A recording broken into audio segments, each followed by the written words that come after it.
It is Super Week in the Europe MENA League, and we have an action-packed week ahead of us with 3 days full of Siege X. My name is Anne. I'll be your host for today, and as always, next to me, I have Alfama and I have Fresh. Guys, are we excited and ready for the Super Week? Super excited. I think we're going to see some huge moments in the team, some qualifying moments to the playoffs, some teams that will miss it for sure, and we're also going to see if my power ranking was right, and that's all I've been hoping for the entire of the group stage. Is that the thing that's most important? Oh, that's the most important thing. Doesn't matter what else happens, as long as your precious power ranking is fine. All I want to do is be right. That's it. Do you know what? I thought I was excited for Super Week, and then as we was getting ready for this, both of you were just dancing. Yeah. And I realized that maybe you two are more excited than I am. That music of the esports skins, I've got to say, it's a banger. It's an absolute banger. Yeah, it is really good. Obviously, it gets you going, gets the hype as well ready here. Obviously, we're matching that as well with what is ahead of us. I mean, we talked about it last week as well. It has been 3 weeks of our group stage, and then all of a sudden, our group stage ends with just 3 days action-packed after each other. That's an immense amount of pressure on the teams. Yeah, absolutely. Obviously, you know, they're competing for so much in terms of what they're competing for this stage. You know, the invites to EWC. There's so much on the line, and you have one Super Week. 3 play days can change literally anything for any of the teams right now. Some of these teams, they've had a really rough start. They've started against some of the better teams, and now they have an easier path. And it's the moment to capitalize on it. It's the moment to take all 9 points and make it to playoffs. I think it's the big story here, also because 5 out of 6 teams will get invited to EWC. So making to playoff really is, you know, a really decent chances of making an international event. It is absolutely big for these players, and we talked about the players that have really, you know, obviously underperformed so far. You know, as usual, we always talk about the players that have really overperformed or have really been performing so far in the league, because we do highlight the top 3 players. We decided to leave the top 2 from the last playday out because, let's be honest, it is quite often similar faces that we're seeing here. Yeah, absolutely. Obviously, they've been on your screen a lot of times. We keep talking about them, but that's because they're putting in such consistent performances. Freck has been one of, if not the best player, I would say, as an emerging player inside of this league. We've known of his quantity, but realistically, this is where he's really stamped himself into the league. For Doom, we know of him. We've known of him for a long time. He's like a pigeon. He just waddles into sight. He produces a big free 4K out of absolute nowhere. But what Doom's added is consistency in terms of the league stage. He's not just doing that. He's doing a lot more for Team Secret at the same time. I love that he's like a pigeon. He waddles onto side. I would not just waddle. Honestly, with his stats, I would not like to be compared to a pigeon. It was like a panther or a tiger, maybe. But I mean, Doom has because you don't know a pigeon's there. Yeah, maybe. Maybe I just live too much time in Paris and I don't have a higher opinion of a pigeon. But anyway, I will say this. These 2 guys have stepped up massively. Doom was struggling last stage. He's now all the way up in the standings. Same story for Freck. Both of these guys, incredible turnover, incredible standout player for their teams. And I just want to say one thing. Freck, imagine him not qualifying to playoffs after having had such an individual performance. That's the threat today starting this Super Week, despite his incredible ratings. Yeah, that is what we mean with the pressure is on, because if you're not performing right now, then it's very little time to turn that around and make sure that you still get all the possible points from the Super Week. Now, let's also highlight the best players so far, because there has been one that has been outperforming these 2 players. And are we surprised that this is once again Pasha? 80 kills, Jack. 80 kills. How many best of ones? 6. I'm fact checking you that. It is 6 best of ones. I was doubting it. I was like, huh? Averaging double digits in kills across 6 best of ones. More than double digits. Well, more than double digits. That's insane. I don't know, Pasha's just phenomenal. It seems like he's got everything. There was a time where Pasha was the guy that was the sole guy trying to bring the aggression on Virtus.pro. Now the whole team's bringing it. He's flourishing inside of the system. His role that he plays, it's so smart. He's the one that's getting trades off his teammates. He's baiting himself out for his teammates. He plays a tricky role, so to get those kills on a tricky role as well is, it's phenomenal for me. He plays so well. Many different reasons for me that Pasha is the standout player right now. It's not only the frags. Yes, 80 kills. Yeah. He's the top fragger in the world. Yeah. Okay? But on top of that, he's the one that is the IGL on VP. And as the IGL, he's the one that break apart the core, I guess, identity or play style of VP and approach them closer to the meta with playing the shields, with playing quicker, with playing more aggressive, being more unpredictable. So for me, it's not only the frags, it's the vision that he's brought as well. Yeah. And honestly, seeing them thrive so far is reassuring for us as a region to perform internationally. Yeah, and even staying humble with it, right? I mean, we mentioned it in interviews as well. Still staying humble and saying, you know, it's a team effort and we're doing this all together. Like, sure, I'm putting up numbers, but everyone in our team is really stepping up and putting us to the point where we belong. Because let's have a look at the standings as well. We can see where Virtus.pro find themselves currently in that leaderboard now. Currently 4th. Still a really good chance for them to shoot up to that top 2. Obviously, we talk about the top 2 in so many ways of it being important for these players, but we've already mentioned it as well, right? 3 players of those top 3. One is dangling at the very edge of even qualifying to the playoffs.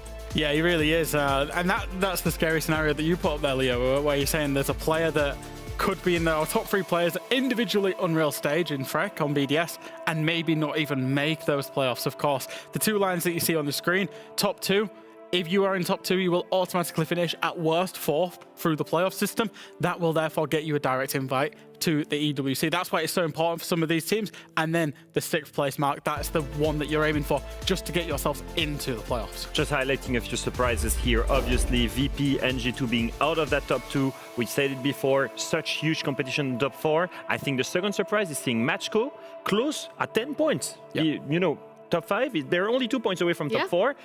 It's also a big surprise for us, and that's straight after the win versus Fnatic and the regulation win with 3 points.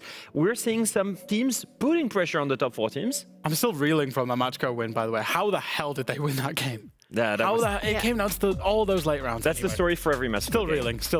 Well, as we have 3 playdays this week, obviously we'll look at the first playday of this week with the schedule for today, the 5 best of ones that we have ahead of ourselves for today. And when we're looking at this, obviously there's a lot of spice in regards of top contenders playing against each other, but also some of the bottom teams fighting their way into the top 6.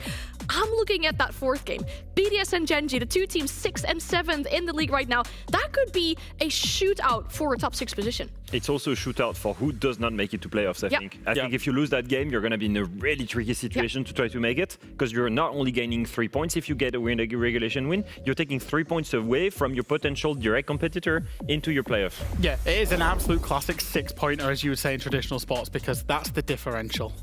It is, yeah. Well, let's go sit down on the couches as we take a deeper dive into why this top 2 is so important for these teams. I mean, we talked about it already. It's absolutely huge if you're able to get into that top 2. We have a few contenders for it, I guess we can say. I think right now we can see 4 teams that have a very solid shot of making it into the top 2. But what is this schedule looking like for them? Who might have the easiest path to a top 2? I think if we take a look at the schedule right now and we look again at what you're going to be seeing on your screen. Very simple here. Any green opponent is an opponent that should be an easy target for one of these top 4 teams. Yep. Any yellow one is middle of the pack. It's a medium opponent. And then any red one is the hard opponent to beat. Now, what do we notice here, Jack? We see the points here on our screen. That's the maximum amount of points that each of these top 4 teams can get individually. Obviously, they cannot all 4 get them, but individually, they can get this maximum amount of points. Yeah, absolutely. So this is kind of the benchline for, as you say, the maximum you can get. You're racing for the top 2. These are the 4 realistic contenders. What's important to note, the red teams are only the current top 4, which means Falcons and Secret particularly, they play 2 of their direct opponents for that top 2 position. Falcons play Secret and G2, and obviously Secret play Falcons and Virtus.pro, but both G2 and VP also involved in those games. Everybody still plays a top 4 team, so at the moment, it's in the destiny of each individual team, but they've got some significantly hard opponents to go up against. There's a lot of, as we've just said, of a 6-pointer for the playoffs. There's a lot of 6-pointers coming up for the top 2. And that puts even more emphasis on the very last match of this playday, because the 2 teams that are top 2 right now, Secret and Falcons, will be playing 2 of their direct contenders. And it starts today by facing each other. And that's another 6-pointer to make it all the way up. And basically be guaranteed an invite to EWC. Yeah, it's our final game of the day, isn't it? But oh, I cannot wait. It's like our heavyweight boxing game, which goes at the very end of the day, where we get the 2 big titans going up against each other. So I guess if we were to summarize that, it seems like Secret, who's currently in 1st, have the most difficult schedule, whereas Virtus.pro are in 4th, but might have that easier path to lock in the top 2. Yeah, absolutely. That's the thing, is that they've got, in theory, an easier path based on league position, which means they should come in a little bit hotter in terms of form, not even just in terms of making the top 2, but into the playoffs, because they've only got 1 game of the top 4 in terms of their fixture list for Virtus.pro. Lots to play for. It's Super Week. Yeah, it's true. It can change so much. There's 9 points on the line for literally any team. There's teams outside the playoffs that could well make it. Even Wolves, dare I say, could make it if they have a solid week and get 9 points. Yeah, and I mean, technically, Virtus.pro aren't even locked in yet for playoffs yet. So in the wildest scenario, we could see them even being eliminated if teams below them can all of a sudden change it. It's Not gonna Go happen. on, Leo, make a bet. What will you For do the if fact that it's Virtus.pro possible. don't make playoffs? I'm not gonna make the same bet as Des last week when Go on. you Go were on, I dare getting you. 3 out of 5 predictions. Go on. I won't make it. Not any bet. VP will qualify to playoffs. That's my amendment. Yeah, but I'm glad you mentioned even a team like Wolves, for example, right? Because if we look at the first matchup of the day, Wolves going up against Matcho. For Matcho, it's looking very realistic that they might find themselves in that top 6. For Wolves, it's definitely going to look a little bit more difficult because we can tell these two are our biggest positive and our biggest negative surprise potentially. I really think we were looking for more from Wolves coming into this It's stage. really going to hurt from Wolves, I think, when they review this stage. It's probably hurting now, based on the performances and the results. But I think when they review this stage, they're really going to look at it and go, do you know what? We flubbed this stage. Because there were so many games that they had in their hands, and just the late rounds have let them down. It's literally cost them, I would say, at least 6, maybe 7 points. I remember when you talk about the creation of this roster, we were debating together because you thought on paper this roster makes sense. They should have natural chemistry, a bit like Genji, right? Built Yep. around people that were friends in real life as well. You know, when you look at this, you think maybe one of the biggest obstacles to that success was also the mental aspect of it. I feel like players that were not, known to have the most stable or the most, I guess, quiet comms, and I think it really showed in game because they had the right ideas, they had the right game plan. But then you listen to their head coach Kendrew, we overcomplicate. It's always more complicated, right? Overcomplicate things. We will mess up situations we should never mess up, and they will always fail in the late round, and that happened across all of their matches. Well, we're looking at their opponents for today as well. We talk about Matcho, one of the most positive surprises, I guess, from our league, only making their debut this stage and already doing pretty good, comfortably in 5th. But then again, for them as well, in the Super Week, it's still wild to play against, and it's still G2 to play against. So they need to maximize their points here today. Yeah, it's very important for them to make sure they stay in this playoffs run, also guarantee a good seed. They could still very much be in a scenario where they can even upset a top 4 team and make it, break into that top 4. I think right now, all they want to do is the playoffs qualification and then prove they have what it takes to beat the big teams. Big story for me, they always struggle against the big teams. Falcons, Secret, it's been 7-1, 7-3. They've not proven yet they have the experience to take on a big team, except for that win against VP. But that's right where you'd expect them to be, being the team that was promoted out of Tier 2. They'll have some of that experience, and they're still in that playoff spot. Their destiny is in their own hands right now. There's actually a quite funny thing if we look at these two teams in comparison with each other and the way that the round develops itself. Because when we look at the stats and we look at the rounds between these two, there is a peculiar thing happening. Yeah, absolutely. Wolves generally, and this is more a graphic akin to showing Wolves' issues than it maybe is Matchco's, because I don't think Matchco are bad in the early or the mid round, but Wolves have been exceptional in the early and the mid round. It has just been their late round that has significantly, really cost them points. On the opposite of that, Matchco, and particularly Teb on the clutches, has won them points because their late round has been so good and so composed. So now, if we take a concrete example of Wolves playing in this early mid round, we're on Clubhouse. It's the game against Falcons, really strong opponent. They have this extended roam. They get a first opening pick at 2 minutes in the round. You see them rotate down, play safe. They're sticking to their win condition. They're set up in a perfect crossfire, and even in this scenario, they've burned a whole minute. They're playing towards together. Really good pick here to get a little bit aggressive before they execute. It's a 5v3. That's the early mid round well played from Wolf. Yeah. Eventually, they lose that round 3v5 because they suck, let's be honest, at that late round. It's just the truth. They cannot get behind it. Now for Matchco in the late round. Yeah, so Matchco, this is where they've won points in the late round. It's literally come down to clutch after clutch after clutch and late round composure. We saw it in the game against Fnatic. To be honest, we've seen it all stage. If we've got a clip, we can have a look at that as well and bring it up, because Matchco, they've been genuinely so good. So this is going to be Dora and Ghost on their Chalet game against Virtus.pro. And you can see this, Virtus.pro, 4-0 up at this point. It would be very, very easy for Matchco to crumble. They've generally not controlled this game well at all at this point to be 4-0 down. Their composure in the late round to go together, to peek, to get rid of the guy that was planting, and then play the late round. It's genuinely been exceptional for them. That was the game that kick-started that comeback against Virtus.pro this round. And they eventually won that match. It was just such a great example of VP being 3v2, Matchco playing it safe, isolating a first player, then waiting for the plan to go down before going together. That's just experience to me. So if we're talking about maps for these two teams, I mean, if you're Matchco in particular, would you want to go to an execution-heavy map then? I guess I don't know how you guys feel, but I think that punishing those executions is probably going to be the play for Wolves. For Matcho against Wolves. It's probably going to be the game style. We've seen them play against that game style before. They've punished Fnatic last week. Exact same flows in Fnatic, and they won 7-5. Yeah, we'll look at the map feature as well to see where this best of one is taking us to. I mean, we are going to Consulate. How are we feeling about that map for this series? Very strong map for Matcho. They're on a 5-win streak on it right now. Most of this was during Challenger Series against Wild or other Tier 2 teams. However, they did play this stage against BDS, and that was a very, very close win, Jack. It was a banging game against VPS. VPS? Wow, every team's getting merged into one there. It was a banging game against BDS. Freck was dropping huge numbers against Matcho, but it was clutches for Matcho. And it's right what you say, Leo, is that in terms of the late round executes, if you're Wolves, you don't want to be attacking into Consulate. It's a hard map to attack into with that late round. When we look at Wolves on that map, they've been struggling. They've lost it twice, 0% win rate. Both of them were at Malta. They've not shown it since. Very interesting to see if they've learned from Malta also, because it was not a great event for them. So there really is some improvement needed from Wolves, especially going into this matchup has so much importance in regards of their dreams and hopes of maybe sneaking into the top 6, as it is technically still possible, but it is going to be really difficult. We have all the information that we need for this matchup. It's time to bring in our casters as well. This evening we'll be joined by Fluke and Demo. Hello, how are we doing and feeling for the Super Week? Over the moon. How are you dealing, Demo? I'm good. I think now we're getting into the nitty-gritty kind of territory now, where big games that really start jumping around standings. You're dealing, with, in some contexts, is 6-point games where you've got two teams trying to beat one another and take points away from each other. So yeah, I think obviously going into this week's Super Week, everyone just needs to buckle in and get ready for it. It's going to be a long week, but it should be pretty fun. I think that's the main thing, really. Going forward, we're looking at, obviously, opportunity. We're looking for a lot of Siege back to back to back. There's not a lot of time to prepare in between the games.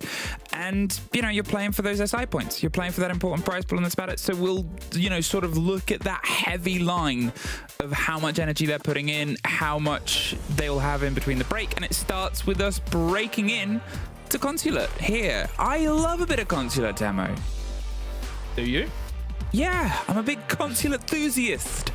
Even in the classic Consulate days. To me, it was always EMEA's sort of map.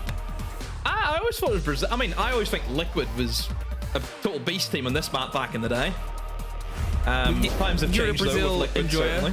You're a Brazil enthusiast?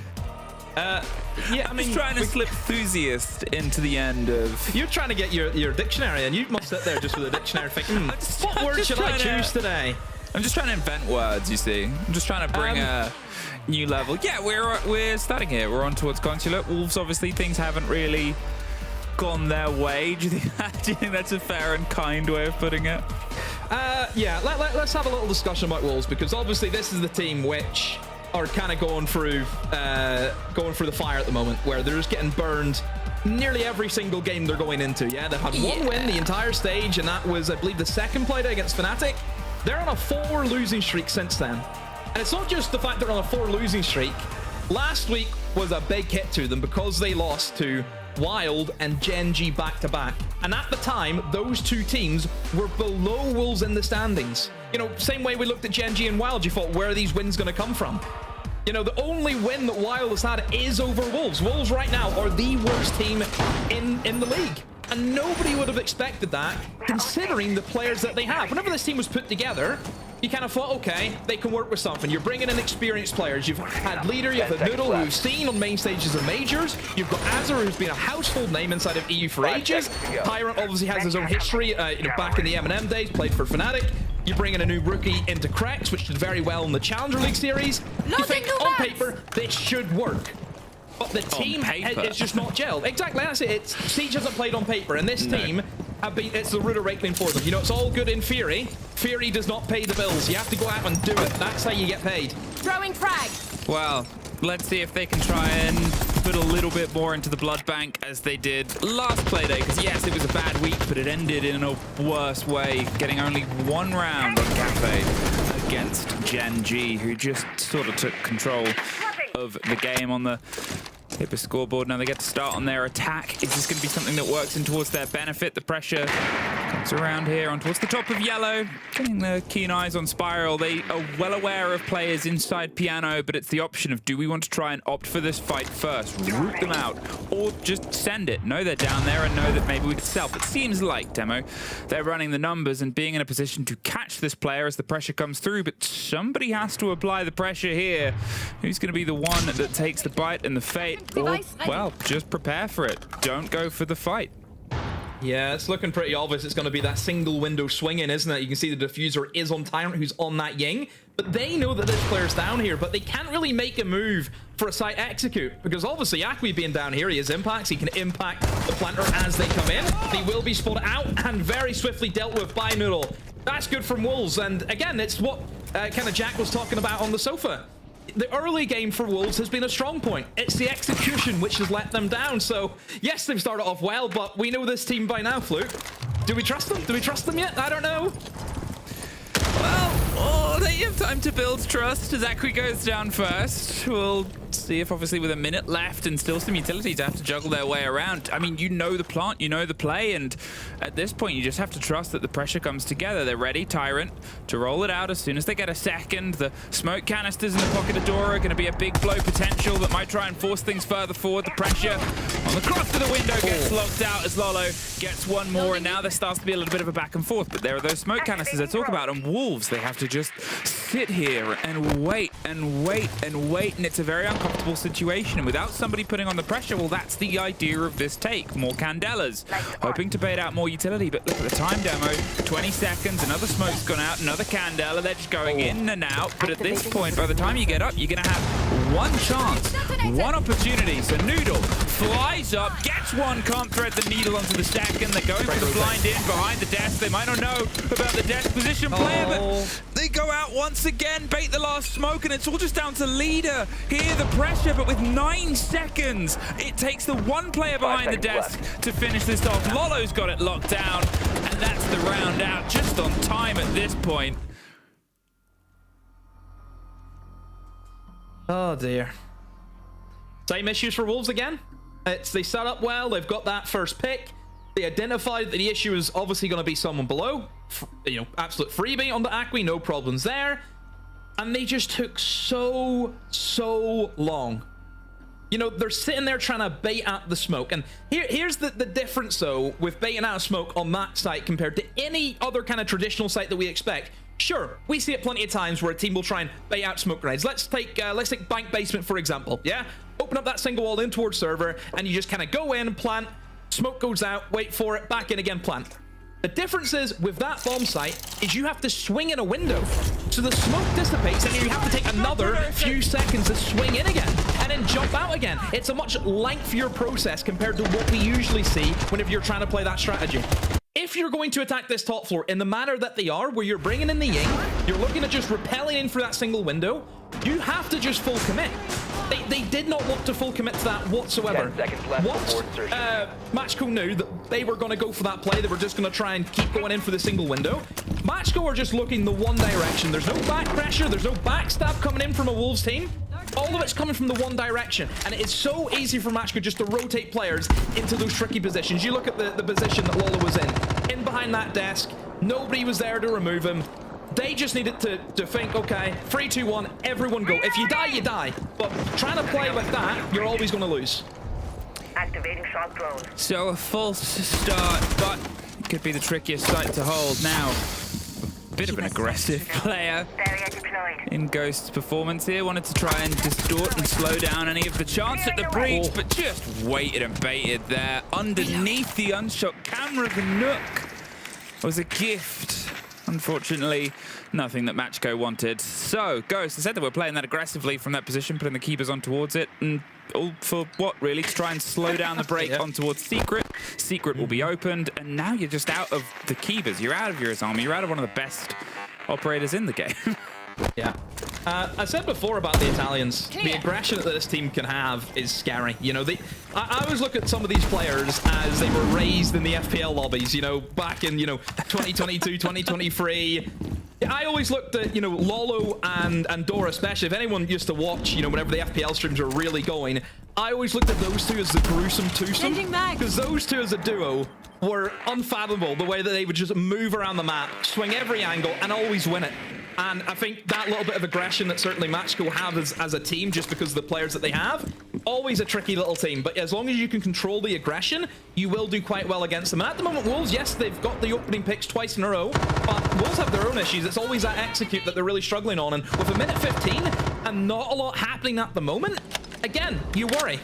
I mean, that's it, right? Because we just saw there, obviously, Akwi's still happy on the top floor. The Solace was being led through by the cameras. Pressure now coming on towards the site and pillar itself, and there's a spray through, but caught on camera, and it's a trade out there, but Dora gets on the end of Noodle. And now with 50 seconds, they still have at least a little bit working for their sort of pockets, but one grenade and one flash, that's all that's left. Leader tries to push his way in, does get one on the back of the server side. It's the slow appearance here of Tyrant, hoping he can still go uncontested, but at this point they're not trusting the cameras, and that's sort of a downside here. They're trying to tuck their way in. As you pointed out, the diffuser is not currently in the hands of the pocket of the players. I'm just going to go for the fight itself. There's the swing, the reveal, there's too many options, but Dora gets them all almost. Tep goes down, it is just Dora left to 2 versus 1. Can't get the angle. And Tyrant on the Nook starts and ends the round. Oh, again, almost for Wolves, nearly throwing that away. Tyrant had to come in big with 2 kills. He just bided his time. There was nothing stopping him walking down Spiral. You know, it was free real estate for him, which worked out really well for Wolves. But again, not the cleanest of takes there from Wolves. No real pressure, I think, coming in from the site. No, it's not as though you're seeing the kind of traditional take where you'd go above and apply vertical pressure onto the defenders in the site. They just, again, Fnatic just played off this first pick, wasn't it? And they thought, okay, we have the numbers, we'll just trade back and forth, and that's kind of what happened for them. Maybe Matcho lacking in the slowdown department, you know, missing some key bits of util, maybe another trap operator would maybe help them out. I didn't really hear any goo mines go off per se. So maybe that's something they look in, you know, if Wolves are looking to play kind of in towards the gunfight territory, bring in those operators, which is going to give you that advantage. It's one of the sort of strange setups there, obviously, of how they wanted to play that. You talked about it, of Matcho being very aggressive players. You look at the hold that I said as, you know, the sacrificing on the altar of Visa for a little bit of slowdown time is good, but then playing the Solace on the top and sort of almost, in a way, hoping they're going to play a big drone game against you and you can bait out the time and bait out the utility. The location of a bomb. It almost feels like there, as you said, there's more options for how Matcho could play against Wolves, but is it how Matcho like to play? Yeah. I think they trust themselves to have the operators where they can just move around the site and be aggressive and move around the map and be aggressive rather than sitting behind gadgetry. I mean, you know, they've got the Pulse underneath, just a classic with the EG skin. Shout out to Canadian. They do have the Malusi. Shout out to Canadian. Shout out to Canadian. I mean, you're playing the Pulse, you're playing Was that the first one that they had for EG? No, or was it the Ash skin? What came first, the Ash or the Pulse? I don't know. I want to say it was Ash. Loading new magazine. And then I think Pulse came after. Someone can fact check me, but I think I'm right. I think I am. You think? Yeah. I do sometimes, not all the time. When I want to. I think the Wolves approach is obviously, you kind of look at the lineup for Matcho, yeah, straight away the Malusi comes in, let's bring in that Brava. And again, this just plays into the way Wolves are kind of approaching this, same way they approach that basement. It's this kind of lurk playstyle, isn't it? It feels as though all of them are just in the shadows, looking to see if they can surprise a player of Matcho. And really the way that you would like to counter this, if you're, you know, a side of Matcho, is double up yourself. Don't just kind of roam off on the lonesome. Work with a teammate, so if you do get caught by surprise, your teammate is there immediately for the trade. So I hope that Matcho will follow suit with that plan.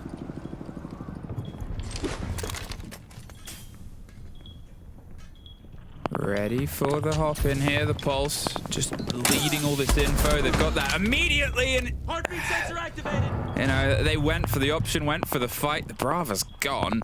What was that? It was an attempt. Where's everyone else? Attempting something else. Going for the take on towards the top. Noodle slips their way in.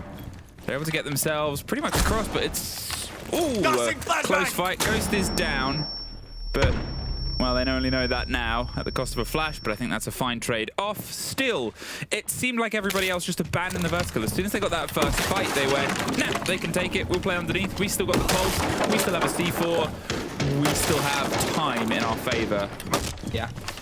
You can even rotate, you know, the impacts downstairs as well if they need to. I'm sure there's probably a bulletproof as well somewhere in the site, which will give some pretty good information. Again, it's timing here for Wolves. They're not going to have the time and resources to go below and actually hunt this pulse. So yeah, that is going to be the immediate danger here for Wolves. If they want to try and get a plant down, it's going to be really difficult for them for that pulse.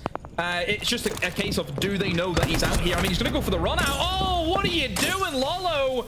Completely plays into the hands of Wolves. I don't know what he was thinking. Now it's a 2v4. I mean, dropped right into the weighing hands of Akwi. The time is about to tick away. There's a vertical fight and a flat one with all the players running. Oh, the C4 with the double demo!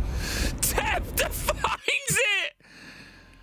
Oh, a single piece of util, and I said that they were confident to play underneath. There's that BP. I don't really mean like that, though. Oh, dear. Oh, dear. I mean, I honestly thought that Matcho just tossed that out the window. You know, the pulse. What was the pulse thinking? Just total head loss. I don't know. Didn't need to do that. All he had to do was just sit below. I mean, there was a few issues. I mean, certainly Cracks just jumping in the way he did. I don't have a clue. Imagine if that Bravo had been able to get rid of that bulletproof. I don't know. I'm just saying that. It's not that easy. It's nowhere near as easy as just saying it's the middle of the site, but still. No, honestly, I don't know. It is a strange thing to do because unless they are so locked in they're getting that fight, you know, probably you know at that point you're about to fight somebody, right? Which means it's been droned, which means you know it's a lesion, which means you know that you're going to hit a goo as soon as you go through that window, which means you know that they have an audio cue to swing against you. Like, it's just a lot of you know, and I guess it results in a bit of uh-oh still. Yeah. Oh boy. Another round where Wolves just can't capitalize on mistakes that their opponents are gifting them. You know, again, what it is about this team. Matcho, you know, obviously we had that little kind of chat about Wolves at the start. You know, Matcho, a team which obviously coming in for our Challenger Series. It was about time. You know, we've kind of mentioned that these players have been on the cusp of Tier 1 for a very long time. And they finally get their opportunity. They get their chance. And I think they've done pleasantly well. You know, I think for a new side coming in, it's very difficult to kind of climatize to playing inside of Tier 1. We've certainly seen that, you know, the Wild guys have struggled in that regard. But Matcho, you know, they've been doing well. You know, they've had 4 total wins, 2 of them being in overtime. Only the 2 losses. I know Jack's listening. I'm sure, you know, I'm pretty sure Jack brought up the point saying, oh, but have they beaten any of the big guys yet? No, not as of yet, but still, that'll come, I'm sure, with time. But I think for Matcho, it's just getting used to the league, isn't it? I mean, they still beat VP, though, which, can you put it down to, was that a VP blip? We don't know. But still, the point stands. I think Matcho have done very, very well. I think they're in really good running to get into the playoffs as well. So, yeah, credit to them. It's always, you know, the comparison of, like, have they beaten Axe? Is the win as legit as other wins, blah, blah, blah, yada, yada. Those things have always been thrown around for a long time about a lot of different teams and also a lot of different variables. Sometimes it's dependent on the game that you're about to go into. Sometimes it's dependent on, you know, if someone just has eaten something bad earlier on in the day and doesn't quite feel it. You're looking at comparisons of teams where, as it was pointed out on that very same desk, you have some of the best performing players in the world hovering and teetering over not being in playoffs. Sometimes the stats of beating stats lie. Stats lie. Sometimes stats lie. I guess that's the, as I try to fill a tech pause with as many words as possible, sometimes the moral of the story in bold, sometimes stats lie. Some stats believers, they'll be clutching their Excel spreadsheets. Oh, Jesse J. Chick is ready to throw hands. Fuming. Yeah. punch in the air. He's looking at his spreadsheet thinking, what a waste of my life. Fluke just said it's a waste. What have I done with these 20 years of recording Siege stats? Whatever will I do? I'm so sorry, Jesse. I'm sorry to be the ones to break the news. Yeah, sure, maybe we shouldn't, because he has to cast a Parker at the end of the day, so I think we should maybe give the guy a break. That's very, very true. Someone's got to do it, Jesse. That's... Well, actually, I don't know if anyone's aware.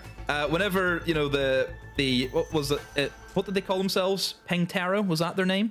I don't know. Whoever made that thing it was. Whenever they split up, all the talent members actually drew straws. We did. Sadly, Jesse got the long straw. Yeah. Or the short straw. What is it? I think it's long, isn't it? I think it was the short straw. I believe it's the short straw. One of the two. Straw Either with way, glasses and a lot of hair. Did you see Jesse's thread the other day for Parker's birthday about perfection? If as I take this tech pause again to fill it with as many words as possible, if you have not read Jesse's Twitter thread about Parker on his birthday and the different eras of Parker's clothing, it's the cardigan for me. The cardigan, it's honestly, he loves that cardigan. Is that sort of posting is what the R6 Pro League subreddit needs to get to. That's like the bar. So congratulations, Jesse. You're a great Redditor. We're on a tech pause. If you are just joining us now, welcome. We're on the first play day of the final play days, the Super Week. And it's currently 2-1 up. Matcho off to a... It's hard to gauge whether you would call it a strong start or not, Demo. Yeah, is it a strong start for Matcho or a bad start for Wolves? That's the... I think it's a bad start. Okay, stats can lie, stats can lie. Yeah. Sometimes stats can always tell the truth. A stronger team at the minute probably would have been able to capitalize on the close down of those rounds against Matchco's defense. Yeah. That's just the truth of the matter, but they haven't, and that's the point. And Matchco can also build off of that as well. Yeah. Wolves, same as they have to sit and stew in unfortunate silence. I will make the case, though, for Wolves, this is Consulate attack, which I personally detest playing. I think it's a very difficult map to attack. So defense is always going to be your favored side. So obviously, you still have to kind of judge Wolves on how their second half goes, because they still get an opportunity to go into the defense. And look, we've seen plenty of times where this map can be, you know, one team leading 5-1, even 6-0, and then we see the other side switch, and the exact same thing happens. So it's not all said and done as of yet with Wolves, you know, only getting 1 round out of 3 at the moment. And don't forget, they still have 3 more attacks to go as well. And the kind of second run now, where they're going to have to go and attack top floor again, they're going to probably get another chance attacking that mid floor. You would hope that Wolves will learn from their mistakes.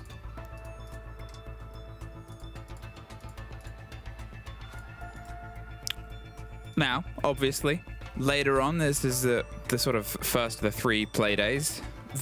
Wolves, I mean, it's fair to say both have tough runs. If I had to flip a coin to say who's got the tougher run, Wolves have VP and BDS left to play. Matchco have G2 and Wild. It's close. It's narrow margins that sort of separate both points and performance from that 2 sets, but I think VP and BDS are currently fighting to prove more, if that makes sense. Obviously, G2, they're confirmed for top 6. They want to get top 2.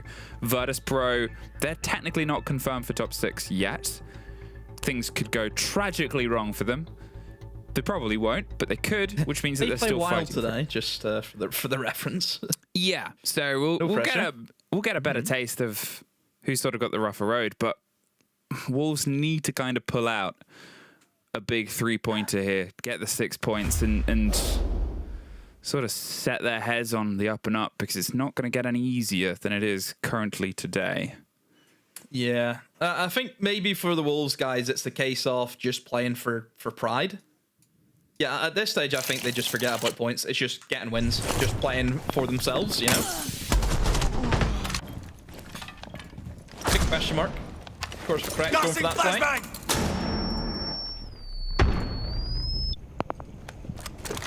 Yes, again, I don't know why people go for these kind of plays. You have a guaranteed win below with a pulse and a C4. I like I mean, they how it still was won like, it, fair enough, but I said the pulse could have been the big thing there, and they just had an off-brand pulse by the end. They just had the bulletproof and the C4. Who needs pulse? Ooh, a Tachanka clash. You're a big, I'm not going to say enthusiast again. You're a Clash enjoyer, right? I mean, Clash is great. Tachanka, not so much. What do you mean? Again, I see the vision. I can see the vision. Yeah, right. I think that's the main thing is you know that they're just going to assume it's a default 5 plant seconds spot, but remaining. also Tachanka's very good at being malleable for both in case they sort of go for the admin take. You can still bounce them around into the default plant corner there. They're hoping that Wolves' plan B is a slow take on admin and that Tachanka can respond to both. Using shield. Is Acqui about to do something silly? They're waiting. No, they're going to pull back. They had the air jab. They're out of there. Yeah, I'm assuming Wolves are going to go for the similar strategy as what they did last time. Just based on their lineup, it's very similar. Look who has the diffuser. It's going to be that Ying again. Last time, they just didn't pull the trigger. You know, they just didn't commit enough. I want to, if they're going for this take, you just have to go for it. I would have loved to have seen them maybe bring in a shield, because the shield is great at dropping in for yellow skylight and then pushing straight into connector, which would have helped them out a lot. It just takes that ground. It stops down any of the smokes and the Tachankas who would be wanting to play in that area. You see the Tachanka, and now it doesn't allow them to use their util. But hey, they haven't went for it. I think probably Wolves, they just lack a shield player in my eyes. I think we've seen Leader kind of teeter on the Monty, for example, a few times. Noodle has tried to play the Blitz, but it's just not worked for him at all. So I just don't think this team has a shield player, which I think is a bit of a hindrance to them in the current meta. As we know, the best teams at the moment are the teams who have really proficient shield players. Wolves don't have that.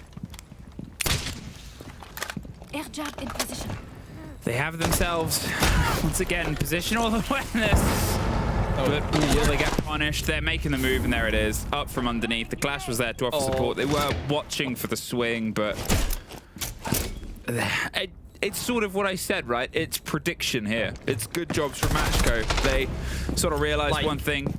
That's 2 for 2 on us watching Krex jump into a window and lose the engagement. I really don't know what he's doing. Like, that's just a lash out, it feels like. Yeah, Wolves, this time it's just total head loss. The strat's gone. I think they were looking at applying a bit of back pressure this time. Azur was, you know, going to attempt to get in and maybe draw some defenders away from the main take. However, Leader has just responded with a kill and a down on the Acqui. Noodle's also been able to get one, and now Matcho. They've almost trolled this. However, Noodle just runs straight at Clash Shields, and another one. Teb with 2. Well, it's a 1 versus 2 with Acqui down, technically a 1 versus 1, and all we know is exactly where he is, but he has to time this so perfectly. Both low health, and there is Leader! But my words! If I talk about Matcho being able to pull some rounds together from mistakes, I don't really know how to define the round we just saw, Demo. Messy. Very, very messy. I'm sure everyone's heard of the hit series Game of Thrones. Yes, we were talking about it, but earlier today. I'm not even go down it's not even, I'm saying it's a Game of Thrones. That's the Red Wedding. It's just, you can't believe what you're watching. That's what that was. Honestly, it starts off with Wolves. I mean, Azur swinging in, gets caught by a Frostmat. Krex jumped in, total head loss City. And then Matcho decide to think, hang on a minute. Hold the beers. We'll have a go at just swinging needlessly. They die to Leader. 2 Wolves players rush a Clash Shield and they die. And then Leader just whips a 1v2 out of nowhere. Make it make sense. Can't. Sorry, mate. We don't do sense here. We do 5 seconds left. Wild Siege. 2 apiece. And, I mean, you know, if you're gonna have rocky rounds, right, have them on the start. Wolves, they've been able to get themselves 2 attacks. Matcho have been able to get themselves 2 defenses. We have seen mistakes from both sides. It's just whoever sort of gets... I guess, the handle on what the other's doing. It's hard to sort of sit here and understand, or try to understand exactly what's going wrong. It's, I would say, damn near impossible.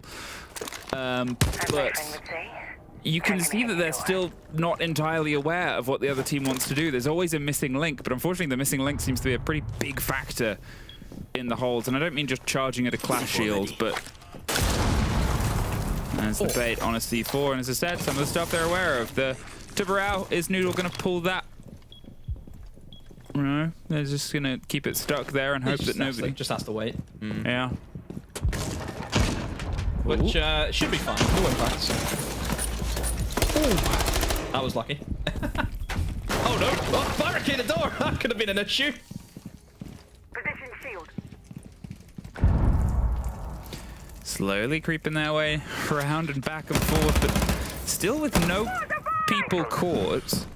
You're wondering if Wolves are just going to try and put on the Tubarão. It's buying more and more time, and at this point, if you're Wolves, you need to start making progress elsewhere. You need to start, you know that Tubarão is just going to juggle that. They're not really playing electricity directly against it. There's pressure coming on here. The Clash is about to put it against them, but no one's here to support bottom yellow, and now the Valkyrie's back in.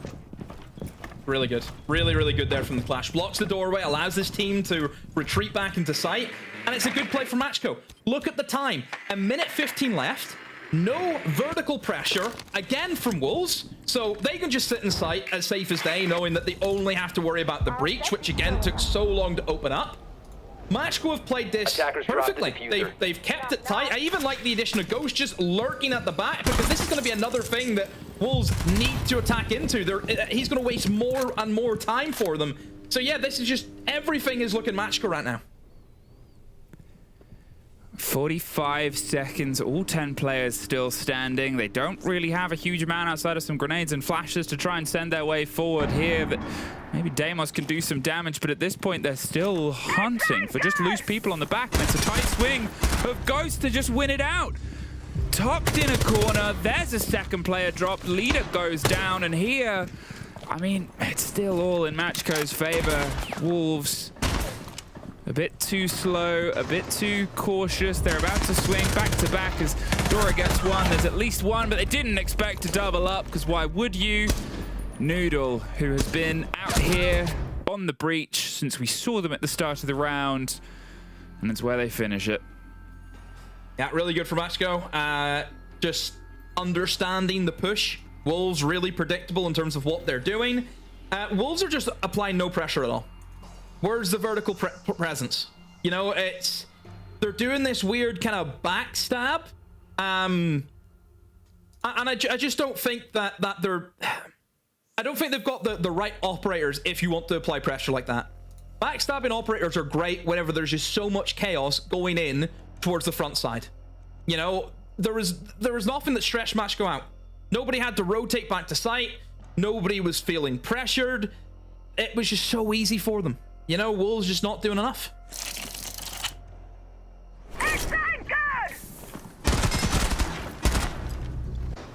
It's maybe the most... Yeah, it's maybe the most in-control round I think we've seen from either of the two teams. And it doesn't really feel like Matcho had to do a huge amount. They played quite... Sat on their hands, played quite simple. Tubarão, great. Clash, great. Be mobile, pull the Valk back. The Valk was obviously, you could see they were a bit worried about being trapped in that position, but nobody came for them, so they were able to just sort of extend, and there wasn't pressure elsewhere on the site. So the Clash and one other player were like, yeah, we'll come help you. 3 people dedicated to a single engagement to get somebody out there, and there was nothing that came of it for a long time. It's rough, but 3-2. Wolves, they can still get themselves an even half. They get the benefit of getting onto their defense side on the second split of this. Yes, it wasn't really where anything went right on their previous playdate, but here on the second half with a bit of warming up against a different roster, who knows? Now, as they do try and go for maybe technically plan A, remember how this one ended up, and it was really just the man we're watching there, Leader, getting everything locked in, getting, I think, a triple kill, if not 4K. Screaming their way through the site. Krex has entered the building and not immediately died. They almost got swung there from yellow, though. Reload! First time he jumped in the window and was able to jump back out again. It's good. See, the Banshee slowed him down. He didn't really want to push into that over towards Spiral. And the Banshees working well as that kind of deterrent, and you know, Matcho have definitely caught on to Wolves and saying, look, they're just trying to play with gunfights, let's just play the traps, don't allow them to kind of sneak up on us. I've lost the first pick though. Down goes Akwi on the castle. Again, his util would have already been placed, so not a massive loss, but still, it would be nice to have the body. As long as that Clash is alive, really, Yellow is just a tricky position for any team to try and break through. You know, unless you have the full whammy of operators, like you're bringing in, you know, a shed load of nades, you're bringing in a Capitao as well, maybe. You do have the Nomad to try and make it work onto the Clash, and Krex, falls out of the heavens and taps Lolo in the head, and he's into another window yet again. Looking for that player towards Baguette, but Ghost is there. Ghost with a swing. Two of them line up for him. Ghost, a huge play to keep his team in this round, but they're still out of the woods yet. It's still a 2v3 in favor of Wolves.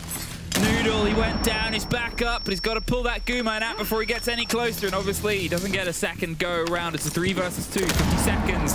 They have time to play. Still swinging on the back of the Clash shield, but Dora offers the support, and well, they were isolated there. Noodle, they were stuck a bit deep. They couldn't move, could only wait for an engagement. But there was an awareness of the position of the player. The shield is dropped, but they tucked themselves round. There just needs to be a bit more of support. You know they're going to play on contact. As soon as you go for the first engagement, the second is going to pop up. No! Just driven through. Tyrant gets one. Dora, a tiny bit of help in 20 seconds. Has the ping, but gives their position away. Tyrant takes some damage. They have to rotate, but they know where they are, and they're not going to push for the kill. No! Dora swinging and sniping and surgically removing players as he's going to stick for the plant for now. He's pulling off. They're running in close with the shotgun. They know the engagement, but they missed the first. Missed the second, but get the third. But it was close. Unbelievable. What a clutch from Dora. He just knew. He just knew the right angles, the swing. He just had a sixth sense about him, didn't he? Just right time, right place. I thought his movement was great, wasn't it? You know, really silky to rotate in and out of the site, catch them by surprise. Great reactions on the SMG also. Yeah, fantastic clutch.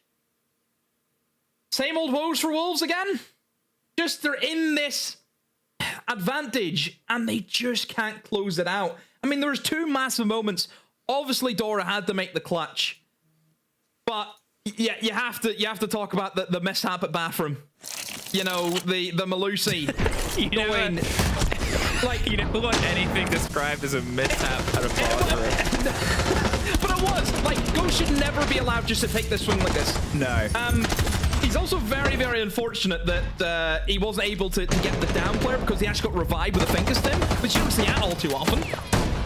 But still, clutch is a clutch. Matcho never make things easy. It's something that Des mentioned. Am I right in saying this is the side who's had the clutch the most rounds in their games? It feels like it. I think this whole game is just clutches. I don't know if they mean to be clutches, but they are. Again, it feels like we've just had one round that was in control. The first round, I guess, you know, Matcho, it came down to a couple of players in positions. They had the one behind the desk. If they weren't there, maybe it would have been. But then there's just the one round in the basement. I don't know. It's a 4-2 half. We've made it. We've made it halfway through this game. We've made it. What do we get? Do we get something for this? I don't know, but we're going to find out. Should we get like a plaque or something to commemorate it? We can hang it up in the studio. May I put it on one of Jack's pillows? The Deimos gone. I quite like that removal on this map. I think they're very powerful in clearing the top 2, and we know that Matcho like to play aggressively, like to try and hunt for fights. It's a very quick, uncontested breach. So none of that Tibberau juggling. We brought the tub, and he's roaming upstairs with all his util. Why? Activated trap. Oh dear, I don't know, but this is where you hit Consulate. You hit it hard, and you just try and cheese it. This is exactly what Wolves did not do. You commit, and that's what Matcho were doing. They've got in the Yings, they've got the Glass, they're sticking the plant now. This is how you attack Consulate. A random track stinger, Krex. He's in a fight, he's about to fight, but he doesn't know! He's lost him. No! Two stories of soft to watch through. And Matcho just blinded their way in. Tyrant is moving closer. They're opening up more angles here. Akwi is, I mean, he doesn't really need to be on this story. He's waiting for the retake, and that's a good idea, but his leader goes down, leaves just Noodle left alive. At this point, I think he can probably drop down a floor. 13 seconds, and I credit to Matcho. As you said, it was exactly this is what you do. Yeah. It was snappy. They adjusted in the middle. Obviously, the clash placement was good. There was the throw of the smokes. There was the danger that was going in the middle. But then they just moved where the kit was. They had the two-story vertical because they expected people to try and retake from above. So they went above and above. Yeah. They didn't expect the player on the top floor, but the top floor player didn't expect the other player on the top floor. The top floor player should never be there. Why? Like, one, he's a tub. Okay. We've seen the way that Matcho used their own tub whenever they were defending the site. They used it to slow down that breach for what? Good, 40 seconds at least. That felt like that. You look at the difference in Wolves. You had a Tabaro roaming top floor. Whenever there was really no interest from Matcho to really take that mid floor or hunt roamers, they just wanted to go direct and have that one guy upstairs lurking for that diffuser going down, and they can just play an easy vert. That top should always be in sight, tricking that wall. He wasn't there. He went out on his roam. He went and did his own thing. Makes no sense. And whenever there's smokes and yings and everything going into that site, he is still above. Still above. His team are getting drowned in sight, and he's still upstairs. I think that's the main sort of thing that you have to try and work out there is why, other than a mistake, really. And you always want to give the benefit of the sort of operator position and the doubt, but unless there's some... Ooh, okay, there's Noodle doing Noodle things. Gets them off to an... They're going for the plant demo. They're in. Surely something's going to happen. Surely someone's going to do something about this. No!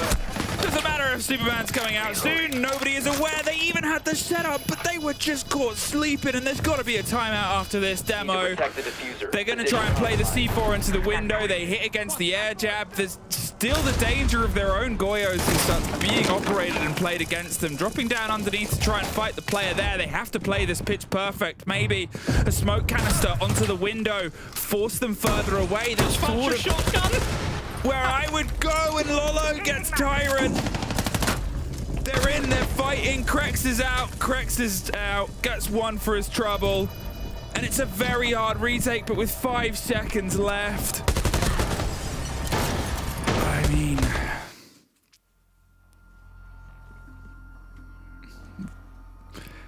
So usually I'm the positive one, and you're the more sort of pointed one. I was making accusations? No, comparisons. I mean, okay, obviously something was happening there in the background that they read up, but I'm wondering what is the disconnect between Wolves' early sort of setup, and Matcho is obviously taking great advantage of this. You have to give credit there. They got the diffuser down. You know, the opening kill was at 244. It was the peek back against, and that didn't stop them. They still just went for it, got the plant down. Maybe 20 seconds later, there was nobody that was immediately countering it. There was still all utility in pocket. Is it that Wolves, they're just, whatever their setup is a bit too much trust, and Matchco's read that, oh, they don't finish setting up until 2:30. Great, we can pressure on. I mean, just where is the team? 10 seconds left. We kind of flicked on it, you know, the observer flicked onto the guy planting. There was already an Ash so deep into that bomb site. He went in first, and he was like pushed up way past Baguette as well, like nearly into the other bomb site. That's how close that guy was.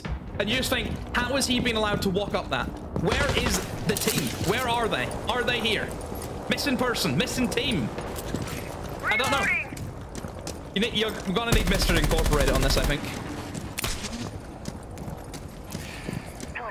So, this is the one round to roll through on. Break in here.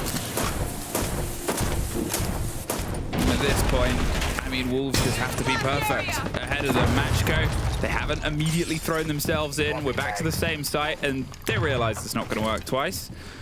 But instead, well, they're free and uncontested to start trying to get rid of some of the stuff underneath. It seems like the lessons of Let's Roam have been learnt and punished enough that they are no longer doing it. All of them back towards the site and waiting for Matcho to appear. Matcho happy to still play in towards the setup, get themselves the work underneath, and now start trying to make their way up. There's the bait on the first smoke canister.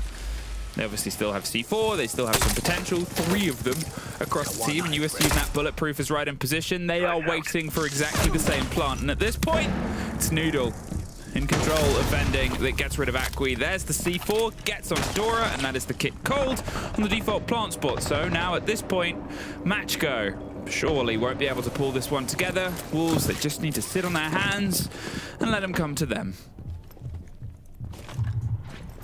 Yeah, tricky now for Matcho to get himself back in, considering that they've lost that Thatcher, who they, again, have been bringing in specifically to stop the C4s being tossed out, because you didn't know, a C4 can be EMP'd mid-air if you time it well. So that is why you bring in that operator specifically for that top floor, but obviously losing that, and again, just losing that initial, first take, really difficult now for them to try and get this back on track, but they will attempt it nonetheless. The Brim goes in, a player covering, but surely the C4 will connect, and it will. So, yeah, good for Wolves. Matcho, not much they could really do about that, to be honest. Maybe should have looked for getting some kills first before attempting that, but hey, they've committed to it anyway. And yeah, 2v5, which should be pretty easy for Wolves to capitalize out on, and yeah, it will be. Just the one guy left downstairs, Ghost. Not much he can do unless he has been gifted with the powers of every pro player alive combined into one. I don't even think that person could clutch this. That's how difficult it is. No, this one is, I think, as soon as the kit was in that position, they still had 2 C4s, and you could see that they weren't throwing themselves at it great. And it's energy that they finally latched onto, but now they've got to just try and thread it a few more times. We've seen teams come back from worse situations. It's not over till it's over. That is Rainbow Six, and at this point, they can start trying to put themselves back together piece by piece. They take their first sort of defense for a while. Now they'll see if they can try and add more. As we get the Grim and the Warden gone. Well, that gives you an idea of how they want to try and plant down in the basement.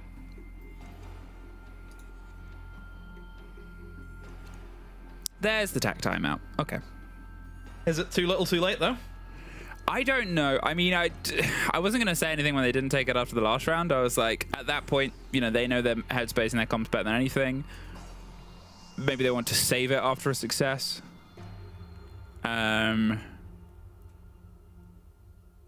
As you can tell, I think we no longer do listen-ins. I don't know if this is the first show since that change has come in. No, it was the last play day. The last play. All right, then I don't have to explain anything. You guys expect it. I'm not talking over anything.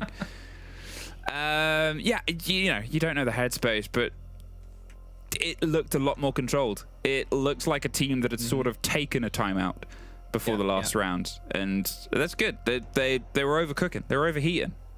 We can only assume what they talk about, because again, we don't have the privy anymore. I will miss our kind of, our special section that Leo comes in after the Jeff G timeout. Yeah, I'm gonna miss that segment. I think Leo should just do that anytime. We might get him on. See what we can do. Attackers have located a bomb. I think we should be able to have a little Leo soundboard. Leo soundboard. To play at any point. Right. As I said, they banned out the man with the glasses that can see through smoke. And to be fair, they played against the smoke and the glass last time round. I think they're just... Yep, they just want to do the same thing again because it worked. They haven't got the Clash this time. They haven't got the Tubarao this time. Which, 5 seconds remaining. Makes sense. They barely had the Tubarao last time, gadget-wise. Yeah, well, it's a split bomb site this time. So a little bit off the beaten track for Wolves. Generally, this is our 4th played bomb site out of the 4 that we have on Consulate. And the reason why is you're dealing with a pretty unique thing where the bomb sites are on 2 separate floors, which makes things quite difficult unless you have an easy access of denial. That mostly being a pulse with a C4. That is the main way we see this bomb site be defended. If anyone wants to try and plant in towards that mid floor, it will be dealt with C4s. And speaking of, Tyrant's been able to get Aqui, but not before that. Still, Matcho were able to take down Krex. So an early start, a fast start from Matcho, getting stuck in, leaving nothing behind, but still a 4v4 as we head in to around the 2-minute 15 mark. So right now for Matcho, it's about establishing map control. From based on where they are, they still have 2 options. I mean, I assume they're going to try and take in towards the mid floor because they've taken that side of the map. They've taken in towards piano. You've got a guy lingering outside the front door, but they still have the option if they want to rotate in towards the basement. They've got the blitz there, which will be great at pushing down the construction tunnel specifically. You know, you're just taking that one-way gunfight, that heads-up gunfight. Shields, we know, are great in that department. I think it's one of the things as well. I sort of made the assumption that when they're attacking this floor in the basement, they would do a similar thing to try and smash their way in behind the cover of blinds. They haven't.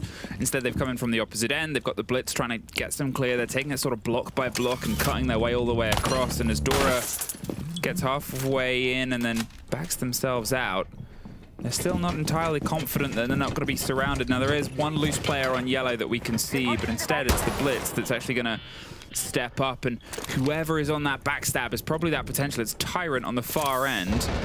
And obviously there's still some pressure underneath, but Tyrant is making his move round towards benches, sort of having this all called towards him, and instead pulls off the players above. It's a minute. They're well aware of where the blitz is going, and they just pull their way out because they don't need to go against it. There's the plant. They're trying to draw the attention. Will they take the bait? You can see they're just spraying up towards it. Dora has moved off. They got themselves in an engagement. They weren't able to lock in the plant itself. The fight was from above and from below. Matcho did not have enough sort of control here to be able to get themselves locked in, and there's Tyrant's rotate that I talked about a while ago, gets Lolo.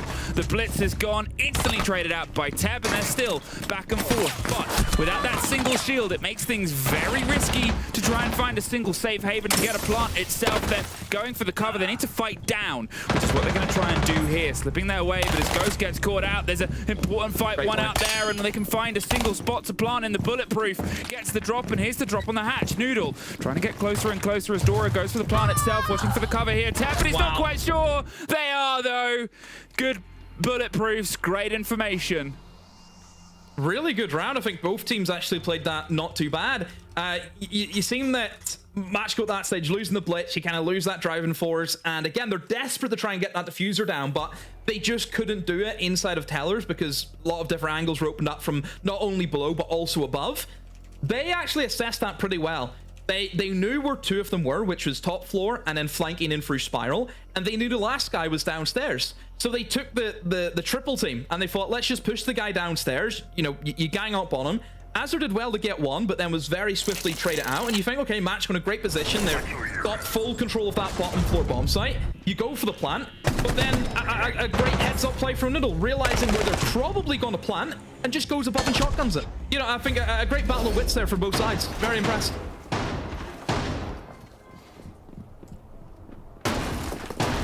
So 6-4, and the timeout has gotten us closer than where this game was not that long ago. From this point onwards, I mean, are they going to be able to lock themselves in? We're back towards that idea, the Dokkaebi calls, the chance of planting behind the glass, the smokes, the coverage, all of that. But then you look at the Wolves lineup, and it goes back to the game that they've grown on, locking themselves in. Let Matcho try and play against you. Let Matcho try and be a bit sharp, and a bit snappy. I'm still inventing words, Demo. And let's see if they can try and cut their way through now. They have the Bandit to play against it. There was nothing on this wall last time round, and it's not impossible to get off, but it buys time. And time seems to be the resource Wolves have learnt to utilize recently. Swapping mags. Obviously, last time we were down here in the basement, it was a bit of a blunder from Wolves. They just didn't have the players in the right position. And Matcho hit it hard with that Ying and Glass combo. But now with that main wall being fortified by those bandit batteries being brought in, just make things a little bit more tricky, of course. Again, Krex is still up here, by the way, on the top roaming about. You know, like, I don't know why he's not downstairs. You need that util. I hope, honestly, Aki should punish him, but just, he's annoying me right now. The fact that he did it once, yeah, we'll let it by, but he's doing it again. It's a basement bomb site. Get thing down and is- use your util. As well as, like, all I'm trying to understand is why you wouldn't be playing Valk in this situation, because you can roam around, you can offer more utility use whilst being far away. The triple route gadget is just not as I've seen coming into it. And that's like the only thing, like, I know people have gun preferences for moving around. You have the C4 utility preferences, but you have another operator that can bring all of that. Yeah, there we go. And now you've offered us, unfortunately, just time taken away, and he's run by himself as well again. You know, he's just out there on his own against Matcho. We've already talked about the aggression and the synergy of this team. Yeah, well, why are you doing it? You're asking for trouble. Oh dear. Oh dear. Tyrant has left his post. He wasn't covering the door, and somehow, some way, Teb has just slipped in, killed leader as he was making a rotate, and then somehow has enough time to get back out again and not die. Devices set. well, there's Noodle getting one back, brings it to not the worst deficit, but they are still playing with one down. However, within this final 40 seconds is the time for them to try and get the plant. They've flipped and pivoted their way down, pressure on towards the server side, and a flank up is punished by Lolo. And they had the man advantage to sit and wait, and now it's a 4 versus 2, 30 seconds. How are Matcho gonna try and get this one to land? We've seen rounds end on dying throws and clutches. Oh, it's a trade out and an engagement, but Tyrant gets one more, a 1 versus 2. There's a fight to his left. He gets the first bite. He needs to finish it, and it's dropped. Now he pulls away, but he can't make it. Matcho. They're able to find the end of the fight, and that is their game to lock in with 3 points. Oh, Tab just about gets them, tries to pull away the spiral into safety, but no, the pressure was just too much. Yeah, Matcho. Great performance from them today. Some really good rounds. I think they understood the map well. It's why Leo mentioned you. I think that's them now on a 6-map win streak on Consulate. So, yeah, they know what they're doing on this map. And yeah, credit to them. Matcho, just, they really want to get locked in for that top 6, don't they? I mean, it was a good performance. As I said, some of those early defensive rounds against other teams that were a little bit more locked in early on, it could have been more of a test for them, but they pulled themselves together. They had themselves locked in. They made sure they knew what they wanted to do, and they put themselves further and further up that board. I'm not entirely sure how that leaves Wolves. That's not entirely my job. That's the job for the desk after this ad break.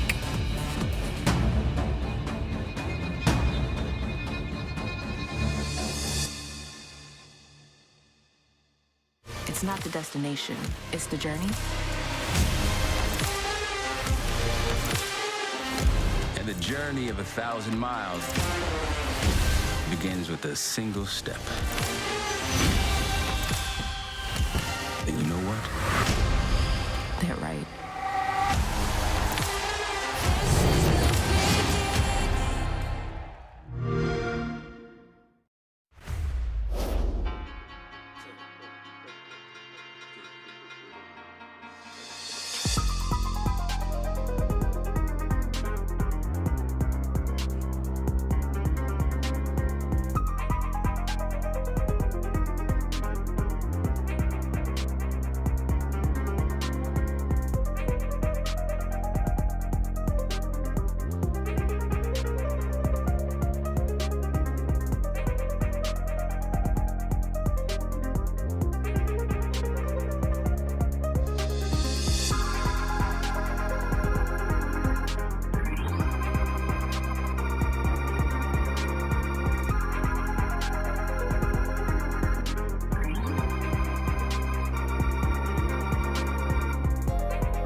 With the first game of the Super Week, we find Matcho with 3 points here against Wolves. This, again, solidifies the point we were making at the beginning where we talked about, okay, Wolves know how to set themselves up, and then somehow something happens, and Matcho steal this round away from the butts of Wolves. We've been here before. We have literally been here before. We've seen this show. We bought the ticket 3 weeks ago. We've seen Wolves mess up the late round again and again and again. There was 5 clutches in that game, in a 7-4 victory, by the way. 4 of them went to Matcho, 1 of them went to Wolves. Those clutches in those rounds go entirely a different way. We're sat here talking about a Wolves victory. I think we're watching that game and felt like it was a poor testament of the quality of Siege that there is in Europe, in the sense that you can see the quality of both teams at the beginning of the round, but in so many different scenarios here, that's the Frost that stayed hidden. Here we see someone jumping out here outside of Visa to 20 in a round trying to kill someone in admin.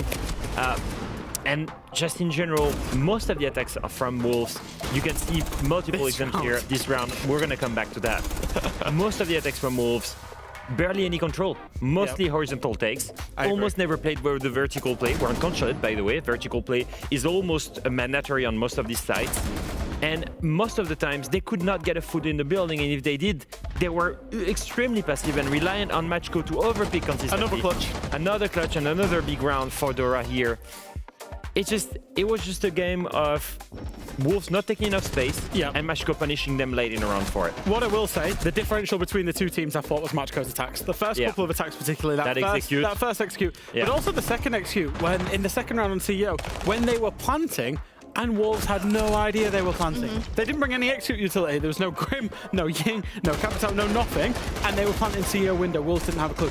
That ultimately, for me, I know I said the clutches were the difference, and in respect they were, but also at the same time, those 2 attacks really got Matcho over the line. Yeah, it's a part of punishing the mistakes or the gaps, at least, that the enemy is leaving for you. I think this is a trend that we've seen from Matcho even since the Challenger series. But the fact that they're still, again, able to do it against teams in the EML is pretty big. Yeah, and it keeps happening. They keep on delivering these late round solutions. They keep on getting away with clutching rounds that they had lost initially. At some point, you've got to think, like, how far is that going to take them? Because they are right now sitting on a big chunk of points, right? They're on 13 points. Arguably, if you just look at the leaderboard right now, they're in top 4. That's even crazier when you think they just come from Challenger League. But how much of that is on the back of those clutches? How much of that is on the back of wins that were 7-5, 7-4, really, really close, and due to a multiple clutches? What's going to happen in the BO3?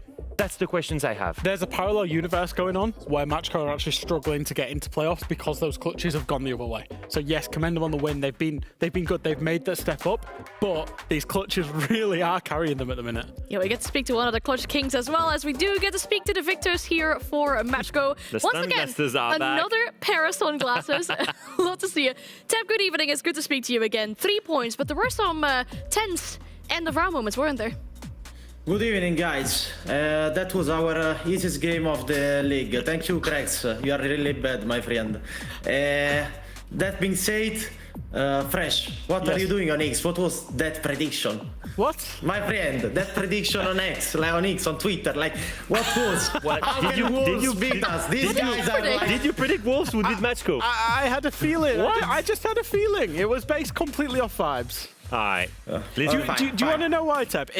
It's honestly because you've been clutching it out. You've been clutching out. Surely that's got to stop at some point that you're relying on these late round clutches. I would like to say something about this, you know. I was thinking about Furia in the last time, no? Like, they're a really good team. They're very coordinated. But if you watch their gameplay, like, most of it is KZ, JV, Felibox, like, always clutching, always making big plays. All we can do is like something individuals. If you watch Falcons, it's always about like some individuals stepping up. And I think what we're trying to do is like get everyone on a comfort position where we can clutch, where we can do our plays. And at the end of the day, as an FPS, you need to shoot as well. I think this is it, no? Wouldn't you agree that there are like many occasions where you guys are in the lead in terms of man count, and there is a little bit of overpicking, and then you end up in these clutching situations? For sure. Because you could have both, right? You could have these great individual moments, but I think there are many runs here where you were already dominating, and then you let it go. What do you think that is an issue right now for you guys? I think like taking me as an example, the round with Clash, the 2v1.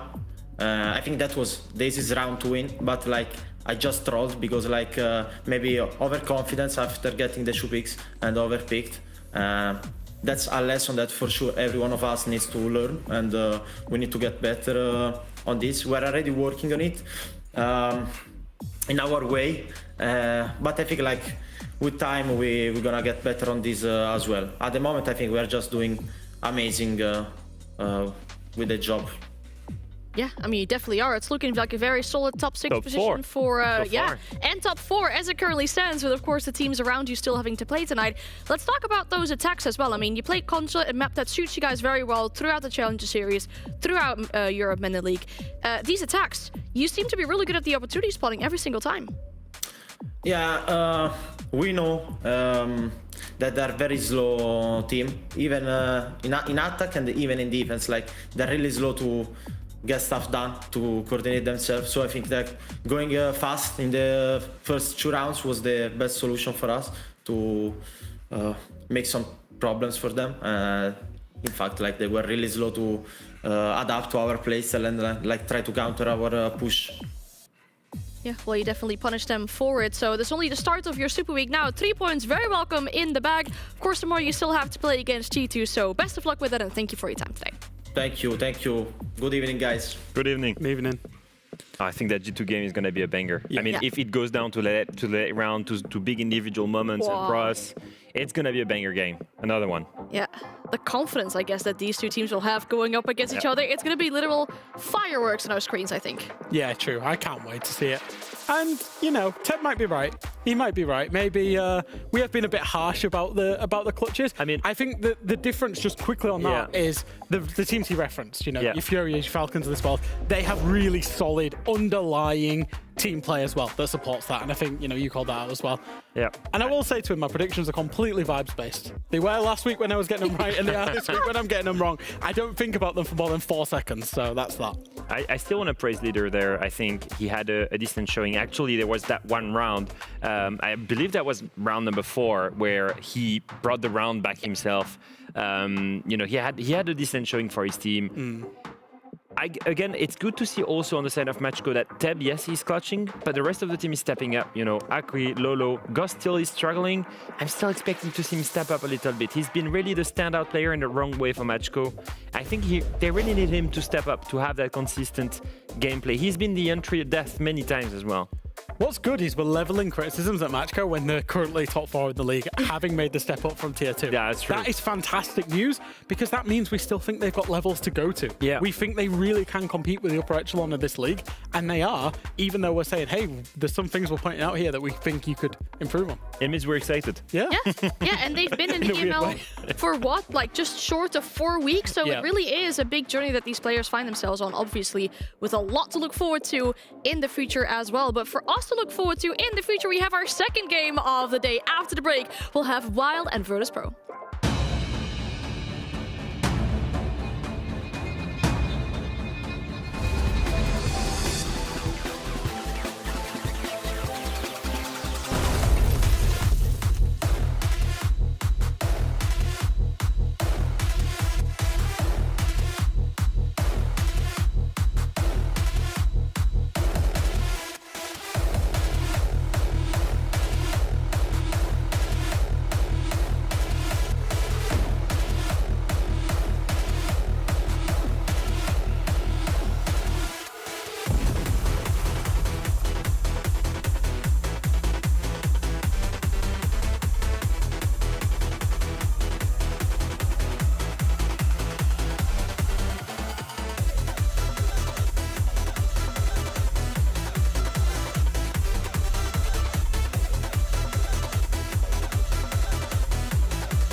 Welcome back to the Europe Meta League, where we're just about to set you up for the second game of the day. It's going to be our seasoned veterans against the new kids on the block. Some would call them the stars of the future. We, of course, have already seen one segment of the stars of the future where Fresh and Alfaba talked about the up-and-coming players in our league, and we've made another one about Evan.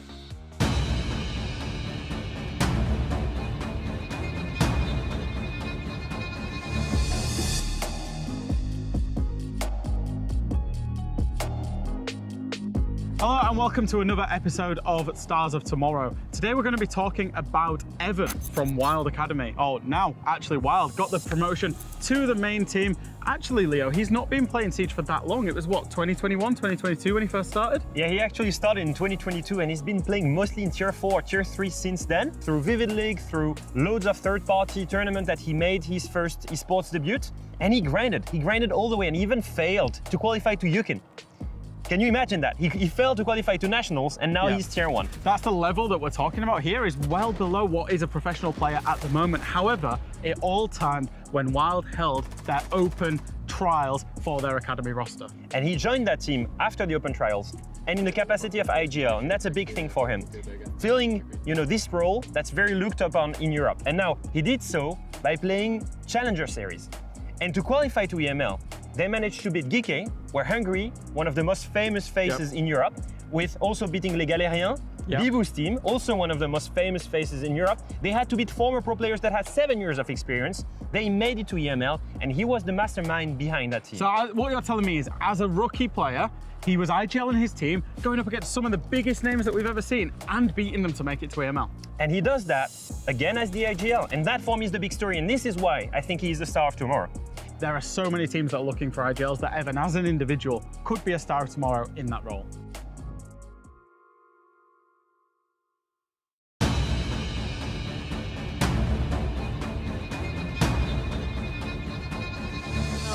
I mean, this was obviously made before the stage, right? And we've looked at these players' performances, especially through Challenger Series, and it was very obviously warranted to make this about Evan. Given Wild's performance now, though, how are we feeling about this video in regards of the stars? I don't think we were wrong to say this before the stage has started at all. I think, Wild were an exciting team, and Evan was the IGL in that team that got them to this level. Yeah. As an individual, Evan is the worst rated player inside of this league, and he's struggling right now. Worldwide, where is he rated? Third worst. Third worst player worldwide. But that doesn't take away from the fact that he has potential and has potential as an IGL. And sure, it has been a baptism of fire. Of course it has been, but he can still grow. I think that's the thing for me, is that he's playing in a very special role in a team that clearly is not functioning at the level they're expected to function as well. So he doesn't shine the best light, and he's sacrificing himself also in that role for the team. Yeah, absolutely. So that's not going to serve him justice, right? Who knows, maybe if he was in a better environment with maybe players that had more experience around him, if he could be a good IGL and have the right ideas. Right now it's tough to even judge him. All I will say is that I think that before seeing a single match of him, it made sense for us to make that statement. Now that we've seen them, yes, he's been extremely disappointing. I will say for Wild is they've made the step up. Things didn't go particularly hot. They struggled. They have carried on struggling. They eked out a win against the very poor Wolves, and that's been about it. That's been the highlight of their stage so far. When times are tough, often we look at teams that are at the bottom of the table, and you can pick out any other team, and they're looking for their most experienced player to guide them through it because they've been there before. Nobody on this roster has been there before. They're all making the step up together, which means these learnings are coming thick and fast for them, and they're just having to roll with the punches right now, and that's unfortunately what it is. And there is my King Evan, the star of tomorrow. I mean, we have definitely seen this film before, right? Where a player comes in to this level of competition, has a struggling start, but then ends up having an amazing career for the rest of it. I mean, a player to highlight in that regard as well is Noah. He was getting trash-talked on by the Endless on the desk. Look at where he is now. He's a top contender with a top team. I mean, by an Endless. To a certain degree, Freck as well. I think especially in the entry department. I mean, he was struggling last stage. So it's been a story for rookies to start and have a really poor stage. I know all about it. Collectively. You just had poor stages. Okay, I was pretty decent individually in my first stage. But you've seen that, but then you've seen these profiles grow when they're given the right opportunity, when they're also fed support and the right resources or the right teammates. So it's just a matter of time, maybe, for Evan. Yeah, and that's exactly why I believe we call them the stars of tomorrow, right? It's that future prospect that we're looking for these players. And it's not easy teams they have to go up against. I mean, they're going up against a team that, I mean, it'd be rude to call them the stars of yesterday, given their experience in the league, because they're still shining. Absolutely amazing. They're the stars of today. 6 years ago, 5 years ago, 4 years ago, 3 years ago, 2 years ago, and today. And they still are. And especially if you look at their future, the short-term future, they probably have that easiest route of all the top 4 teams to make it to the top 2, given the teams they still have to play against. VP should definitely make it to playoffs, and they should definitely make it all the way to EWC. I mean, that's just a no-brainer. With the level they've showed so far this stage, they deserve it. I mean, and I think that the bootcamp, has helped a lot. The fact that these guys are playing on a much better ping, that they're all together. You can see the synergy in the team. They've adapted, they've changed their play style. Everything seems to fit in. The only question mark, Jack, for me, is the map pool when we reach those BO3s in playoffs. Yeah, but we all know they've got it. And we can come on to it then. They do ban the same maps in best of ones, which means that it does give them an element of predictability. So far, that's not been to their detriment at all this stage, because their siege has been so good. Their team play has been so good. They've changed a lot of the things that we've asked them to change, and even some of the things that we didn't like, such as their jerseys on the screen that was just on the screen behind me. They're now in bright orange jerseys that look phenomenal. I don't know. I just love this team this stage. Yeah, they're much different than the ones that they've had before, indeed. But when we look at the stats in particular between these two rosters and what they have shown us so far, there is a big gap. Yeah, so these are the team stats in terms of attack win rate, defense win rate, plants, and team KD. Obviously, the bar out to the left is Virtus Pro, the bar out to the right is for Wild, and plus minus. And it goes significantly in the way of Virtus Pro. Solid attacks, 60% is very, very good across the Wild. Plus 50% is what you're looking for in your defense. A little bit low, better actually. than defense, actually. Yeah, little bit low for Virtus Pro on their defensive stats. Wild, conversely, not looking too hot. But it gets worse when you get further down. Virtus Pro are planting 1 in every 2 rounds. That is phenomenal. And then the team KD plus 42 to Wild's minus 54. I'm sorry, but the delta is huge. There's almost a delta of 100 kills between the two. In 6 play days.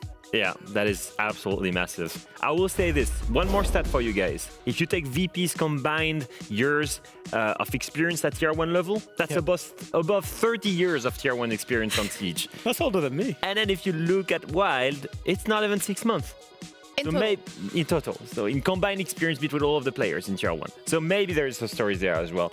We cannot compare two teams with the difference in experience that we've had. And it's quite clear here in every statistic that it's a David versus Goliath. We have a titan of Siege in Europe and a newcomer trying to challenge him. And let's be real, I don't believe he will be a big of a challenger today. No, I mean, we have seen teams upset Virtus Pro before. It's never impossible.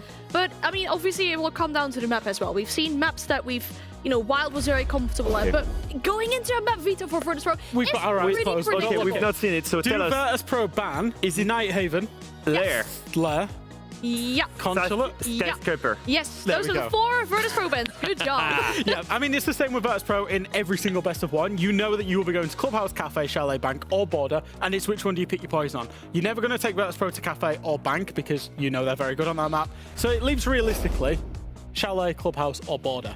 Now, Wild have gone to Border. It is the only map they've won this stage. It was against Wolves, so an entirely different team, but it is a map they found success on. Yeah, and then they played it against Secret. 1-7. They got battered 7-1. It's always adding context. So yeah, they did get a win against Wolves on Border, but let's be real, the most recent history against a top team in Europe, it was battered 7-1. And then trying to give them hope. No. And about VP, what you're asking, how are they doing on this map? Well, actually, VP didn't look that great. They only won 8-7 against PDS and then 7-3. I think 8-7 against Fnatic. It's 7-3 against PDS. Yeah. So what we're saying is their hope. I mean, obviously 2 different objectives going into this game. Virtus Pro looking to secure a spot in the top 2 and Wild looking to keep themselves alive for the top 6 contention. We'll bring you back to the voices for this game. Fluke and Demo, take it away.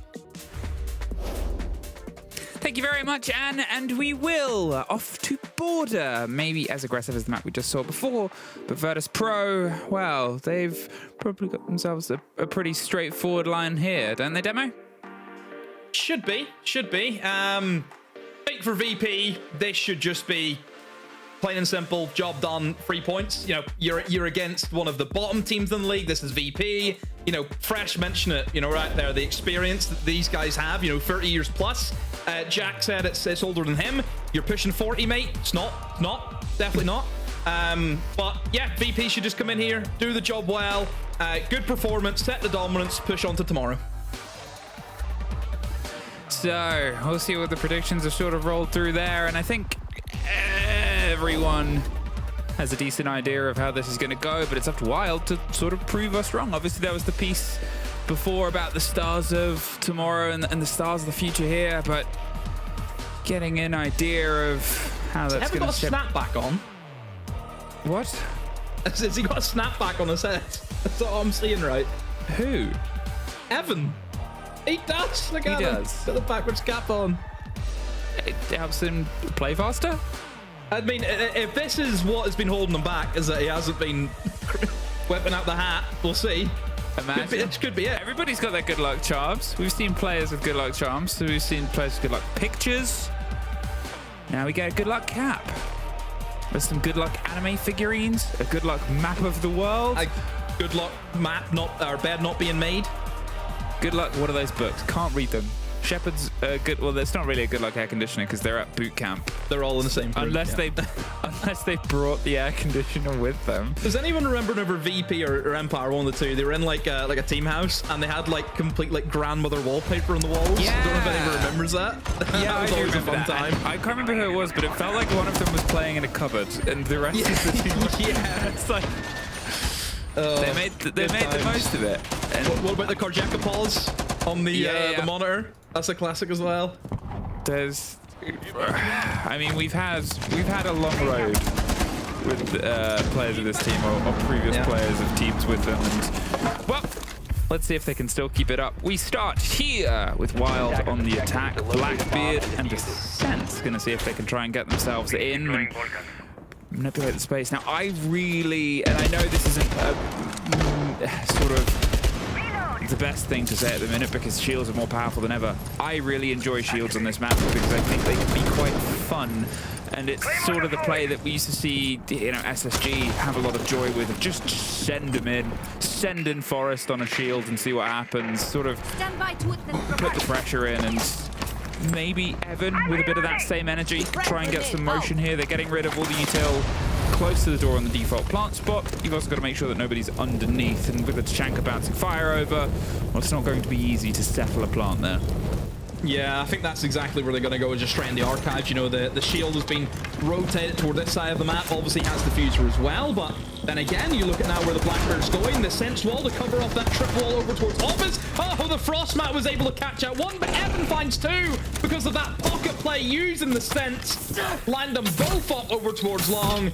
Nice little pocket play from Wild. It's at least got them into the building, but still, it's an even split. 3 players each. That's it, back and forth. But you think about what's been sort of removed here, and maybe the biggest counters towards that Blackbeard, right? And towards getting the plant in. Sure, you've still got Pasha, the best player across the world right now, I think, in terms of KD, alongside Joystick and Dan, who are more than happy to try and counter it. But the single impact now, Evan is in a very powerful position. He is under a little bit of heat and fire, and get that Goomine out and still try and creep their way close, ready for the angle and the aggression. And you can see that they're sort of baiting and baying for some time. They're going to swing either side, but they just reveal themselves, and Pasha still, even though they were aware of the fight, is able to take that one out, back and forth, and a trade. It's a bit of a blow here now. Evan alongside Mats, the two of them with a minute, just have to try and find a sticking point or force the engagements. But Dan, if they know he's a bit isolated, this could be a moment to close down. How aware are they? Yeah, yellow ping, you can see. They must have a drone or something on him. Yeah, you do. You can see that Sneak is on a drone inside of the waiting room, which is where he is right now. Oh, no, Mats allows him to go back up the staircase, and now it's a big 50-50. Where does Mats look? Does he hold on to the east, or does he look towards Catwalk? This is now what he has to come up against, and loses it, picks the wrong way. Evan now isolated in the 1v2, trying to engage that single man towards the armory wall, but Joystick can just run away, and that's exactly what he's done. He's made that cross over in towards security. Now it's left Evan in quite the predicament.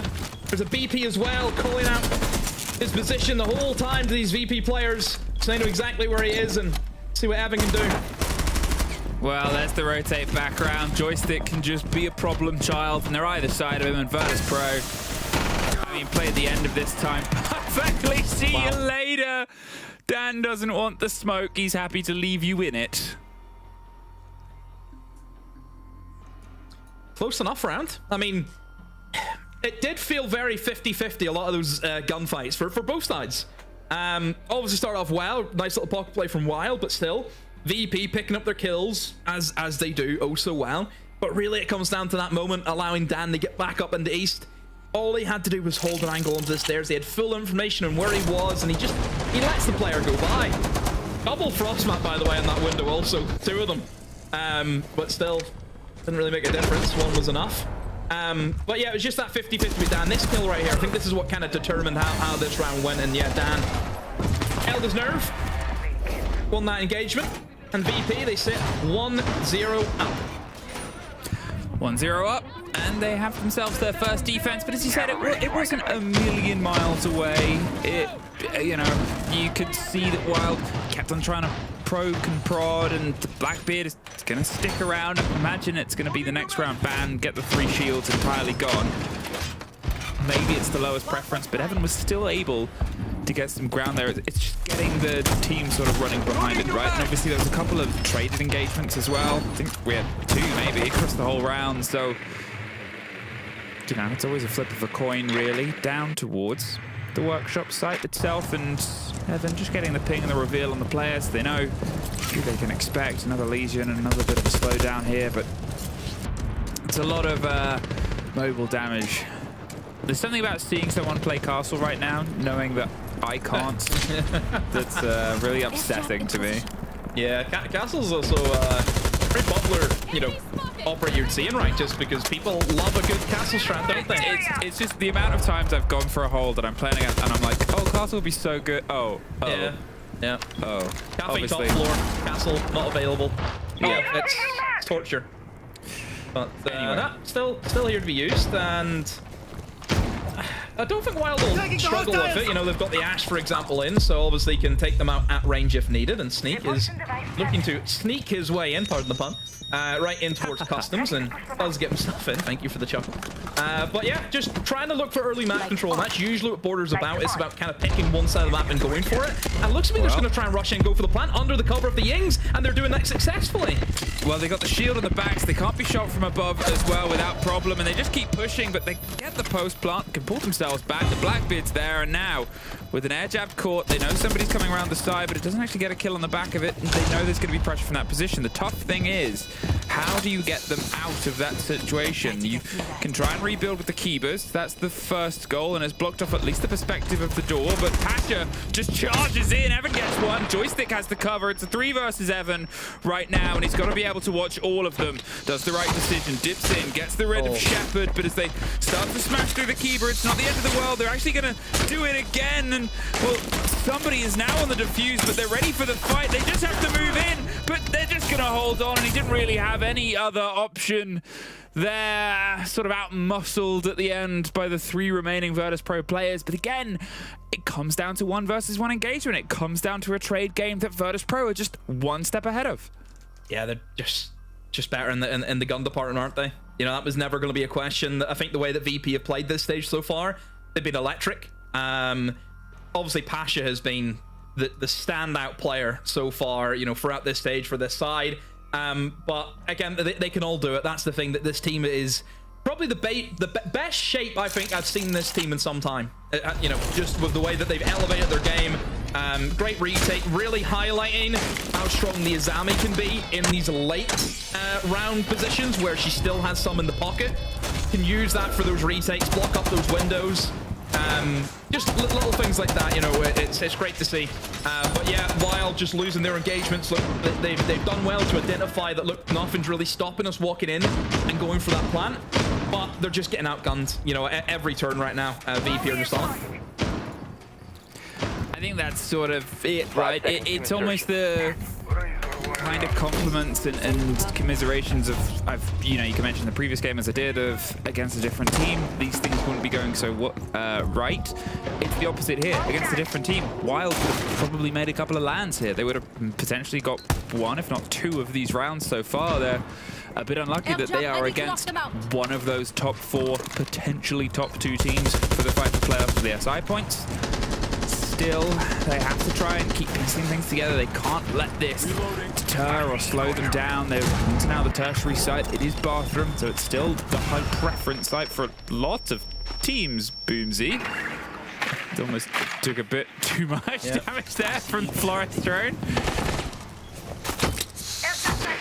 It's actually getting denied by the BP. Have you noticed that? The BP actually using its mechanic is actually stopping them from getting in, so not something you see all too often, but it is working well for VP at the moment. Wild, though, are struggling to really get into the building because they're dealing with a tricky position of having the Tachanka denying them access in towards East there. Now, this is a very popular position. Well, it certainly has been over the past 6 months. We see this position be played more and more frequently by defenders, and it's just that initial engagement of taking the fight to the defenders. As a board, it's a small map. You cannot afford to give up map control so easily, and it's just slowing down Wild in its tracks, and 2 kills come out for VP, and Wild just can't get in. They've not entered the building. Yeah, I think those were 2 swings outside of top east and then one on the long walkway towards Archives, and it's just sort of shut itself down there. Obviously, Boomsy, I don't think was able to get any of those Flores drones out apart from the initial one on the castle. Since then, it's just sort of been a bit lost in the reeds here. Wild. Oh, I was going to say, it's easy for us to say we saw the player there. We get outlines, but would have been heartbreaking if they weren't able to pick up that kill. Now they have a first, and they have a bit of a reveal. They're going to see if they can try and slowly clear their way across, opening up an angle and forcing the players. But Fnatic Pro aren't going to sit around, right? Regardless of their opponents, they're always going to play the best game they can possibly ahead of them. And they've given up some of the vertical, but they're still very locked in. They can counter anything. There's no way that they can get a hold above, let alone get themselves in for the plant. There's a single player in the corner of Office. Joystick wins out during the fight and somehow gets the second. Oh, that one definitely should have probably been pulled away from them, but still. If I said it would be tough to sort of keep the mental game up, but points, that one is probably going to hurt a little bit more. Yep. But again, for Wild, it's just that early game just lost them that. They couldn't get in. VP not holding anything back. Good communication. You can see that they're playing off the info that the Tachanka was able to get, early on, playing in that aggressive position over towards East stairs. He's able to call out to his teammates saying, there's one on this side, there's one over here. And then, once players like Joystick and Pasha and Dan get a sniff of that, they are on it, aren't they? They're just straight into business, looking for the swing, looking for the challenge. But yeah, not a great start from Wild by any measures, and they will take their time out. It's very tough now, I think. Even myself, what do you really do? Because this is VP on top of their game. Even I'm hard. I would... Usually I would say, oh, you do this. I don't even know what to do. I think that's I'm no use here. That's like the rough point of it, right? Is they're not doing anything wrong per se. They're approaching the problems that are ahead of them. They're going to sort of rotate around. Just sometimes the opponent is that step ahead, and sometimes they'll just shoot their way out of a problem, and that's that frustrating thing that you can't always prepare for. In fact, I would go as far as say you can't prepare for it. You can try and prepare to man mark particular players, but if you're up against some of the best in the world, you're up against Joystick. Some of the best in the world. 7-0. He's done the James Bond within 3 rounds. Attackers have discovered the location of a bomb. Thankfully, it's not the bad James Bond. No, it's the reverse Bond, which is the better Bond. So what you want to say is the reverse James Bond. Jason Bourne? 10 seconds or what's the one with Mr. Bean? Oh, Johnny English. Johnny English. I'm thinking of, technically Johnny English always saves the day as well, but if there was an opposite to the cool of James Bond, it's potentially Johnny English.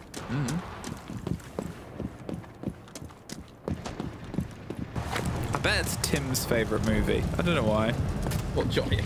Feels like a Tim film. Like, yeah, I love that film. 3-0. Virtus Pro, and well, there's a slightly different idea of an attack here. As I predicted, the third shield has been banned, so Sneak is going to do the opposite and smash their way in. Maybe try and get a bit of a surprise factor here, the roll of the sense, pop some noise, some Grimbies, and just throw a plant in while Sneak is trying to get kills. But Sneak has to get kills, and it has to be uncontested. There's the break. Get rid of the fire, the long throw of the smoke, and now you've got to sort of operate, and there's Patcher getting one. The shotgun has moved right past the player. They're not aware of the one behind the half wall, and somehow Patcher still wins it out, but Garen the Glass is the crossfire. However, they haven't been able to get the kid down in the chaos, and they are a body down. Matt, the Buck, probably underneath, or at least potential of that position, which means that they can't comfortably go for the plant. They don't know that there won't be a sudden surprise factor. However, the surprise factor here is gone, Demo, as is pretty much all of their usable utility. No smokes left for the Glaz, no bees left, a couple of sense walls, fine, and some grenades, but that is tough when you're up against what you're up against. Evan, gonna attempt to push in towards East alongside Boomsy, but really now you're shifting all of the util that you would use towards, you know, Armory, over towards Archives, and now you're trying to attack the other side where there's still a vast amount of util that you have to go through, and they just don't have enough because they used a lot of it. You know, he's got no bees left. There's no smokes left either for the Glass.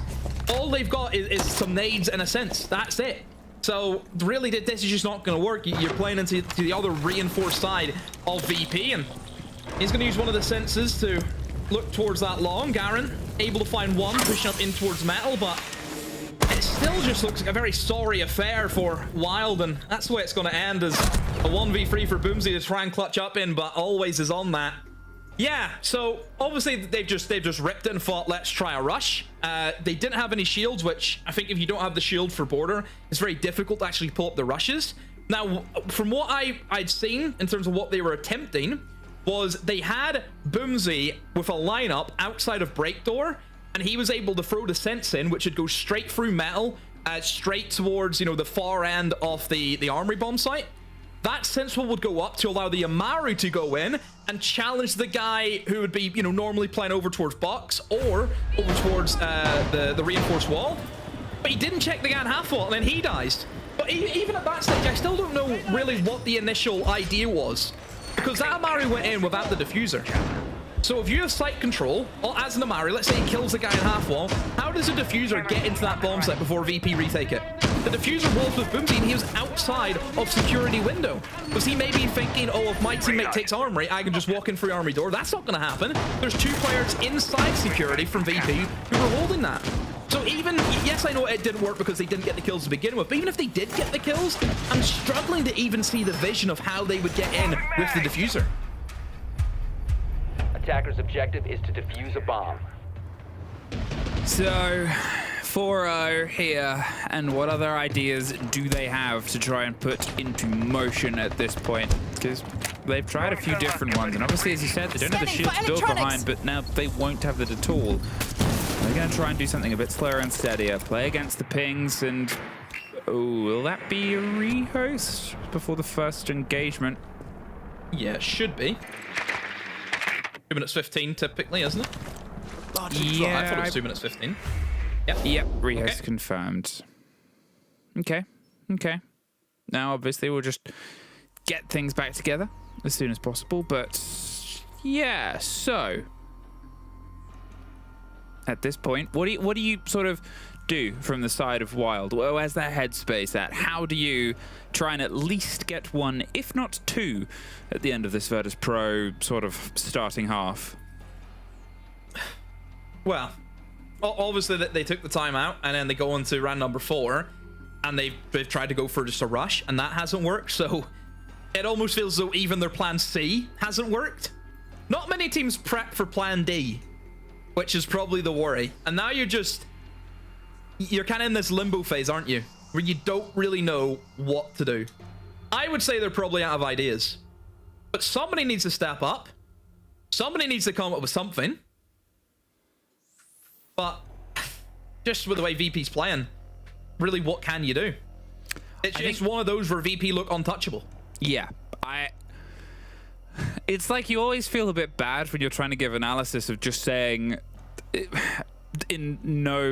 just shoot this, just kill, bro, just kill. You know, in simpler terms. Simple as that. For as deep as this game can get, for as sort of intricate and creative and aspirational and architectural, there is a shooting game at the core of it.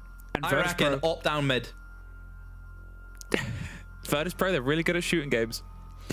And it's very good. And it's not every day. We even highlighted this. Sometimes teams are on their day and sometimes they're not. And unfortunately, Wild have hit Virtus Pro on their day and they've tried different things. And unfortunately, they're finding the same results. And, you know, it's not to say it's any part in their fault, but unfortunately, they're being punished for it either way. Yeah. I think, you know, the big four, VP, G2, Falcon, Secret, whenever they're on their day, they've looked fantastic because all of them have had those days in this league where they've turned up, they're against a lesser opponent, and they've went in and made a statement. You know, I think we cast it last week. We seen what Secret did to Matcho, where it was that 7-1 on Bank, and it was just, what can you do? And then G2 had the same thing against Gen G. You know, these big teams, whenever they are on it and they look so good, they are just that good. You know, that's what they're showing us is how deadly these teams can be, because naturally these are the teams that we expect to see representing our region at the events. I think that's also the sort of driving force of it as well, is that this Wild team, generically, when they've gone up against those big four teams, they have struggled. And the only one that they've really gone up against so far has been BDS. Obviously, they've not BDS, sorry, G2. BDS also handed them a pretty heavy game. But ahead of them, obviously, they've still got to play against Falcons. They're getting through this game. They had the secret game that you mentioned, and they were pretty weighted to one side. And I think it's not to say that you hit a bar. I'm wondering if there's always that element of a confidence of when you're up against the team, sometimes the hardest thing is to get your shooting locked in, because you can play stuff by the book. You can have great by the book players and great by the book plays that it seems like they're trying to operate on, but they're suffering elsewhere, right? Whereas when you put them up against, you know, say Wolves or the BDS game where they got themselves a bit deeper, or, you know, Gen G where it went pretty much all the way, they can put a little bit more faith behind their guns because you're not up against one of the big four.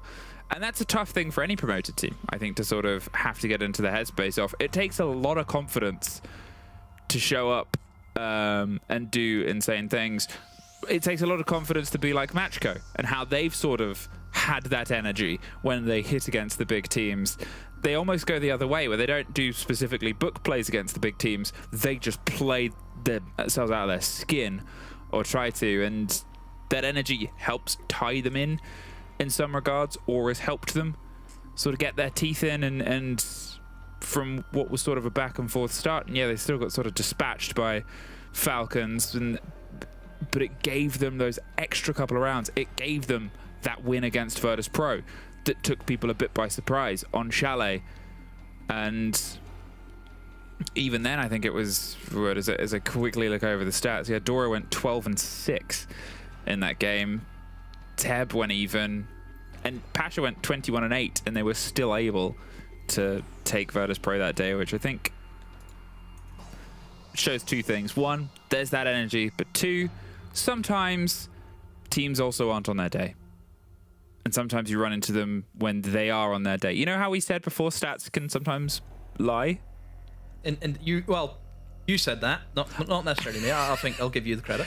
You don't want to you don't want to irritate Jesse J Chick with me. Exactly. I don't want to make enemies. I'm not here to make enemies. Okay. So when Demo earlier said stats can sometimes lie, I'm here to say that they can say the truth sometimes, Jesse. And sometimes they do. He's just on backflip. Just stood up, rip the fat backflip just on top of the stairs. Loves it. I would pay great money to see Jessie J Chick perform a backflip. I think they've got a hidden gymnast personality inside of them. Yeah.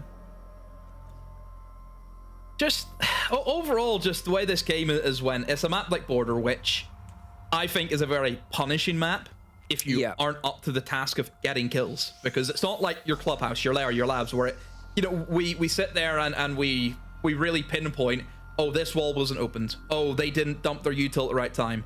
A map like Border, unless you're getting kills and trading back, do not play this map, because that is the standard that you need to have to play this map. It's all about kills and it's all about trades. Positionings are key. Very little amount of hard breach that you would see in this map. It just doesn't really exist. It's all about those quick, fast operators that will win a gunfight. That is what works in Border. And VP understand that very, very well. You know, VP, like I've mentioned, they've upped their game. I mentioned this last week. They've aligned themselves with the way the meta has went.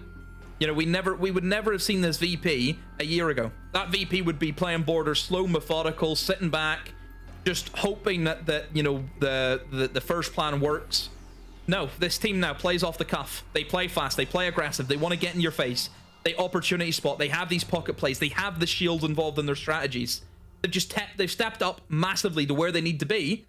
I just can't wait to see them get into international gameplay. That's what I really want to see from VP. I want to see them up against Brazil. We will hopefully be back in the game sooner rather than later. Obviously, it's a bit of a break in momentum, and to be honest, you know, sometimes we'll talk about how this is beneficial for some teams, or some teams are building momentum. It doesn't really feel like the pace of this game has changed. Virtus Pro, I'm not going to say they've been on like cruise control, but they've kept a very steady pace. They're early on in a long race. They haven't needed to break out into a sprint yet. This probably isn't going to slow them down too much. It's like whenever you see them, you know, the Olympians doing like the, what is it, like the, you know, like the really long runs where they're like the 8,000 meters, whatever it is, or 10,000, you know, those, and you see them just kind of jogging, and then you hear the bell at the last lap, and they're just gunning for it. And they just go. We're nowhere near that yet. Absolutely. Nowhere near it. And I think that's it. So at this point, they'll get in and probably hit the map at the same pace. Wild, obviously, Boomsy was the one that's disconnected, so I'm assuming that's them talking and just getting things back up and running and confirming when they are back in and able. But if you have missed the point of the map up until now, it is currently 4-0, and we will be heading into Vent Workshop next. Virtus Pro have been leading on their defense here and have been pretty solid. Joystick still yet to die, touch wood. 7 kills, no deaths, 1 assist. But at the same time, the only person who is negative currently on the side of Virtus Pro is Shepard, 1-2. So also 3 players with 100% cost currently in the game for Virtus Pro.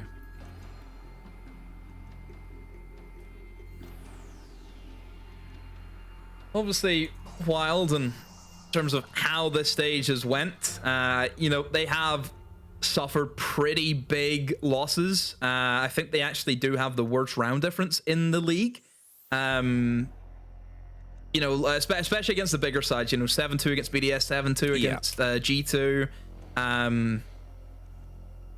Obviously, whenever we also seen them against Secret, you know, 7-1 as well.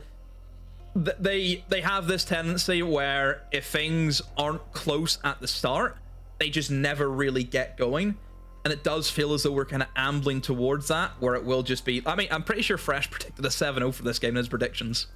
That's what he said. Well, Fresh vibes his predictions out, as he used his defense for getting the previous one. He actually tried to gaslight me last week. Oh yeah? See, whenever he was getting the predictions correct, yeah, he was saying that the whole play date was actually pre-recorded, and he generally tried to convince me that it was, and I was going insane. He actually tried to gaslight me that it was all pre-recorded, and he was saying that blasted Ubisoft aren't happy that he's leaked the results and all this. He was proper going for it. Did you believe him? Yes. I was ready to ask him for the lottery numbers, honestly. Demo. We are in the group chat of production Do you not think we would have known? I just thought we were getting punked. No, I think... I mean, I'm saddened you believed it, but also not that surprised. It was crazy. He was getting it like spot on correct. You can't blame me. Everyone on Twitter was thinking he was the Messiah. I like how he really wanted to shave Dez. I like that that was his goal. Dez having a meltdown as well during that Dez having a Matcho game as well. I mean, I don't think funny. it... I don't... Would it have happened? Imagine a bald Dez and a bald Tim. Wasn't it a tattoo? Oh, was it a tattoo? It was a tattoo. He was going to have fresh tattoo on his body. Oh, yeah, the eyebrow shave was the last one. Yeah. Where Dez shaved his eyebrows off. It's tattoo afresh. Wow. Imagine Dez doing like a Steve-O where it's just a massive picture of fresh on his back. Immortalized forever. That would be great. Yeah, I'm sure he would love that. 4-0, we are back in the game. Thank you for being patient with us, everybody in chat. Now, let's see how much more of it we have left. Obviously, that was on the back of a disconnect, but as the round was in progress, I do believe everybody has to play the same operators on the attack as it was before.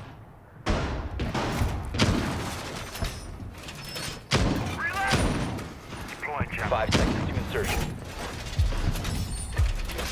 So, last time we were here, it was a quick rush from Wild, but then an excellent retake from VP. Now, is it a case of are Wild going to get caught out by the same retake and actually hold their angles and win their gunfights? Or will VP just not even allow a plant to go, you know, in the first place? Which I think probably the latter will be the more likely one. I don't think VP will allow Wild just to walk in as safely as they did. And to be fair, I don't really think Wild could. They don't have the safety of the Blackbeard anymore. You know, that's been a great ban that VP have obviously targeted. You know, shields, massive thing on border with the amount of space that you can take, and obviously helps whenever you go for plants. So without that, you do feel a little bit for Evan, because he has been that, you know, getting most of his better side of Siege on the shield. So if he doesn't have that, he has a little bit more weaker. But again, that's a target ban for you. You know, you take shields away from a player who loves shields, they will be hindered because of it. So the pressure here on towards the top of East now, as they try and just shimmy and shake their way around, looking to try and dig up ultimately and put the pressure on here. Now they're going to be challenged as soon as they...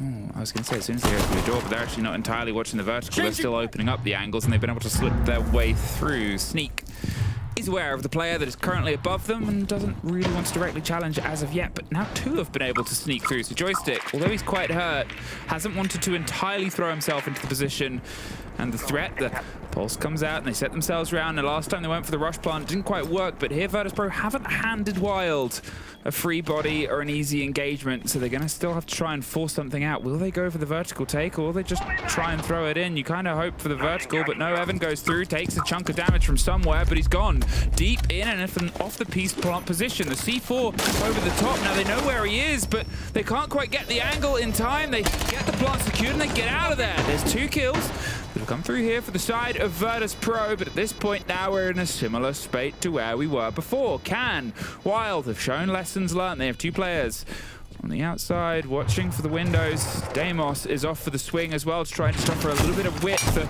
cover the door itself. They have time to work with, but the time has ticked fairly steadily away, and well, with no keepers to try and build behind, they're hopping in for the angle. There's Matt's getting one. They're in and they're out. Sneak gets the second, and there they go. Now holding on to the defuse though. Will it be picked up? Will they get there in time? They're too far away, and there it is. Dan just held on. Yeah, just had to stick it. You said a similar position from where we were the last time, correct? Somehow, Wild able to move in and get the plant down. However, you look at where that plant happened. Yes, he planted in a position where there was no vertical holes on him. That was, you know, that allowed him to get the plant down. But you think about that from a perspective of everyone else who's outside. How on earth are they supposed to cover that diffuser? Attackers. It's not the same as planting inside of vents. where you can sit on the window, sit outside main door, have an angle onto that diffuser. Look at where he's planted. There is a blind spot that stops that long angle from the player inside the supply over towards custom side. He cannot play that long angle.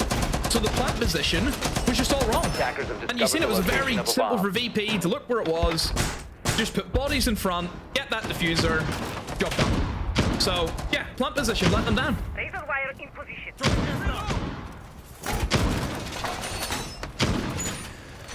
Well, 5-0. And Fresh is helping on two fronts. One, his prediction was a 7-0. And two, he's helping illuminate rulebook things for me. They can change, apparently, even though it was in progress. Apparently, that's been a thing for a little bit of time. I just can't read. There was an open wind there for you to take the nick out. I mean, you could have if you wanted. That was space. There was some airtime. You know, I'm not as mean as you think I am. That's fine. I read the unless you're rulebook called, now. unless you're called Fresh, and then it's a different story. No, yeah, you can go in on them as much as you want. The Flores does as much work as they did before, but is going to go somewhere else last time. They could not get any success with the drones directly onto site, so they're not going to actually do that. Remember last time we were on this site, Wild couldn't even get in the building.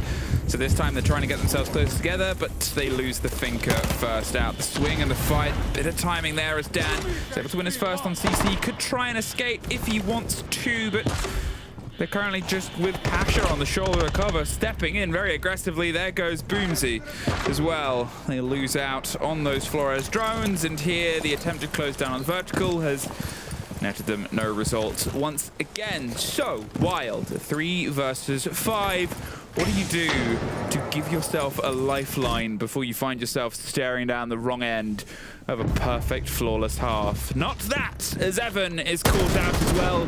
They do get one, so there won't be a flawless end to it. But there's still a long way to go. Yeah, and for Wild, just struggling to get in the kind of foothold in the map. Been able to work their way into security, but they've sacrificed 3 lives for it, so definitely not a word betrayed. Last Dokkaebi call also being used by Matt, so that's it for the info. Still got 2 Lion scans, but it's not going to be as strong as what the Dokkaebi gets you. But that DMR ready to rip through these soft floors, but not really in a position to do so because there's still players above. Oh, no, just again the outlines do sometimes play tricks on us, but still. They know he's here. Should be a matter of time before VP have that dreaded double swing that they love oh so much. You know, one from the VP, their crossfires are superb. There we have it, VP. Lock it down. Just in cruise control. You know, on the motorway. 6th gear. Overtaking when they need to. But, hey, just, what do you say? What do you expect? This is VP at their best. I think that's it, right? Is VP again, that they're not making mistakes. Everything seems very well thought out, and yeah, there was the sort of dash towards getting the kit on the previous round, the one just before the one that we saw down underneath, but you know, they still had the confidence to stick it. They still knew what the plan was, and there again, the way that they'll get those opening kills, fall back, set up that cross fight, they bait them into the position that they knew that they would know that they were in as they were last time, but now they have the player that's above the hatch on the sort of office window, ready to get the cross on towards long. It's just rehearsed. Well and truly rehearsed. Now, 6-0. What can Wild do? Hey, if this had started the other way, they could be starting 0-2-0. This could be a flawless either side. There's always the potential. Unfortunately, it's not likely. No. Virtus Pro have just been playing brilliant, and it's hard to argue with it. 6-0. Not something you see all too often. Especially at 6 on border defense, where attack has a lot of things going for them on this map, but just Wild haven't shown it. Especially look at the map statistics for Border so far in this stage. Border has a 57% defensive win rate. So yes, it is defender-sided, but shouldn't be a 6-0. The attack should at least be taken 2. Demo, you're telling me the flawless half is a statistical anomaly? Oh, not this again. What? I'll tell the press. You tell the other press. Yeah, there's been 19 attack round wins on Border. Where are they all? So I want to know. Not here. But there might be at least one more to put this over the edge. Virtus Pro, they just need one single drip of success. And they're going to start trying to hunt out the player on East. Now they are being pulled, and the Deimos is safe in their position to sort of just say, I'm up here, ha ha ha ha. Everyone knows where you are. The only option they have at this point is to get out of there. Sneak doesn't want to be on the wrong end of the track. He knows that there'll be pressure coming from places that he cannot see. And he actually wins out the first fight because of it. IQ gone. Joystick wanted to try and lock in the end of that on the back of the Grimbees, and well, that's some utility spent towards a player who has since escaped. Good move there from the Oryx, and they did that just at the end of the sort of Deimos track. They moved away and then went back into the position, so they probably played a little bit of a surprise trick there on Joystick. Now, eyes on towards Office, and Sneak's going to see if they can hold out. Not sure if they have the option of escaping down the hatch. If they want to, it is soft, and there it is, opened up. But the pressure is actually coming from underneath, so instead they've got to try and fight their way out. Hit the pipe, get yourself a second, and get out of there. Good though from VP, analysing the issue, of course, being that sandwich position inside of Office, and they've used the Deimos track to put the pressure on them, make them move back, and it's allowed them to open up that wall now. But still, Fountain is going to be the next thing that need to try and break through, as Sneak is currently playing in that position. I think VP, though, you know, they've still got a good amount of utility. You still got nades that you can obviously combo with the Deimos to try and kind of catch people by surprise. But speaking of catching by surprise, Sneak has caught two of them just by swinging out of Fountain. And it looks as though it won't be that dreaded 7-0 for Wild. They may get at least one round on the board. Unless Shepard and Dan can do something magical, but Border, whenever you don't have the numbers, it is difficult. Yeah, you're sort of on the uphill here, and with how Wild have played this, especially Sneak sort of just baiting them in and utilizing the abilities of the Oryx has just bought them more and more time. They're setting up themselves a big, long width on this hole. They're pretty much entirely stretched over that side of the map, but they're making sure that their presence is still known. Pressure swings round, Boomsy gets Dan, and a flawless start here, the perfect possible. As some coaches say, we're one round up. 1 of 6. 1 of 6. It's a start. Start at least, but a long way to go. Yeah, VP, just getting caught out. You know, I think Sneak just fire. I'll have a crack, I'll have a swing, and hey, ended up getting 2 kills from it. And look, at Border, I think if you just go behind on the attack in the fashion that they did, you can't get back into it. It's very, very tough. So numbers, very, very important to have. But that is the top floor locked out now, though. And a point that you always like to make, it's eventually teams will have to get onto that third bomb site choice, won't they? And that is usually where we see the attackers be more fruitful in their advances and getting rounds just in any map. It's the big problem with it, right? Is that Virtus Pro just need to get it to stick once. They don't need any other pressure. They're playing a best of one every single round at this point. And Wild, unfortunately, they want that mindset. They want the idea that they have to win every single round, because they do, but it's much harder to lock in when you're on the other side of the pressure of it. For a while, if Wild are able to tie 3 rounds in a row and perform a rotation, suddenly, in the air, you feel the shift of energy. You feel something else swirling, and that's something that Wild can sort of grab onto. So Virtus Pro, if they want to get this done quickly and painlessly, they want to do it in the next 2 rounds. Otherwise, there's that hope that Wild have done it once. Why couldn't they do it again?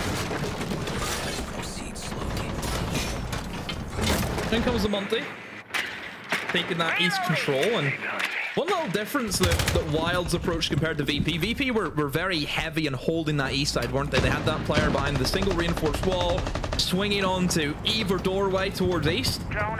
But just feels a Wild maybe just allowing too much control over the VP at this moment in time. Aren't really looking to put up a fight.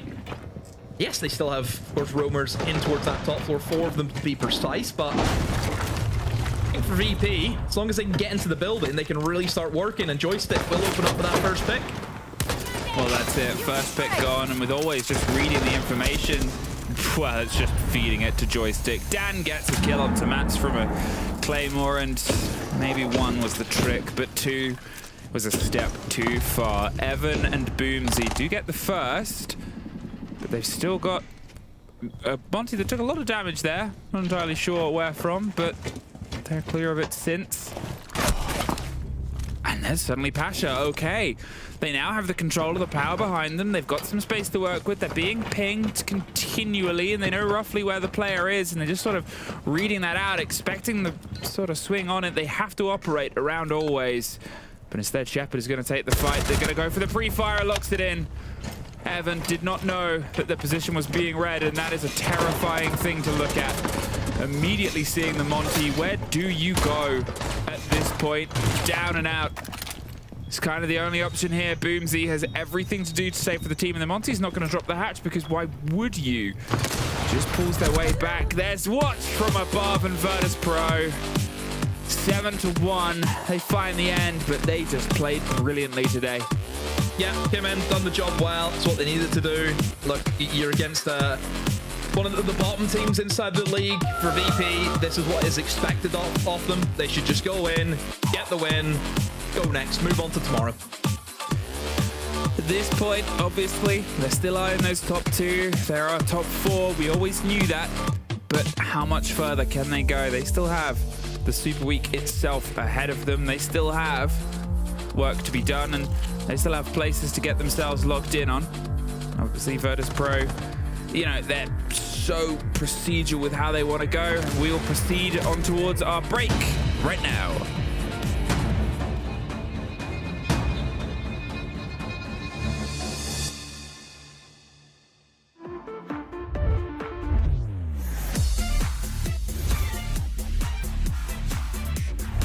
And dash together.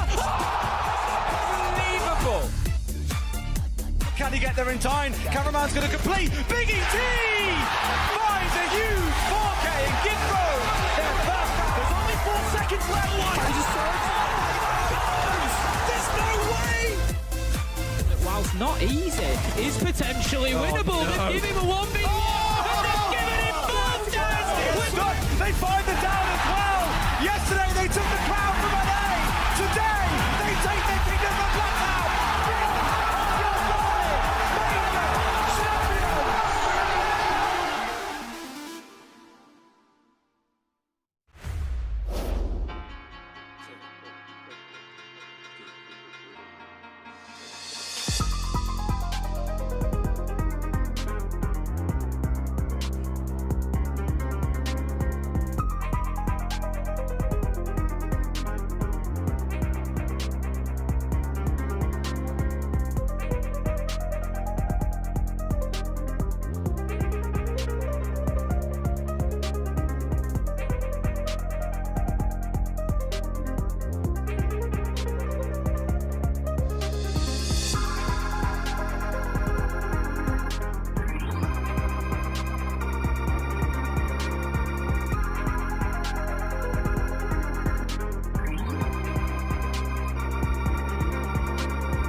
Welcome back to the Europe Men's League desk, where Virtus.pro have just secured 3 very welcome points against Wild, who fortunately did win a round. It was very much looking like we're going to get our first 7-0 in the league. That didn't happen though. But I think Virtus.pro showed us that obviously it was a David versus Goliath.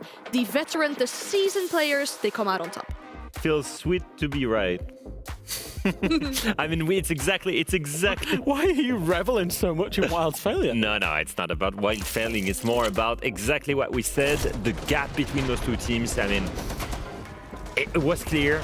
The clearest thing I think for me was that VP did not make a single mistake. Yeah. Like every single situation where they haven't let Wild plant. Like look at this one. The retake is impossible on the side of Wild. It's the same thing the round 4. Where they plant in workshop and then they just go outside and no one is able to cover the plant. I mean, and you look at VP, they're well disciplined. No one's giving him a free 1v1. They're always in a tradable position. That was crazy. Except there, but that's joystick. He 180s and kills you. And you know, in many of these rounds, we did see some great examples. Look, it's clear that Wild has the potential, but it's just not the same level. In any shape or form. Yeah, when we say teams play against Virtus.pro, it doesn't matter what map you're going on because you're going to know the map. You're going to know the playstyle. You get an advantage in the pre-match from that because the Virtus.pro is so consistently the same. But you've got to turn up in the server and be better as a team than Virtus.pro because Virtus.pro will always put in a really high level of consistent siege, no matter who they're against, no matter what the map is. It's only about them. They don't read too much into their opponent. And Wild today, they were not consistently better in terms of their team play. They had some nice ideas. I thought Evan started off well on the Blackbeard. He had a good start on the personal front. They found a couple of plants, maybe not in the best position to hold it for a post plant. On another day, they get a few more rounds, but they were still outclassed. Yeah, it really looked like a solid side on the side of Virtus.pro, really performing out here. Obviously, there's a really solid chance, I think, as well, that we see Pasha back on the scoreboard for the top 3 of next week, or next playday.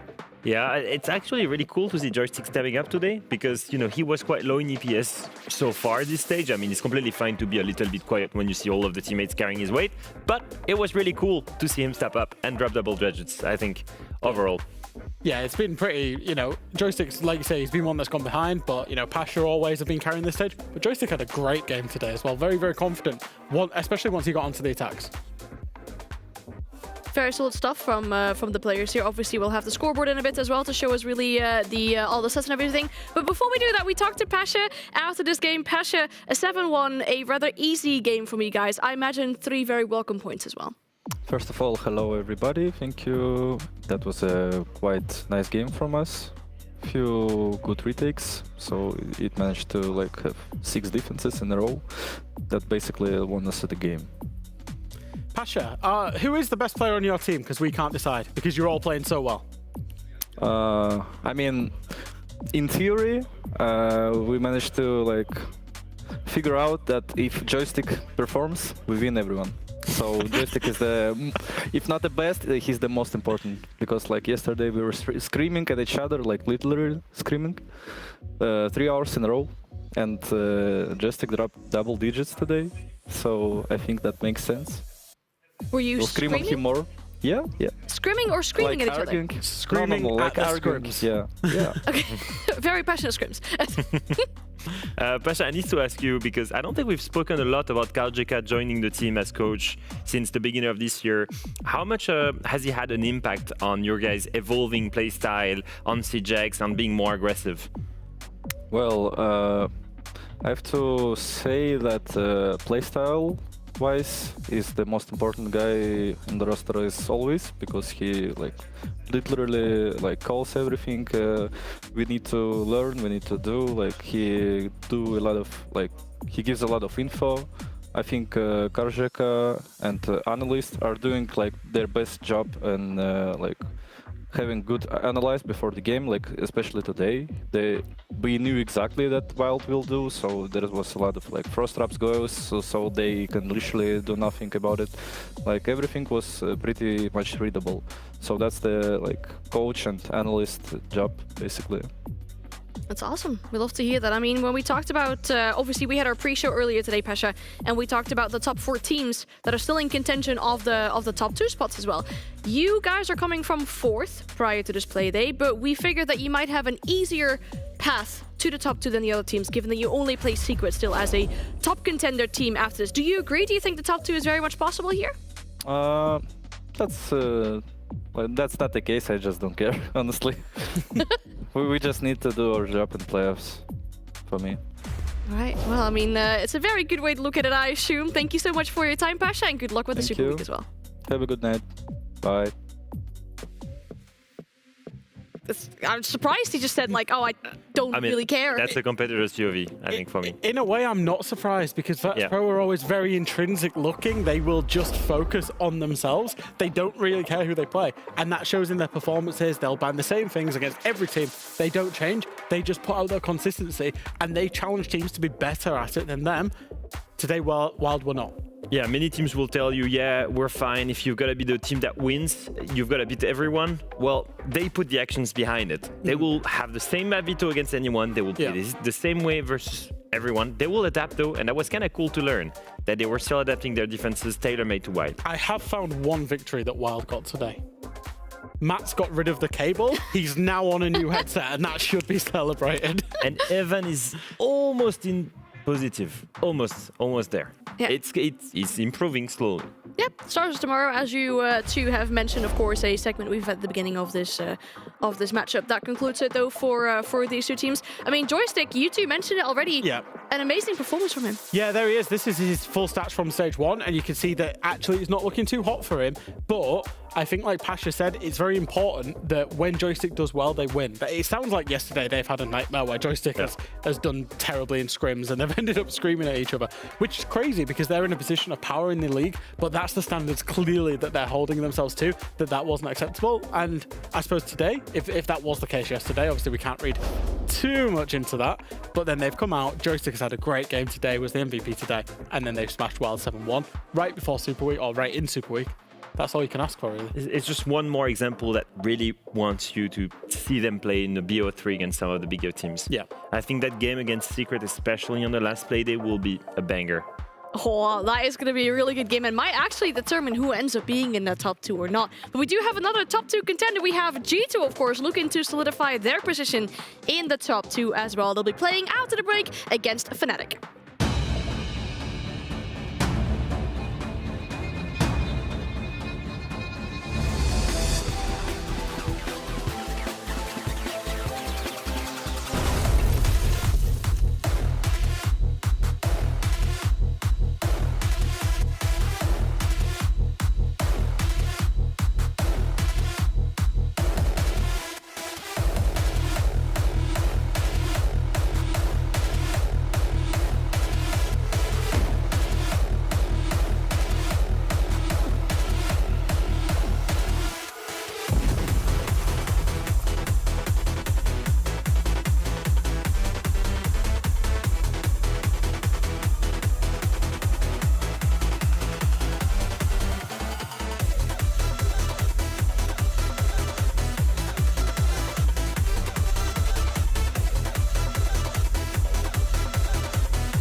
time to dive into our third match of the day at the EML studio.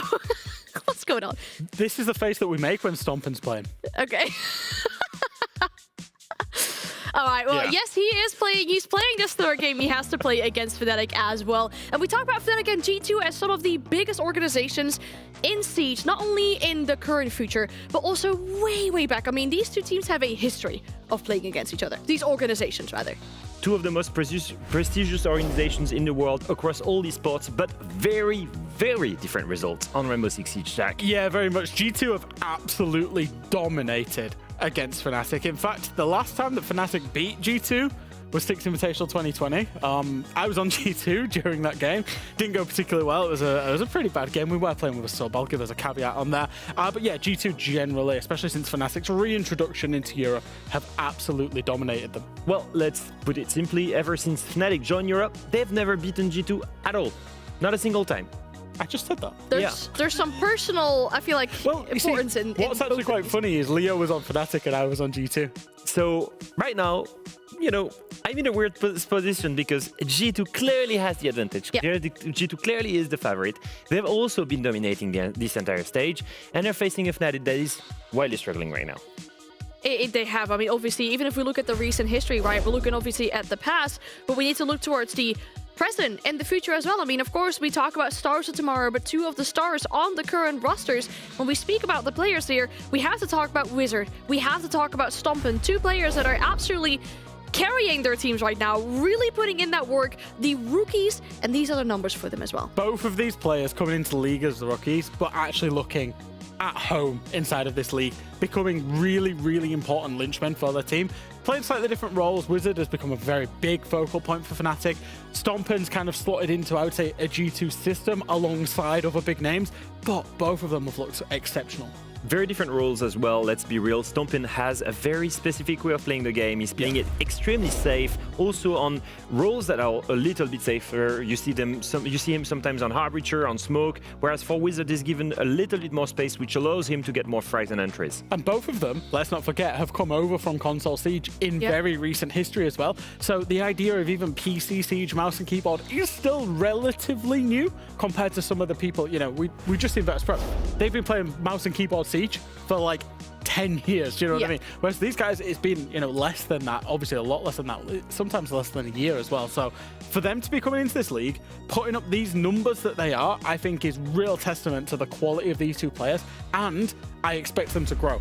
This isn't the finished article of them. It's a really exciting prospect, especially, you know, obviously with crossplay coming into play, players from console now being able to mingle, match with PC players as well, really show their own true perspective into these games here. But when we look at Fnatic as a roster, the team that's surrounding Wizard, I mean, in regards to the top 6, it is technically still possible. It is going to be really difficult. If we look at their last week, devastating. I think that 5-7 against Matcho is probably going to hurt more than the 2-7 they had against Falcon. Yeah, it will hurt, and it has hurt. I know for a fact that it has hurt speaking to Fnatic, but what I will say, it's in their own hands. If they have a solid super week because they play both Gen G and BDS, who is ultimately the teams they want to replace in that 6th place after today's playday, if they get 9 points out of 9, they will make playoffs. So right now, it's still in their own hands. We're looking at two very different scenarios, right? When we look at G2, G2 is playing for the top 2 spot. When you look at Fnatic, they're playing for the playoff spot. But if you look overall across their stage, I think that we're looking at Fnatic that is kind of like a Wolves with more potential. Yeah. We've seen Fnatic more consistent. We've seen Fnatic with the same flows. We've seen Fnatic with a little bit more talent and glimpses of hope against some of the best teams in this region. It just needs to come together at the right time, and now is the moment in the Super Week to save their season. This is going to sound terrible, but there is a very obvious improvement for Fnatic. If your teammate is planting, at least be on the same level as him. Don't be one floor below in absolute Narnia. That's what cost him a game last week.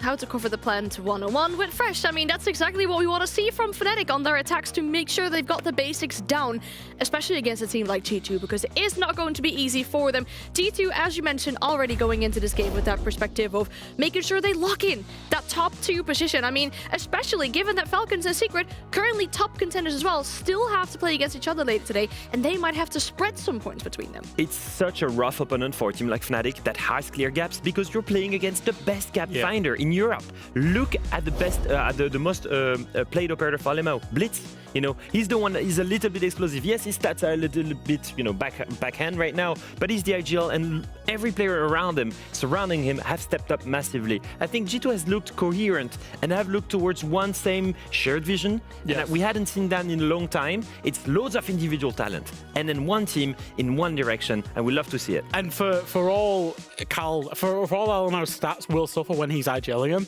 G2 do look a much better proposition when he is at the helm on that IGL. And there's so much raw individual prowess on that team that if you're Fnatic, a team that struggles for just explosive plays where somebody can just punish you and you leave a gap, G2 are the team to punish that. Yeah, and another trend that we've seen with G2 as of recently is that regarding the map, they don't really care if it's a map that the opponent is really comfortable on. They'll play it regardless. It doesn't really matter. We're going to Cafe for this one. Is that a map that either of these teams are super comfortable on? I think it's a question mark for me in the sense that G2, they've not played it on CGX. The last time they played it was at SI, they lost it to Space Station, and that was the end of a 5-win streak on it, which means historically, quite a good map for them. Yeah, they have tended to like it, especially at international events, even though it can be a little bit hit or miss. What I will say for Fnatic, they played Wolves on this map. They gave Wolves their first win of the stage, their only win of the stage on this map. And it took it was a big comeback. Fnatic went down like 6-2 quite early doors. Didn't look particularly hot on it. So from the outset, I would expect this to be much more comfortable for G2. I think they've reworked it kinda because they've beaten Genji on it during the Belgium Masters. Yeah. Just only 10 days ago. So we're looking at an improved map on the side of Fnatic and recent VOD as well for G2 to look at. Yeah, I mean, there is definitely some information on what that team might be doing there. But the good news is that the match is ready. So we're going to send it back to Fluke and Demo for Fnatic and G2 on Bank. Cafe. Bank or Cafe? Where do you want to go? I'll side with Anne. Anne's usually never wrong. Anne is usually never she wrong. might be wrong. We don't know. I think Anne might just be in charge. Anne's in control the same way Fresh had all the predictions last time. Anne is actually... doesn't matter.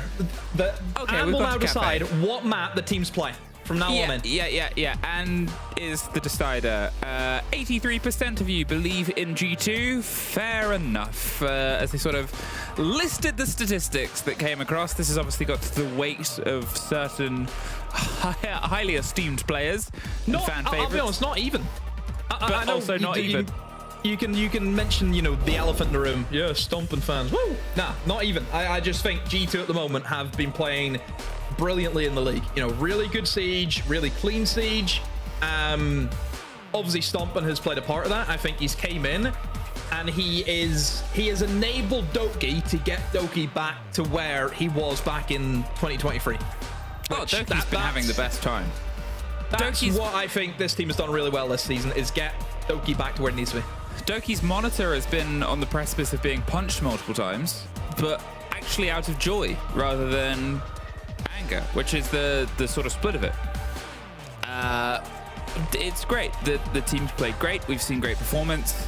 There's been huge energy from the team. They've seemed to enjoy playing the game, which sometimes they haven't, I think is fair to say. But at this point here, with Virtus.pro getting a pretty clean win earlier on against a team on exactly the same amount of points, can G2 do the same, keep up the pace, where the top two really create that divide the Matcho are doing their best to hold on to? And it's truly, it's like not to continue F1 posting. I don't know where you lie about those within the group chat. Where do you sit? 5 seconds to insertion. Don't really care. Okay, in the middle. Where I sit. Doesn't affect me. It's two races right now, and you have BDS on 6 points in 6. You have Matcho on 13 points in 5th, up to 16 across the top. Now, obviously, still a couple of teams have to play, but what a divide this table has sort of turned into to fight for what's effectively one position potentially at the bottom, the last playoffs position. And it's anyone still to play for because it's so low. So G2 can sort of keep that guessing game going really here by locking in Fnatic. But Fnatic if they win this and they set themselves up for a pretty good step, they can move on. They start with the approach across the top floor, just sort of eyeing things out as the IQ digs in underneath. Now Stompin is ripped and ready to go for somebody on towards the white window, but do they know that the IQ isn't a million miles away? Is Pulse reading things a bit too upwards? That might not give some of the game away, but the IQ might get a lucky drift here, Starks. Yeah, the IQ is also really valuable just looking at the lineup for G2. You know, you can spot out obviously the pulse and the cardiac scanner. Same with Vigil.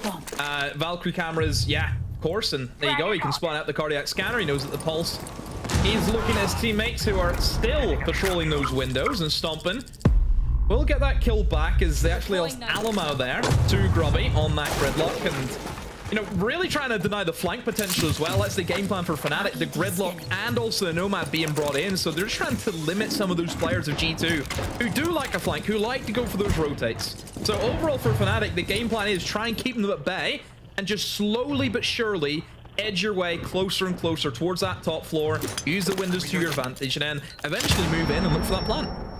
I think that's it, right? They've sort of started themselves here on the middle. They're putting the pressure down, telling them to, you know, have to do a long job of going for the clear here. The Pulse still more than happy to pass this information. They've got a minute left, and the IQ is just going to do that spray through game. And Doki's, well, I'm not going to say he hasn't pieced it together, but he's happy where he is, and he isn't going to try and fight against it. It's all still being removed and taken away from this information game. 40 seconds, they're ready to go for the plant here. They're preparing themselves around the pillar, bit of control. Now there is still some smokes that will come through, and there's the first. With 30 seconds, the smokes will be enough to bait it out, so they need this. Wizard over the top, gets rid of the first. Loira now has to turn their attention towards this pressure coming in on the back. He cannot just sit and wait and happily throw those and bait out the rest of the time. In the meantime, Blaz wants to try and close down, but Groovy had that well watched on pillars. A 4 versus 2. 15 seconds. They're just going to move in from the long-range smokes. There's the next one being thrown down, and Deepak is forced further and further out. The shield massively hurt. Plant on the opposite corner. There's the cover, and there he is, pushing his way in. Time and time again, he's been a standout force, but just enough positional awareness there. Pushed over the line, G2. And it cut away very quickly, but I'm pretty confident they got that round. Yeah, they did. 2v4. That's what it was for G2. You know, Fnatic trying to play slow and steady, not get caught out by the aggression that G2 obviously will want to go for. Whenever you've got the Brazilians running around doing what they do best, then yeah, I think it's a good game plan from Fnatic. It's what a lot of teams have actually been kind of caught out. You know, players like Laura have had massive moments. So yeah, really happy to see them slow the pace down. But this is now the disadvantage of playing too slow. The smoke, massive operator to have in those final few seconds. Nobody from Fnatic really thought maybe we should use that extra man to put pressure on that smoke. Don't allow him just to sit and keep tossing them out. I mean, a great rotate as well from Stomp, being able to slip his way in through Laundry, get himself in towards raiding under the cover of that smoke, and then just appears at the right moment. Time really getting away from Fnatic, but I don't know, I feel as a Wizard. Why did he leave the hatch? That's the bit that gets me. Why was he not sat in that hatch ready for that Laundry rotate? So one man out of position allowed that opening for Stomp and just to walk freely back into the site and retake it. You know, Fnatic just left the door wide open there for him. Yeah, you know, it was sort of that awareness, I guess, of they were running out of time. They had themselves in like a good position. Exactly. They hit that sort of panic moment. Things were going very well for them, apart from time being that big contender. But unfortunately, that is the precursor to panic. It's time, more than anything else. You could be in a 1 versus, you know, you'll be in a 5 versus 1. But with 15 seconds left, you'll still probably be panicking. There'll still be that element that is where the other team can punish, and mistakes aren't made when you have clarity, and mistakes aren't made when you're in a good position. Sox screams their way in. They've got some control here, quick control of the mid floor, and maybe they've learned from their mistakes. They've been able to get the first 2 levels of this map under a tentative grasp.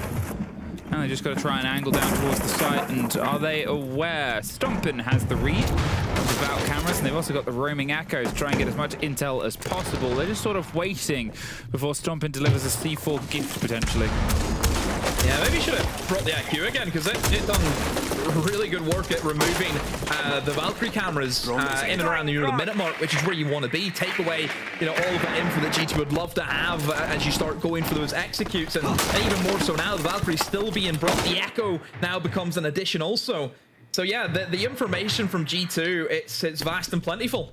And Fnatic may struggle to deal with that. And again, it's timing for me for Fnatic. A minute 15, they still have to try and assess Loira over towards VIP and Restaurant. And that could be an issue whenever he's still got Goyo canisters to kind of use as that first line of defense for himself. Well, Alamau's trying to sneak their way back in towards the site, but watched off on the back, and Loira watching on for the drop of the hatch. 50 seconds and a minute has passed, but playing against the Sense Gadget, they're about to be swung from underneath though. The Rara almost stopped them, but they still had the impact. One more of those and they catch them on the drop. Groovy sacrificed on the altar, and somebody else sat watching and waiting. 2 for 2 both impacts. Now you've just got to swing and take the fight, but the Sense Gadgets can activate and survive. There's the next, and they just go out underneath it. Loira doesn't mind that the doors are closing, because only really on Fnatic's approach here. It's a 4 versus 3. It's not entirely lost, but as they go for the drop into the hatch, it's just another easy pickup. There's at least a trade out finally, but Loira got 3 for the trouble. 7 seconds. The panic. And at this point, Alamau and the Echo can just probably round this out. A 2 versus 1. Who will get the kill first? Alamau hops it. Well, G2, an easy closeout. Yeah, using plenty of the info. Of course, expected, but I mean, Loira, that was his round all day of the week. What he was able to do from VIP was phenomenal. Using the impacts really well. You see the idea from Fnatic was they were trying to be creative. They're trying to use Aurora, but just a simple impact. That's the weakness of that operator. So easy to remove if you have those explosives in pocket. And yeah, drop the hatch, gets the first guy, but what a swing though, as the second rower goes down, just ducks his way past the barricade onto the head of that player pushing down White. I mean, yeah. I've seen more and more teams almost get lazy with trying to take this position. For me, I always expect teams to push in toward VIP, push down towards White, have a shield or a Grim or a Ying or something, pushing down through White, another guy over towards the double window covering his escape, and you just pitch that guy and you kill him. I see so many teams now just try and be lazy and not contest that guy at all anymore. And I just feel as though you can't do that in this day and age, and there's a perfect example why you can. It's so easy for a team to just remove the Aurora, for example, to impact away the set. You'll see a lot of impact operators who's got impact grenades will play in that position for that very reason, because teams are just getting more lazy at actually clearing that player towards VIP. It's also the sort of idea of they were operating that with enough time where Loira could do each step individually. Sure, it was a very narrow margin, but everything was procedural. There wasn't a moment where he wasn't having to juggle between gadgets as quick as the engagements were coming. He was able to keep ducking in and out of engagements when he wanted to, as well as destroying those walls.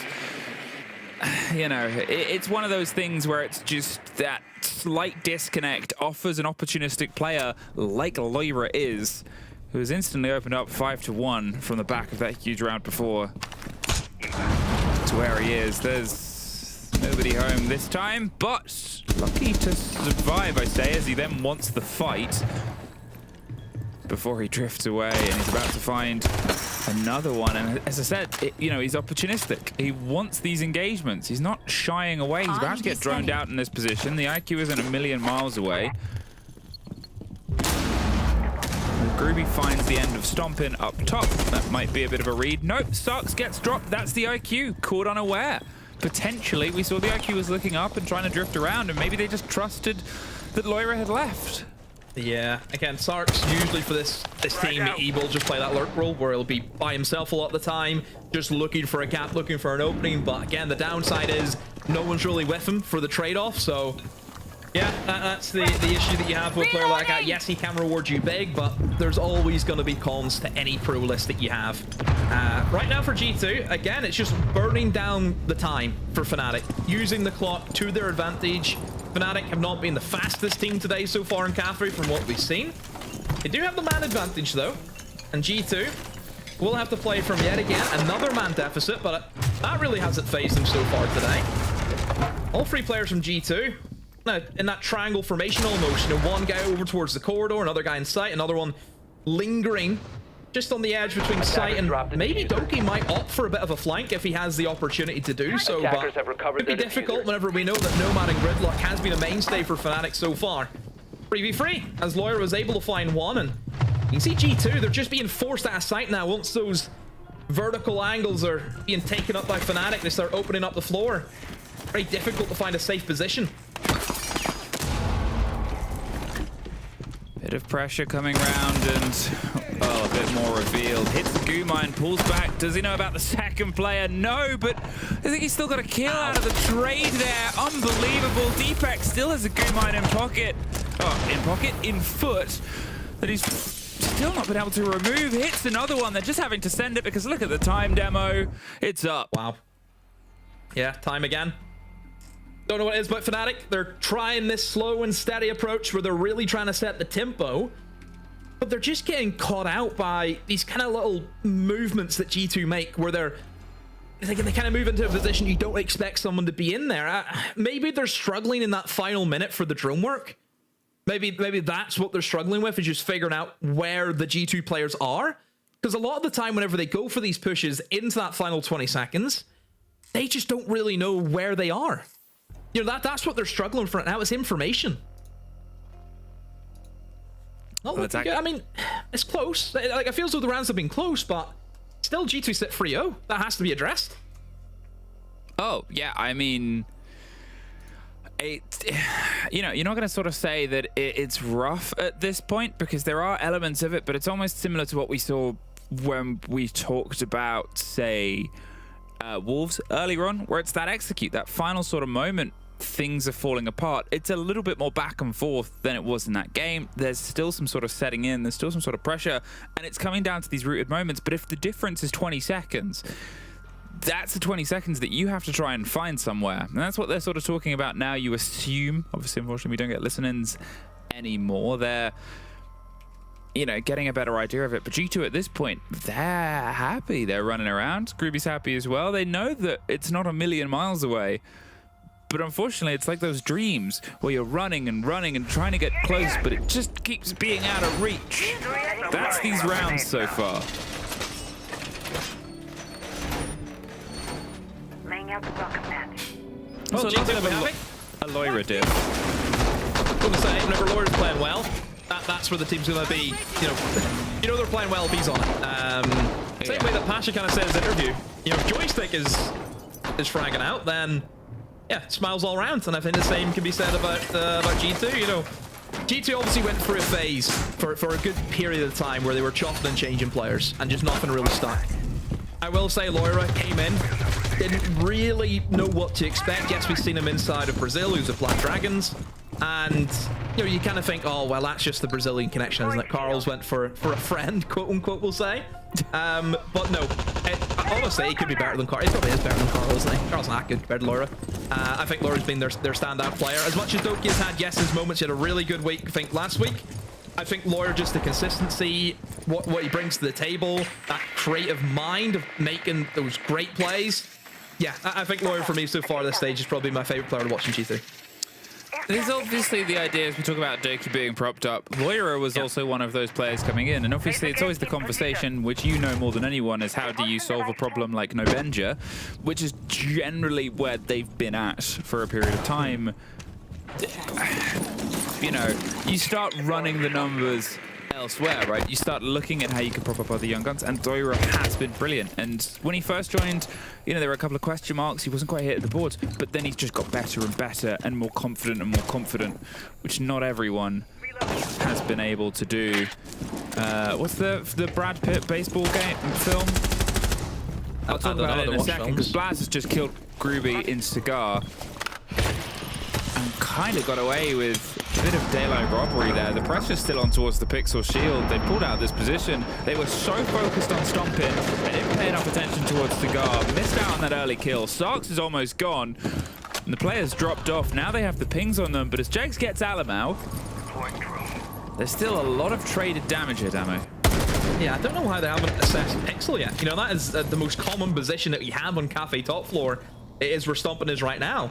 That should just be a swift burn through the util and get an aid in that shield. Or the man, one of the two. It'll do the same job, but the fact that he's still allowed to be in that position is a worry, because he can hold on to Piano. He also has the holes opened up towards the bar, so he can also deny them just walking into sight. So Stompin is in the key position. He is in the power position that Fnatic will have to address. In terms of util, they've only got the one nade left, and that's from Deepek. And is Deepek anywhere near this shield? Not at the moment. Spraying on through, trying to get the catch, still on this position, just being overwhelmed here, but Blaz cannot really take a step forward without that happening. Oh dear. Yeah, had to get all of them perfectly. A 4 versus 2, 30 seconds. You can see he's frustrated himself, but now's the time for Doki and Loira to activate. Still covering on the smoke. Deepek does go down, but there's the swing in. A very quick closeout now, and it just leaves the single position left. There's one, moves instantly on the back of a mirror window, so they knew where he was because they could see through. And Fnatic, the timeout nets success on the top floor. It's worked for them. Again, I was worried about, you know, obviously the Frost, great position, Stomping, great position to hold it down, but it looked though he couldn't finish that first kill onto the line. I think if he was able to connect that kill, then he would have been in a great position, but then they kind of knew where he was and they just kind of played around it. I mean, this was obviously a big blunder there from Blaz, getting caught out by the track stingers, but it's weird that they're still attempting the flanks, well knowing that Gridlock and Nomad are always being brought by Fnatic. We know that they want to deny those flanks as often as they can, especially in that red stairs. It's a very high traffic area for defenders and attackers alike. So just blocking that off, just putting up the cones and saying, road's not working today. It's, yeah. So the way I look at it, it's a weird play from Blaz. But yeah, G2 falter, they lose their first round. Fnatic on the board. 5 seconds remaining. Now we go back down into the basement, and obviously that's a round where Loira played exceptionally well. A different approach though from Fnatic. You know, they're bringing in Aurora, for example. Not opting for that. You've got Captown makes his way in alongside a Glaz. So I wonder maybe if they're going to be more centered around a bakery take, for example, because Capitow's great at going for that front side. You can clear a bakery very, very easily, but then again, you can also use them for the backside. Just send in the Capitow balls from the double window into VIP and try and flush out that guy who did cause them so many issues here the last time. I think that's it, is obviously, you know, they, as we said, they knew where things were going wrong. They knew the problems to try and pull apart here. There's no attempted throw on the Raura on towards that position. So, Loira's not going to be as fed as they were before. But still some pace across the top here, making their way in on towards the stairs and starting the close down from below. The Valkyries obviously been removed from the possibility. There's no need to try and counter it with the IQ. It's going to be a much more unknown approach here. Obviously, we saw G2 getting a full read on the position. I'm wondering if that's something that might sort of punish them. I was going to say it put a bit more caution. They weren't around this position a moment ago, and instead, Boss Stompin has moved into it afterwards, maybe hoping that they've already droned it, think it's clear, and don't think anyone is going to be bold enough to rotate under open roof. Yeah, Fnatic, again, just going for the checklist. And a pretty basic. But it's not the opening half I worry about, it's the second half where they actually have to get in and start challenging onto these G2 players. It's all well and good open up the floor because it's easy enough. G2 will just step aside from that. Fnatic aren't going to gain much value other than just force them out of positions. It is all pressure on Loira. Again, that is what they have to try and break through. They've still got plenty of util. I'm just curious to see how they're going to play with it. Is it going to be a case of smoking them out, firing them out? That's really the options that they have. Only time will tell. Well, they're aware of this position, and they're not just going to take some damage on the tack on the drop, but 40 seconds demo. All 10 players still standing. We are about to be off to the races. The cover of the smoke will go through. There will be a bit of a drop underneath, and it's the second he looked away, but he does pick up the second as Alamau swings to the first and moves their way up Brown. Now, with 26 seconds, just misses the sledge, and the sledge does not miss back. They get at least the vertical under their control, and Jegs picks apart Blazer 3 versus 3. All the coverage of the smoke, the fire to stop them swinging in, but can they try and move with the kit behind it? It's a lot of damage to get close, and Deepak does get stomping. There's the swing onto the default plant spot. The Loira just tucks in. There's 3. Didn't get them at the start of the round because he was happy to find them at the end. Just total demon mode. My word, Loira again. It's frustrating. It's frustrating to watch from Fnatic because they're doing all the right things right until the final hurdle. You know, they are leading that race right the way through. They see the finish line and then they trip. That's the best way to sum it up. They use the Capitao bolt, they use the smoke bolt to try and cover off Loira's line of sight. However, he smoked the feet holes. So that means that Loira could still see just that little bit of a gap at the top. He can still see, look, he can still see the Habana drop plain as day. That smoke needed to be more centered so it covers the whole wall, or even more so, just smoke him off. Again, they are not addressing that player again. They're trying just to be lazy again. They're being lazy at that VIP player. And it's so frustrating. Just go and kill the guy. Force him out. Just smoke whatever you have to do. You cannot allow him to be in that position because he's king to bite you in the backside again. Twice in a row that's happened. Change it. 4-1 G2. Can Fnatic take a knock on the chin post timeout and still try and find some rounds to swing on? That'll be the step forward here, but Loira 11-2 across the opening 5 rounds. I mean, you said it, leaving up to the namesake. But the thing is, you look at the rest of G2, right? Nobody else is really popping off in a similar manner. Sure, you could say they don't have to, but it's not that Loira is entirely infallible. And actually, when you've got, you know, Jegs and Wizard both positive, both getting themselves in, Fnatic, I'm not going to say they're a bit hard done by because, well, they're not. As you said, it's the end of the round that's going away from them, but they're doing so much right. And there it is continuing. That opening kill is enough to so far put Loira as the only positive player for G2. Nitro set. And there's another... Okay. Jegs is trying a game here, but... Have air jabs. Oh, good night. See ya. Back to Brazil. Off you go. And Loira's gone. All right, there is a minute 30. To be fair to them, Fnatic have almost done this entirely without entering the building. Yeah, on Windows. I mean, that's Cafe though, isn't it? You know, it's pretty frequent thing that we see on this map. Yeah, G2 just a little bit too aggressive, and they have been punished because of that. And now it's down to Stompin' and Blaz for a 2v5, and like you mentioned, plenty of time still for Fnatic to see this one over the line. Plenty of nades as well for them. Good to go. The next stage now for the G2 players, they have to go aggressive. They have to try and get some kills back. They just can't sit back in sight. They'll get overran if they try and do so, but sometimes when you're out hunting for the kills, things can go from bad to worse a lot of the time. Now Stompin' has a 1v5 to go up against. Look at that Blackbeard as well he has to deal with, and as soon as they find out where he is, which they've done so, yeah, someone hot drone him here. Yeah, this is fish in a barrel. It's just like good luck, soldier. But wow, that was shot from 3 different ways. That was some real Halo reach. That was mission survive. Fnatic, 2 rounds.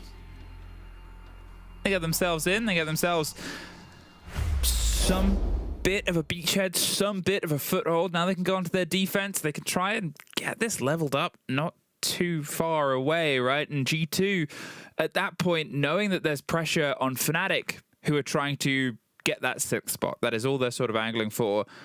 There's pressure for G2 to try and fight for one of those top 2. They're confirmed to be able to make playoffs, and that's great, but don't step out of the race until the race is done, right? They're always hunting.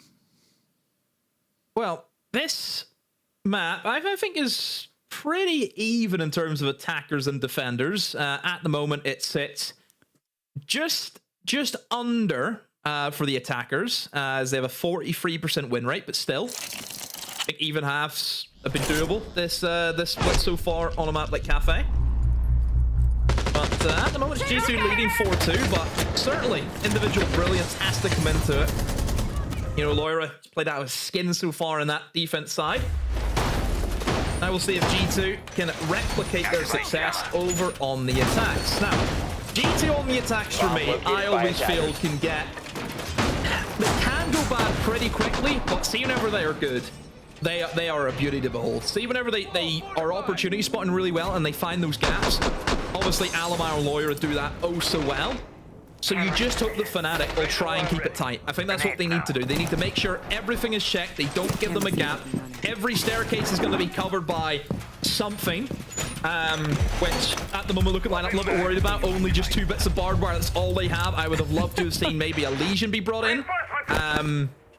That's maybe my only worry I have, because look, Doki's on a nuke, for example. You've got the Dokkaebi in as well. You know, you can kind of see the pattern forming that G2 will look to expose. Just the sheer layout of the map. You've got 3 sets of staircases that you can enter in from that first floor. Yeah, I think that's it, right? Is expect G2 to try G2 things. They have the ability to sneak up. It's very powerful on this map to have a confident player. It's also quite known, right? It's not the strangest thing for a Nook to suddenly appear, as has been on this map for a long time. Drone's ready. At this point, they're putting a lot of faith in the 2 bits of bar, but then also maybe an information network of those Valk camps and just players themselves trying to be a bit obstinate, if that's the word I'm trying to think of before I get corrected. There's the fight, the Warden ready to check in on Lumber, and well, they're going to try and cook him out, and he's just pushed away from the position, but nothing too immediately destructive. In the meantime, they've just swung their way round, but Wizard still wins it out. Loira just sort of sent it, and his teammates could only but watch him die, Demo. Yeah. Doki doesn't really know what he wants to do. Does he want to push in? Does he not hold the angle? And Lalamau just misses out on that pick, but they do know where he is, and maybe they could rotate in some nades. See the contest from Stompin, but again, just cannot connect. A little bit of a cover. He's going to connect, but a great shot, though, from Stompin onto Grubby. Takes him out. Still one more player, though. Wizard, he has the hatch open. Oh, but will take down Alamau. Maybe looking for more, but no. There's the pressure on the window, and Stompin good for 2 so far. So there's going to be a lot of bloodshed for that top floor for Fnatic, but they have been able to get 2 kills in return and also waste 2 minutes. So a minute left for G2. They've only just got control of that top floor. Ready to breach. But what about the vertical work? None of that has been done whatsoever from G2's perspective. This is it, right? This is where that conversation about when I said sometimes the Nook can try and sneak their way upstairs, even on a site like this, to cause some problems. They just haven't had any of that lead in. Instead, it starts this known position at the back end. There's a trade out, though. Leave Stompin in a 1 versus 2. He knows where Starks is, but you can only hear where Deepak is, and there's the reveal of a single player, but couldn't quite make the connection there. Fnatic open up and bring us within touching distance between the 2 teams. I do feel sorry for Doki, holding on to that pillar door the entire round, and as soon as he walks in, Sark swings. Oh, you can make it up. Unlucky for him, but yeah. Fnatic, look, they fought for that top floor control. They wasted a good amount of time. They were in, again, good rat position in towards pillars, catch them by surprise. I think just G2 probably themselves, they probably feel as though they took too long with clearing out the guys above. I think that's probably what kind of done them in. Yeah. Because they're kind of scrambling to look for these picks, get the drone work done, and just still a lot of work to be done once they got to this point, you know? It's also, I guess, the thread of how things operated on the top. So, you know, they went for the deep send on Loira. They had the single sort of watch in the position. The player on the eastern windows, I'm not entirely sure whether they were on the white window at that time or on the bar window. And then they forced the player out of lumber, but it almost felt like the Dokkaebi didn't expect a player to be in that position. Loira wasn't looking for it, so I'm wondering if they thought that there was just one up there that ran all the way deep, or if they thought they rotated elsewhere, or they were too focused. It's almost like if there wasn't that Capital fire that forced the Warden off, the Dokkaebi would have actually had a 1 versus 1. And I don't know, it's those are things where we could only look at it in operation, and you throw down however many numbers and you'll always come up with different ones. It's a start and a positive one for Fnatic. Now we get to sort of stay on the same floor. We'll see if there's obviously less chance of being sneaky this time round, but a heavy lockdown on that intel. The Mozzie to control any of their opponents, but then also the Falcon and Maestro, as well as the Melusi. They're playing a game here, and it's we know where you are and what you want to do. Try and do it. Yeah, really trying to fortify this bomb site down, bringing in the Maestro, obviously to give them not only the information, but of course the denial that you can have of someone that is attempting to plant. You know, that laser does chunk quite a bit, and there goes the Dokkaebi call, and it will be followed up with a kill. Loira able to find one on this double window. Repel don't see that all too often, but he's got himself in to try and patrol that pillar area, because this will allow his team now to start pushing in deep in towards Train, because they don't have to worry about pillar. Well, they're going for the plant. The Maestro bubble is going to zap them, but the C4 stuck on the door! Oh, that could have been huge, but unfortunately, all it is a testament and a monument to a round probably going away from them here. There's pressure either side and above. Does get one out of it and gets himself close, but Loira locks it down. G2 just sort of dismantled the hold there. Yeah, I really like that take. A lot of the time, if you're trying to force your way in through Museum, obviously, Pillar is going to be your downfall. You know, plenty of times you see a player in Pillar who can just swing onto the double door, has that soft wall that he can also just wall bang you through. So it's always a bit of a position that attackers need to address, but it is very difficult just because it's a big open room. You know, if you're trying to take in towards Pillar, then you have to try and take above because there could be a roamer above you. Yeah, a lot of work you have to go to really take control of that side of the map. So I like that idea from G2. Play the Grim, use all of his util, not so much for a site execute, which generally that's where we see the Grims be used to spot the people inside the site so they can't move. And they've used it just to cut off a potential flank. You know, all of the B's in, he sits in the window. That planter should be feeling so safe because nothing can really touch him apart from the C4, which was missed. Yeah, that was rough. I mean, at that point, we talk about panic and we talk about those moments. It's becoming... Attacker's objective is to defuse a bomb. Okay. Our observer just letting us know that Doogie is furious. We'll leave that for the analysts to talk about. That feels like an analyst conversation. That's not our job description. That's not our job description. We don't get involved in that. We just... I'm play by play. That's well out of my range. I just say what the teams did good and what they did bad. I was already wrong on the rule book earlier. Yeah. I'm not going to sit here and pretend I know rules. I actually feel as though part of our job, though, is what's in the background. I always feel that's a good one we like to do. Like Loira, for example, is in the pit of darkness. You don't know what's in behind him. No. But that's how he plays so well. Well, to be fair, that's why he's a demon. He's in the shadows. That's it. You don't have demons in the light. Light kills He's him. lit like Batman. For all the Batman memes that have been posted about siege teams before, Loira might be the one that's about to be patient, waiting. Oh no. Realised maybe they weren't going to go as soon as he'd hoped and didn't get anything netted on the back of it. Looking for the player to maybe rotate back in for Bakery. Oh, Groovy. Wanted to fight, but stomping. Able to get more damage done. Survives. With that gun, you know, it's not the end of the world. You can still try and get some quick ends to other players. The grenades to try and force. The VIP player off, but at this point, they have a bit of time to make up for here, G2. Yeah, again, similar to Fnatic, going above, pretty slow and methodical at the moment. It is just going to be down to how well you can deal with that VIP player. You know, we've seen the damage that Lawyer was able to do from that position. I just hope that G2 will address that and they actually will try and kill the guy, because just trying to drop against them, it's going to be really difficult for them.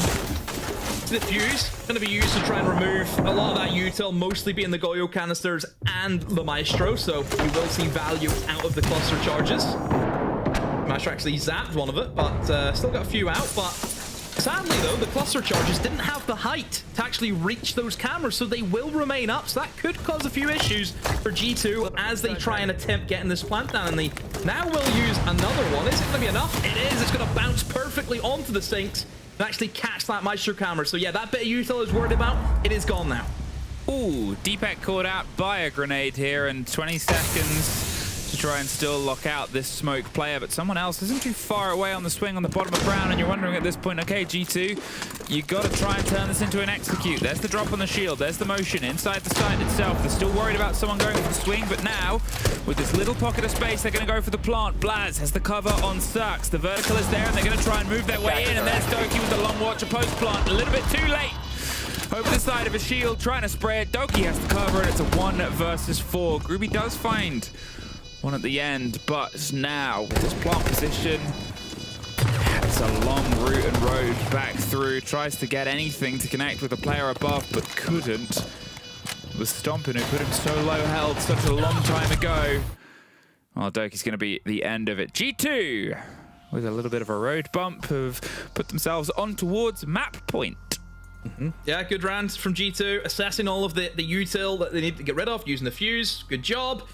You can see the VIP player. What did they do? They threw a simple nade, just a bit of util, to stop that guy from being able to swing the players as they dropped. As simple as that. I will say Doki's very fortunate that Fnatic did not give the smoke any bits of counter utility, by the way. Not a Wamitis, not an ADS, nothing. That was also very risky from Fnatic, playing that position dry, essentially. But yeah, simple nade stops him from swinging onto that double door. You can drop the players into freezer then. That guy's then going to get desperate to try and challenge back into freezer. Doki held his angle, got his kill, able to move in. No denial because the Maestro cameras were out of there. Simple plant. Yeah, clean round from G2. You know, I think that's it, right? Is they are seeing the opportunities and they're prepared enough to lock it down. There is a bit of missed moments of utility, sure. But unfortunately, Fnatic, they're just a couple of steps too far away from this game.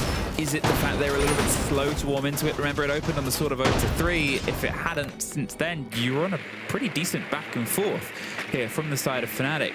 Unfortunately, a back and forth is only going to end in a loss if they've already got themselves that sort of head start and that lead. Sarks with a quick steal of somebody else's drone.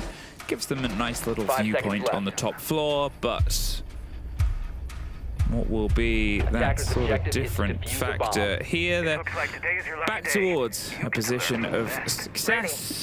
This could get them obviously the 6-4 position, but then there's still 2 more rounds to potentially play after that.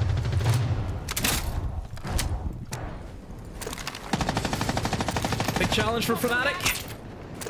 They need to try and dig their heels in, get some more defenses on the board. G2 though, cruising right now. That'll give them a good boost in just how well that previous round went. Back on the windows, where G2 will start their approach. Again, Piano is usually the heart and soul whenever we look at towards the top floor and in towards these mid-floor bomb sites, of course. A little bit of fortification from Fnatic. Plenty of ADSs in and around the back cocktail area. Have to be careful of that. Twitch still has 1 drone in the pocket. Can maybe try and get that in, remove those ADSs, which will make things a lot easier. But never mind, it's a fast approach again from G2. Firing in that util early on, uses the flashes, uses the fire, and now they've actually got control of flanks. So this stops Grubby from rotating back. He is stuck in this corner. So it's just a matter of how many he's going to take with him. And that's 0. Ooh, okay, so the grenade does get the end of Groovy, but the C4 connects on towards 1, and Well, that does trade things in a sort of interesting situation. Potentially, Doki had already got some of that set up. You can see that they're droning at Sarks with another stolen cam. Is well aware of the air jab position on this stair set. There's still more pressure from the C4. I think that sounded like another drone has maybe been caught there by the Mozzie. They've just absolutely been rife with information now. They're aware someone's coming up the back, but it's drawn focus from G2. They have to check and recheck themselves at this point, and it's making the map become very dangerously malleable. Both teams keep sort of taking and retaking and losing space, and you can see the pings and the concerns of, well, we're not safe now. If we go here, oh, Wizard, wait it, but there's someone else going for the rip, and obviously there's still other opportunities. There's a fight up the stair set that Alamau pulls away from 50 seconds. They're just trying to find that route through. Right now for G2, it's establishing control over towards Pillar, because that's where you would like to start pushing in towards and try and plan. Deepak has only one smoke grenade left, and down goes the player inside of Laundry. Look, there's a quick drop from Vlad straight in. He sees the opportunity. He's killed the guy holding down the site. Straight in for the plant. Oh, the C4 doesn't connect. They've been able to get the plant down. There's Blaz gone, but he's done the job he needs to, as have G2. They find themselves the 3 points. Fnatic put up a fight, but unfortunately, as I said, with the first 3 rounds going away from them, since then it was just on the back foot. G2, Blaz, especially in that last round. You either make the play makes you. He sees that opportunity. Hey, light bulb. You can literally see the light bulb just go off in his head. You know, he kills the guy straight away. I can drop now. Straight in the site, get the plant down. You know, really good work from G2. I thought they were very clever today. Very smart the way that they played this map. Fnatic, a lot of their issues were just too slow. You know, they suffered that slow start where they went 3-0 down. That gave G2 so much breathing room. And then G2 in the attacks used their brain. Very, very clever. Can't complain from me today. Good performance from G2. No, I think that's it. G2 knew what the job needed to be, and, well, our death does after this break.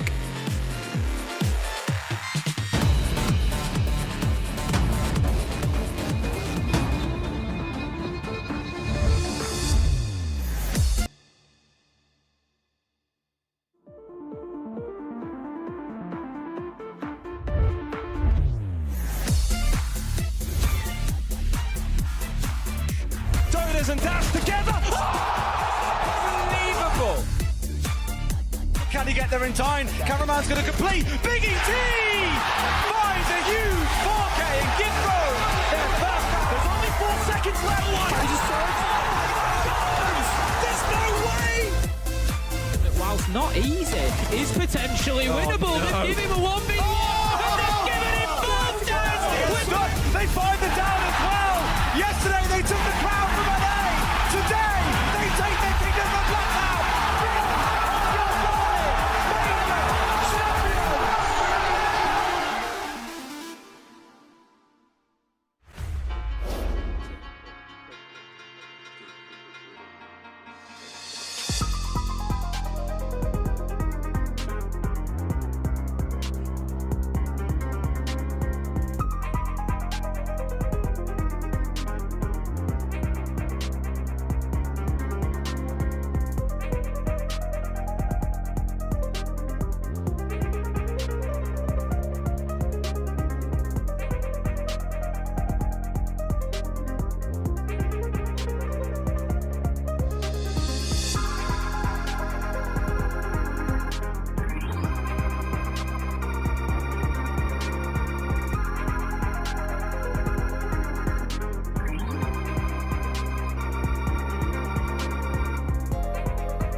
They stole a victory for G2 here. 3 points on the board, very much needed in that fight for the top 2. A 7-3 against Fnatic. Kind of, I think, what we expected this went. I think so far this play day, we've been okay with the prediction, and unless you're completely biased and do everything based off vibes like Jack. I think everyone, biased. Every favorite team has won so far, and G2 did so in G2 fashion. Look at this first round, a clutch from here, Stompin and Loira, both of them getting aggressive. It's been a consistent issue, Jack, the tracking here again. And then the use of the impact onto the Riora as well. Like, I mean, overall, I will say this, G2's way... Sorry. Except for that moment, that was really funny. I said how funny would it be when he nearly did it previously, about 10 seconds earlier, and then he did it. That's hilarious. G2's way of bringing back, again, rounds where they're at a heavy disadvantage highlights what Tab has said. The big teams in this matchup, in this region, they win consistently based off big moves, big plays like this one, of G2 players, individual players, bringing back rounds. Loira's utterly ridiculous, isn't he? He just is utterly ridiculous, and I'm about one more game away from crashing out on Fnatic, because I thought they were so good in their attacks until the late rounds they let it go. Demo called it lazy not dealing with a VIP player twice, and it was laziness. They had ways of dealing with him, but they were lazy in their application of the utility that allowed Loira to make those plays. They were lazy in throwing T4s, they were lazy in setting up basic smokes utility. And when you do that against the top side like G2, they're going to punish you. They're going to punish you time and time and time again. And specifically when you let Loira have that opportunity. He was so goddamn good. We've highlighted that G2 is the best gap finder team, right? And because their players are very much into that playstyle. Loira is probably in Europe right now, and he's Brazilian, so it's hard to say. No, he's adopted. We're having it. Yeah. He's one of the best gap finders in the world, and it showed today. Don't you think it's crazy that G2 have the best Brazilian player, the best North American player, and the best European player all on the same team? Who's the best European player? Doki. Will you say that? Yeah. I think Pasha is the best European player. All right. Your opinion's wrong. All right. We'll see that. I think factually in terms of fragging right now and being, one of the main shot callers for VP, I will say this. Factually, I will say I'm right. But Doki has been incredible this whole stage. Vibes-based. Yeah, I mean, regardless of whether they're like the absolute best or not, it is an absolute amazing combination. And Loira, once again, being the complete spearhead of that. Yeah, I think he was instrumental in so many rounds. I mean, if we take a look at some of the examples here, the very first round here, by lurking around and collaboration with Stompin, he's going to go aggressive upstairs at the same time as Stompin goes aggressive towards the plant and denies that. The collaboration between the two here, all the way here from Dining, holding the back of Stompin as Stompin is denying the plant. And it consistently happens here. 6 seconds left. He knows he understands the win condition, and he goes to hide here, Jack. Yeah, his life, his play, like he didn't get killed out, by the way. Look at the tracking here through smoke. It was crazy. That's insane. He just denied the diffuser there by killing that guy through smoke. Watching Loira play is like a transcendental experience. Like he plays this game floating so well. It's just a flow state, and when he's in it, he is absolutely unstoppable. 171 PS score, 80% KOST. He was involved in 5 opening engagement in a single BO1, 15 kills, 3 KD. I mean, single-handedly for me, won most of the defenses for. And I will say, take it back just a few months. He was struggling at reload because he took on that IGL and Mantra. Now he's free. Dobby is free. And now Dobby is free. We've gave him a stock. He's free. He's fragging out of his mind. And yeah, obviously, Alamau is struggling on a personal level in that IGL role, from his stats. But he's not going to care. He's really not going to care. The team collectively looks the collective much better. is looking so good. Yeah. Yeah, it is absolutely looking amazing. Obviously, love to hear that from these players in specific. They really have what it takes, I think, to make sure they lock in that top 2 position. Yeah, I think right now they're on a triple win streak. They've beaten VP. I mean, and they've Two of them have got to miss out. 2 of our top 4 will be missing out on the top 2. Yeah, but I think in the playoffs we'll be fine. I think clearly right now you can still see the gap in level between the top 4 teams and the rest. Even compared to Matcho, I mean, VP, G2, the level they've shown, Secret Falcons, the same story. Once again, I'm happy with the representatives we have right now from Europe. Yeah, definitely looking good for us. Hopefully going into international events very soon. But of course, we get to speak to the victors once again. We have Doki on the line to ask him a few questions. We've already talked about, good evening, Doki. We've already talked about this top 2 potential, but you really solidify your way towards that here with those 3 points. How are you feeling? Yeah, good. It was a very relaxed game. Very, very relaxed. We were just chilling. Carl was calling, Blaz was calling, just sitting back, relaxed, playing the game. Nothing too special. And Loira was carrying us, of course. Forgot about that. Yeah. I've got to ask you, Jack. I feel like you guys are now on a triple win streak. You've beaten VP. Do you think that because you're one of the oldest on the roster, do you think you guys have went through a ceiling now with that roster, with Alemao calling and being happy to call?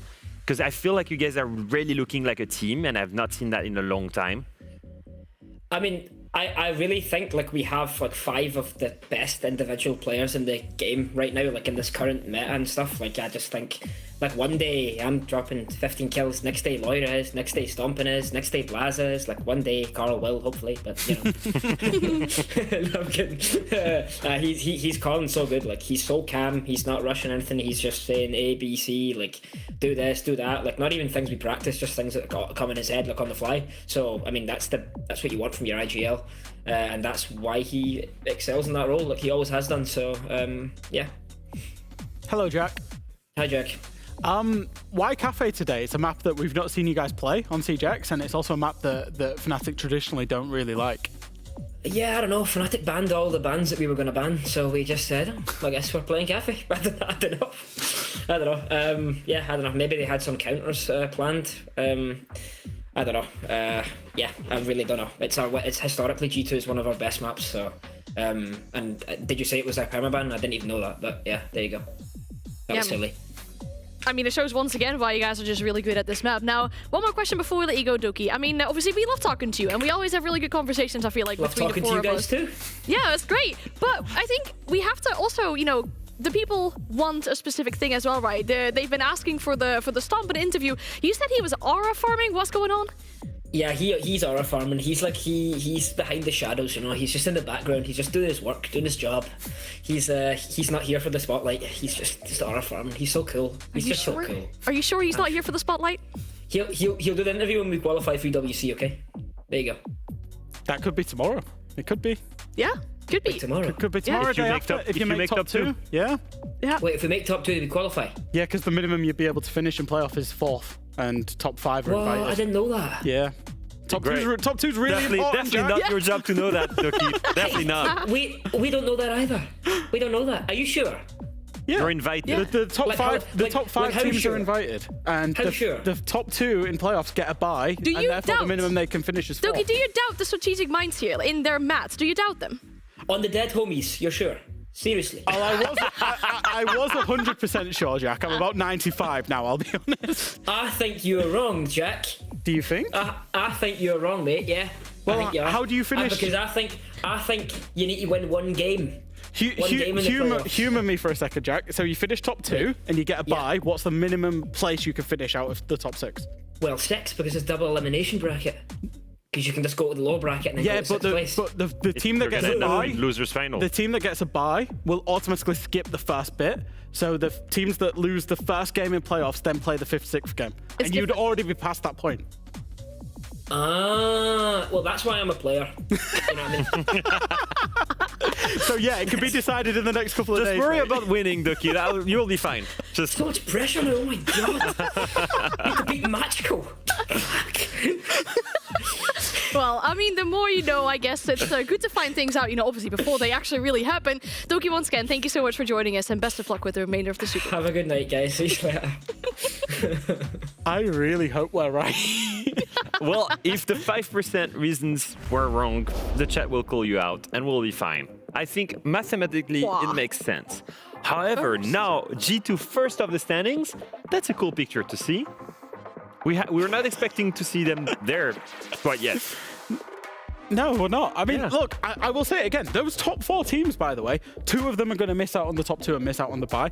And all 4 of them are applying and playing exceptional Siege right now.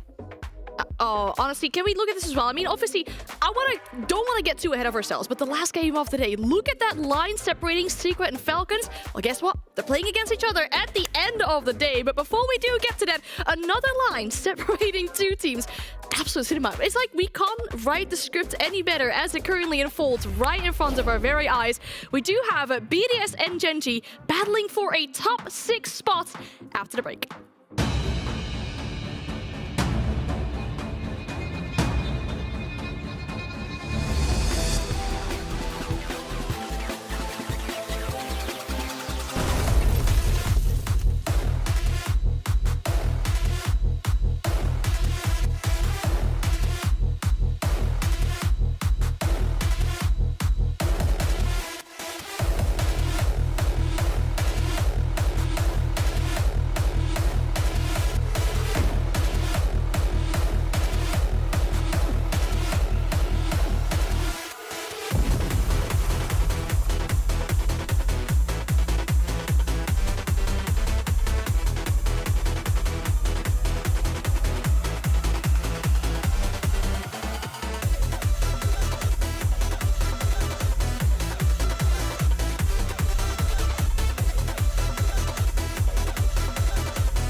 Well, I hope you're set and ready for our fourth game of the day, because this one, we couldn't write the script any better. We said it before going into the break, but what an absolute game that is to unfold for us. Gen.G going up against BDS, and this could be a direct shootout for a playoffs position. We'll show up the standings once more to really highlight how important this game is going to be for these two teams going into the top 6. When we look at the standings, we look at BDS currently sitting comfortably in that 6th position, but Gen.G, they're on the same amount of points, just around differential. That is a teeny tiny bit worse, but they're looking to take that spot from BDS. Now, why is it so important, Jack? Because Matcho took more points today. Yes. And if we look at the standings right now, there's a clear top 5. It's actually really hard for these guys now to overtake anyone from the top 5, which means theoretically there is almost only one spot left for playoffs. There is no LCQ to that international event. Your only way, your only ticket to that international event is by taking that last remaining spot in playoffs. And it's directly in contention because Fnatic lost between Gen.G and BDS, and that all plays out now. Yeah, absolutely. You said comfortable, Anne. BDS, not necessarily that comfortable. They've got a big game against Gen.G. They lose that, they're going to be outside, so they're definitely not comfortable in the top 6. That's what makes this game so important. It really could be determining on who gets to have that final spot 6, like you say, both on 6 points. We're seeing the number 6 a lot here today, but obviously it makes sense in the context for both these teams. And more so if we look at the history that all these teammates have with each other. Because if we talk about the two teams together, obviously P4, Deadshot, they've been on the same roster for about 2 years now, parting ways. We look at Aza, we look at Lesmo joining Wolves together before Stage 2, also having parted ways. It's almost, when we look back over our shoulders, it's almost like a sad thing to see these players go different ways. It's hard to look back. It's hard to look back at the Wolves that attended so many majors, the Wolves Esports. You know, they went on that insane run of making every international event. They tried to chase further success, and they moved out Bibu, they moved out various different players, and now ultimately these teams, and particularly Deadshot and then the core of BDS, have gone their separate ways. And now the reason we've brought it up is because they end up playing against each other, Leo. Yeah, and if we think of it, I think the best way to summarize this is who took the best decision. Deadshot took the decision to leave that roster before they transitioned from Wolves to BDS. And P4 took the decision to stay with Lilun, stay with the coaching staff, and rebuild around BDS. Yeah. These two guys were together on the same team, qualified to everything, and then parted ways by taking different decisions, different paths. They're now facing each other in the direct contention to qualify to the next event. Yeah. Second underlying story that many people don't know. Aza was still playing with Wolves, and they didn't keep him on the BDS project. Yeah. And now who is he playing for? Gen.G. And they're directly facing each other once again. Yeah. For me, there's a double story of proving who's got and who took the best decision. Yeah, and I'm glad you mentioned Liluna as well, right? Obviously, we saw her on the photos, but the coach, the current coach of BDS, bringing these guys hopefully towards that top 6 spot, because the slight concern that I have for them is that the momentum they had after that very busy week with 15 rounds is now kind of gone. They had a really struggling week last week. They need to make sure they bounce back from that. Yeah, it's been inconsistencies. They've shown us sparks of brilliance. They've shown us sparks of being a team and a team that can be reckoned with, but not on a consistent enough basis. And unfortunately, because of that, they've only got one guy that realistically in Freck that's carrying them hard. And everybody else is still, yeah, we see Lesmo step up a little bit more. Robbie is catching up, but slowly. Not consistently enough that they're threatening the top teams. Yeah, and they're kind of old-fashioned in the sense that the current meta states that you should have 4 guys that are able to frag out crazy and then maybe 1 support. Right now, you've got both P4 and Virtue dropping hard in terms of numbers and both playing support. It seems a little bit old-fashioned in that aspect. You really need the whole team to step up to see this team perform. And I know we call this every single week, and we're still kind of waiting to see this happening.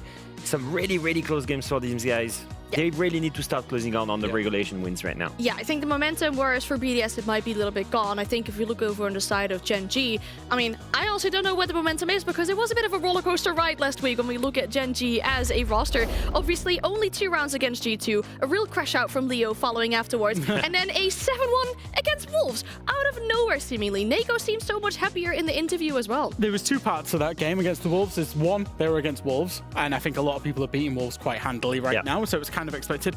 But Second to that, it was a massively improved team performance. They started realizing that potential, and there was one guy on your screen now on the right-hand side, Skies. Skies has been having a torrid stage, but he really stepped up last game against Wolves, and that's what we need to see, because he was a guy who came into this league when he came in, 18 months ago or so, that had a big reputation and was putting up good numbers, and has kind of faltered this stage so far. Have they flipped the switch? That's for me is the question. They had a really rough stage, then they played Belgian Masters, they played more official games together. It seems to have helped them. Yeah. In the interview, Neko said it had helped them. We asked the coach, he says we need more time together, we need to mesh well, we need to build a real team culture because we're missing that. Following this, they beat Wolves 7-1. But like you said, it was Wolves. Can they perform against a neutral, equivalent team in terms of level? That's the moment they proved they flipped on the switch. And they can, like every single other stage, somehow make it a little further than we expected after group stage. Yeah, but they cannot take this best of one like any other, because let us once again highlight how important this matchup is going to be. Obviously, we're playing for a top 6 spot right now. Winning this one could solidify you into the top 6, especially with the busy Super Week that we have got coming up. So let's take a look at the map feature as well, because this map might be super important for these two teams.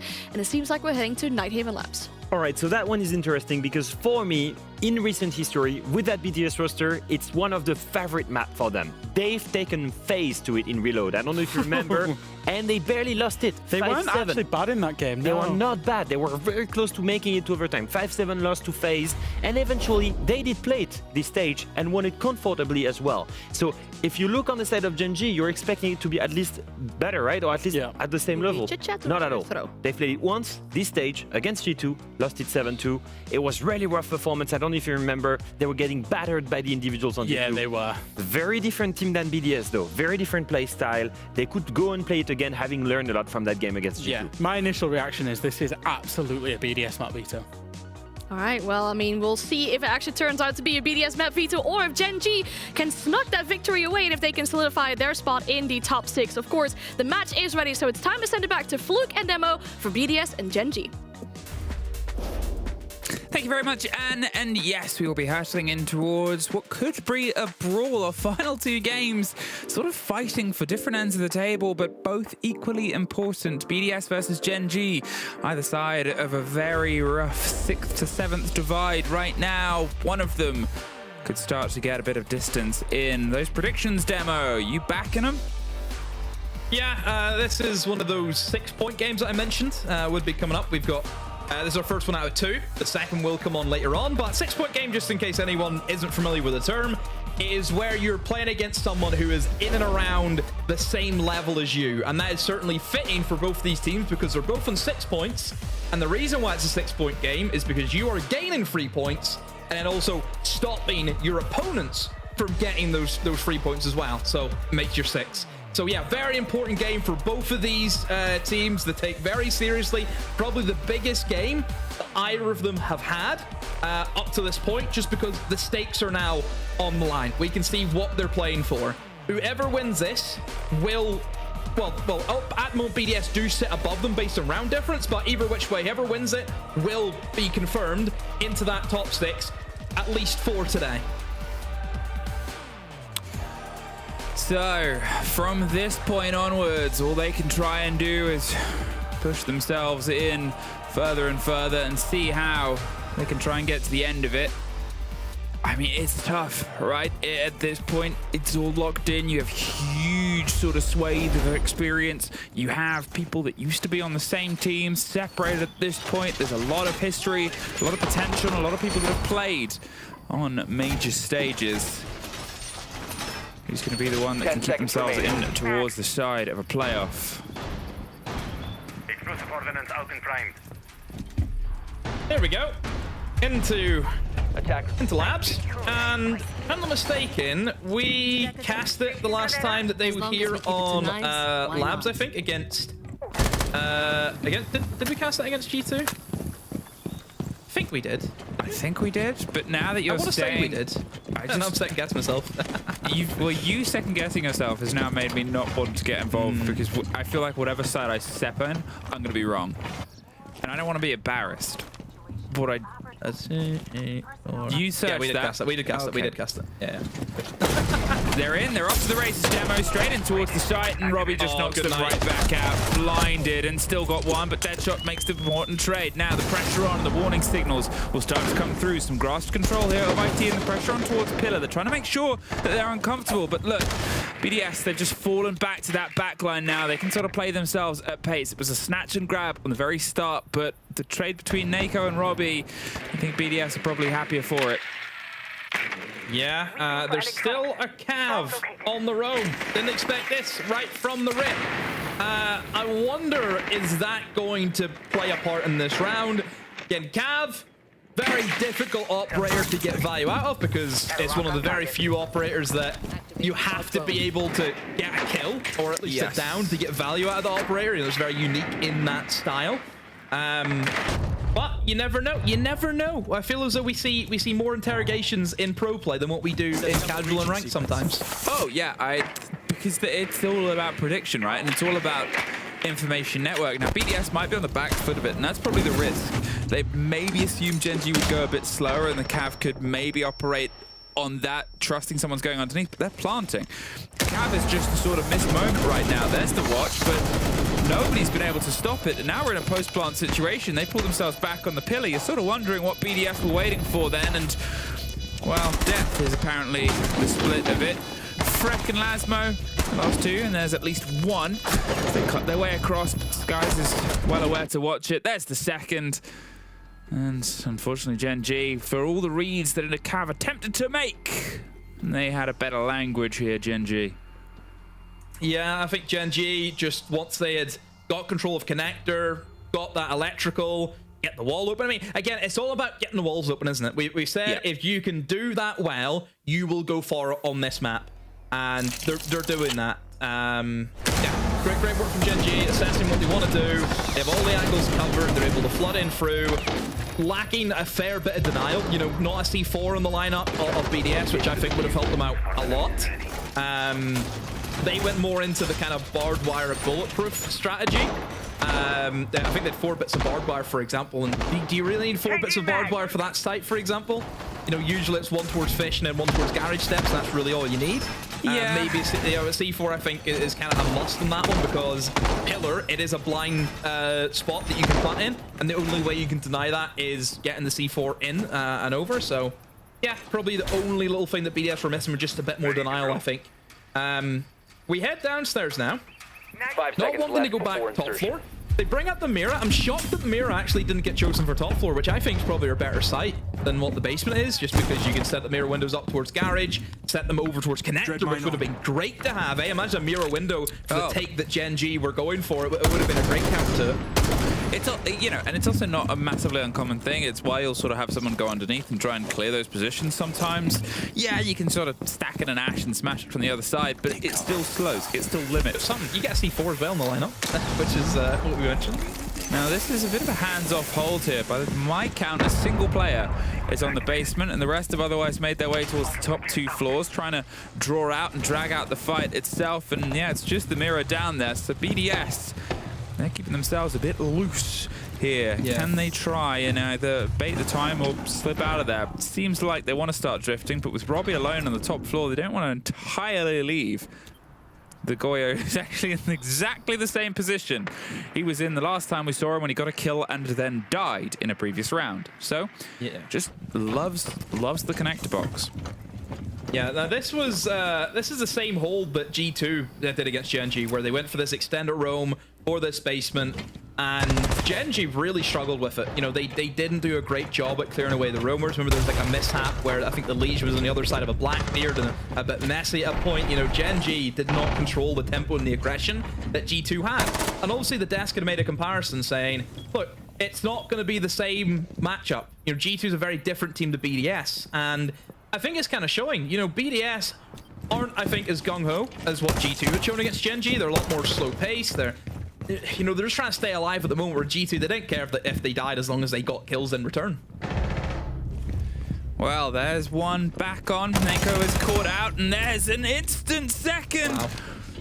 Oh, just had that vertical, did the retake, obviously fought somebody to get there and then killed somebody for the reward of it.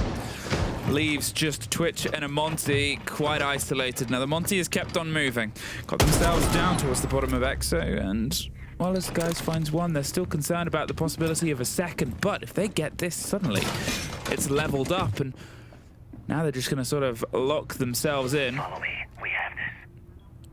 Waiting for the swing. It's all down to Virtue right now, a massively experienced player, but the timer means that they have to move. Misses the first swing, but the Monty's just calling it all, and the castle's able to slip away. Virtue wastes another precious 10 seconds. Takes a bit of damage, but it's a time game right now, Damo. They finally get the end of him. 20 seconds to plant, but they still have to plant. In a 2 versus 1, one of their heads is going to have to go. They've popped fire canisters either side. The covering in the smoke, and there is Astox. Shield on the back, getting the C4. Attackers drop the diffuser. lock in. Yep, the C4 gets the lob. And now with 5 seconds, unfortunately, Gen G, a good attempt, not quite good enough. Yeah, Roam again. Just same issues as what they had against G2. Unable to deal with the roaming presence. Yes, they were eventually able to get the kills onto the roamers, but it just didn't leave them with enough time. And as you say, yeah, time was the key factor there for BDS. They had plenty of denial, had the Goyo canisters, they had the C4 ready to go. Yeah, good round from BDS. That's much better from them. Nice tempo. I think they controlled it well. Didn't look as though any other players were ever in any danger. So yeah, Gen G struggling just on that roam game as what they were previously. Attackers drop the diffuser. One apiece, BDS, and well, they sort of wasted a decent amount of time, especially the retake there from Lasmo. How often has he been that player, though? This has sort of been the difference maker for this roster across this setup. How often has he been the one that has kept BDS fighting and kept BDS swinging time and time again? Unfortunately, that mantle of pressure still hasn't left him as of yet. Guys, their huge start. 5 kills over the opening 2 rounds. Gonna see if they can keep the pressure up. In the meantime, the rest of the roster have been able to get their teeth in a little bit.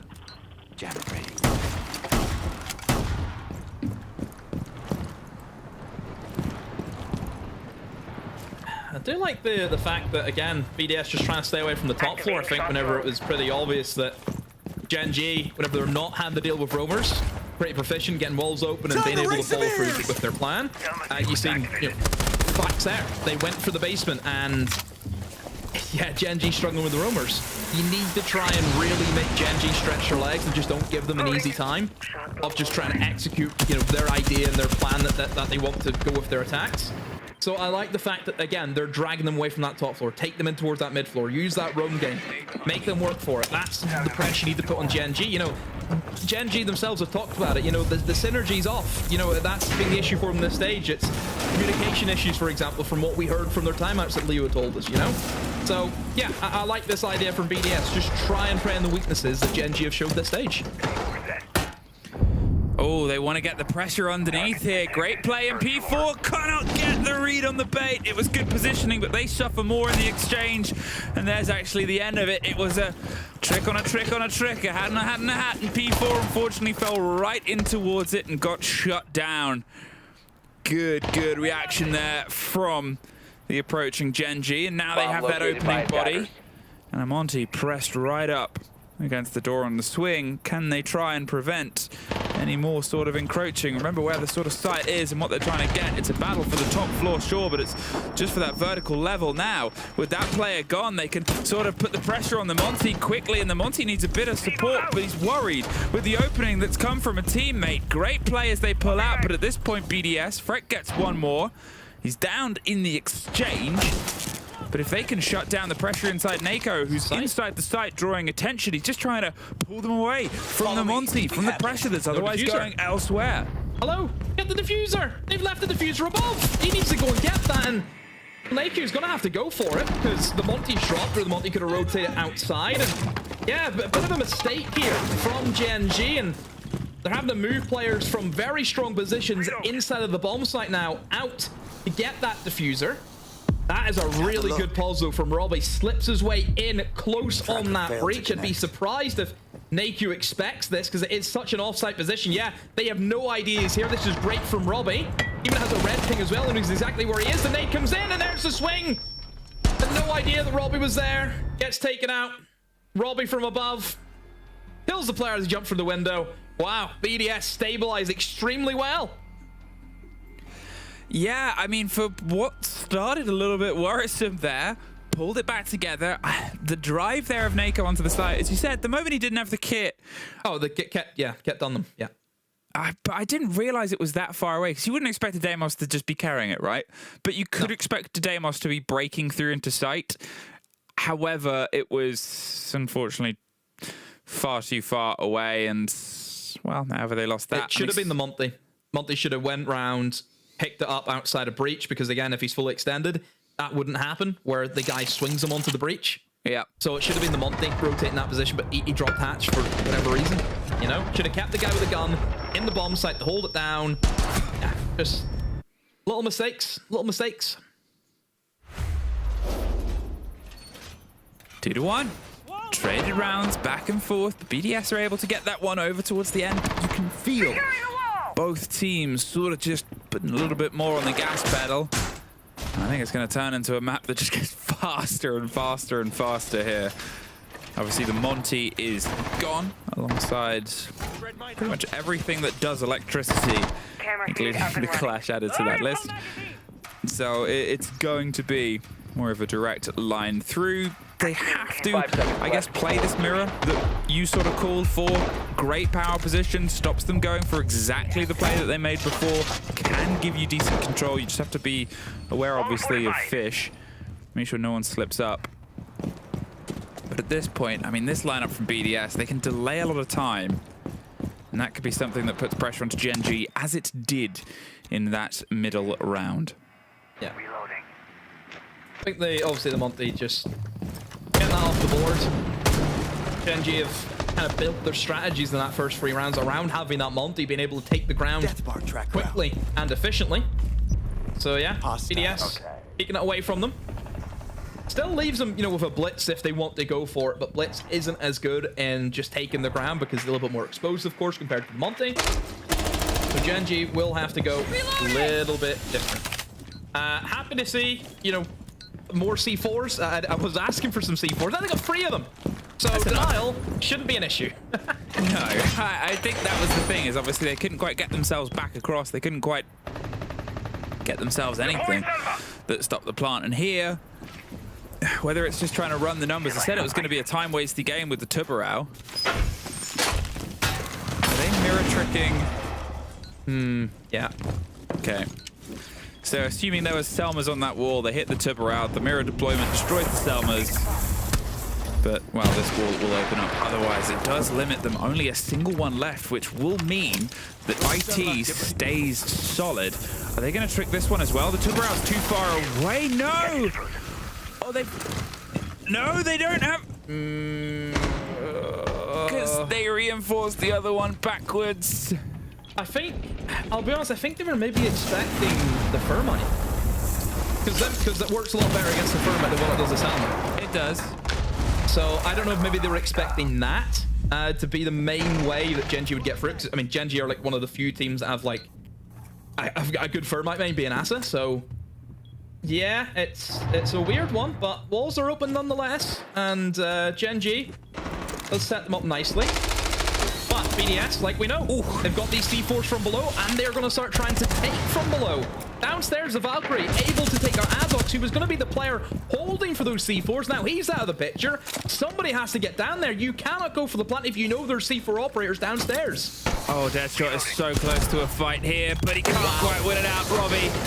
He's been a bit quiet in a couple of previous play days since coming back onto a sort of, you know, EU team rather than his previous Meta heritage as the 2 teams come together. But Skies puts the end of him. There's Skies getting one more. Asa going for the plant as they go for the pickup. It's the smart move because you're not going to get any further with it, but it's instantly responded to. And that's just another Skies. Nah, they shouldn't win that from that point. I don't know why Robbie's went for the double peek. He got the first kill onto the guy pushing deep. I don't know why he's holding aggressively onto the electrical door. At that stage, whenever there's so little time left, you've got the C4s ready to go. Why are you peeking? Why? Yeah, I think patience there from BDS just wasn't in the vocab. Like, they've done so well to get that kill. Getting that kill will put the fear into them, so it drags them out of position. But look, he peeks needlessly for no reason. Just imagine if he had the C4 ready to be ripped around that corner. Would have put them in such a better position. Well, if you start losing players into sight, that drives the rest of your team out of position, because somebody needs to be in that spot for the C4, which the Valkyrie was trying to do. Valkyrie's trying to get back in that position, but because they had left, you know, the position in towards IT and towards Garage, they couldn't do anything about that. 2 apiece. 5 seconds to go. And Genji, they fought their way back in. Attackers objective Skies is to locate is a bomb and defuse it. the limit. And the limit he is defining, Demo. We've had some exceptional players today. You know, obviously, Loira had a huge start, Joystick as well. Yep. And now Skies 10-1.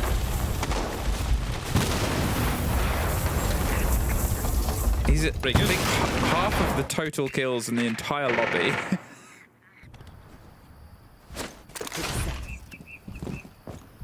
Or a third. I'm bad at maths. Maths something we don't know. Maths isn't my strong suit. Rules aren't my strong suit. Reaching through onto the back mirror window, quick and clever. Yep. Obviously, we've seen fun plants here before, but look at they're just ignoring the roam play right now. They're just going to see if they can try and tuck on that single wall entirely. There it is. They're going for the plant. BDS, alarms need to start going off. They've obviously broken the mirror window, and now it's a post plant. Okay, but it's still an awkward hold because they can try and fight their way across. It's a big divide to cross. There's no real vertical to watch it. We do hear a mirror window pop open, and there's another Genji kill, though, that's making things a bit tougher, but it's balanced back. Freck does get one, hops on through, but now they have, I believe, the watch from above and from a bit of range. They're just waiting for the pings. Where is Virtue in all of this? Oh, stuck fighting his way up cargo. Well, that seemed way too easy, no? Seemed way too easy. No real fight back from BDS. I mean, Genji, I would say very efficient that round in the way that especially Skies moved in, castle, bang, bang, popped the Goyos, got rid of the mirror window. Okay, we can plant. They put that little bit of added pressure upstairs to stop the guys playing the verts.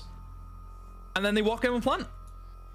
Just no nothing from BDS that round. No movement, no real urgency. But yeah, very puzzling round from BDS just to allow Genji to do that. Yeah, you kind of look at how that played out, and you were waiting for something to happen. The smash on the mirror window, like, so the mirror window hold from the bottom of cargo off towards the site itself. As soon as they start to disturb that, surely you're like, okay, we get the taste. Because there's one thing towards opening the Animus single wall, and then there's stepping towards removing the utility on the back end of the room. That takes you having to get inside. That takes you having to have droned that deep in and to focus onto it that early as well. If they knew it was happening, or if it was just amongst the chaos of things being done, maybe it was lost, but that's the price paid. And Genji get themselves that third attack. BDS, can they try and just get themselves an even half, remembering what they are playing for, the importance of the points on this map, and the fact that they are holding on towards a potential playoff spot. Well, Genji, they've done better than whenever they played against G2. They only were able to get 2 attacks against that side, so they have one better, and maybe could go 2 better, as they still have, of course, this final round to do so. Now, I did mention how there is still 1 shield available for them, and Azok has went with the Blitz pickup. Now, of course, the Blitz compared to the Monty, the pros and cons that you have is, well, the pros is he's a lot faster, he's in your face, has that flash, of course, so the kill potential is much greater than what you have with the Monty, but then again, the Monty gives you that more slow-paced, methodical playstyle where you'll be very safe. You know, you're almost like an armored truck walking through the bomb site that nobody can really touch unless you have a copious amount of explosives to deal with him. So with the Blitz, it will be hot and heavy. It will be in-your-face gameplay. But it's just what avenue will the Blitz go for? Will it be as simple as just jumping in through the window? And if it is, he's going to be in for a world of hurt. He's up against the Warden. Can nullify the flash. And also, he's got a pre-placed C4 on the window. Yeah, this Warden is prepped. And it seems like they're sort of droning that out and realizing and maybe wanting to focus elsewhere. And there it is. Great removal of the C4 from Nako. He can pull away. It'll still herald some information. There's still at least a goo mine to offer some support, but at this point, it's the threat of somebody else coming on the back. So Freck has a very important job to hold on to this angle. A minute left, and BDS sat waiting with bated breath. And you can see that Gen G have not felt the vibes, not trusted them. Rotated their way around, and Azox has rotated his way back. Gonna open up the window. Yeah, he's maybe just gonna try and draw some attention and hope they get kills elsewhere. There's 4 bodies watching for that single shield entrance, I think, at this point. And Deadshot is actually going to open it up. There's the swing round. There goes Sky's second death. And there's Freck getting 3! Freck! I said he was an important power position, and there he is defining it. There's an up and down fight, but knifed out. Huge, huge round from Freck. Oh, big. He's been the big player for BDS. And he steps up once again to keep his team in that round. He loves an emote, doesn't he? 1, 2, 3.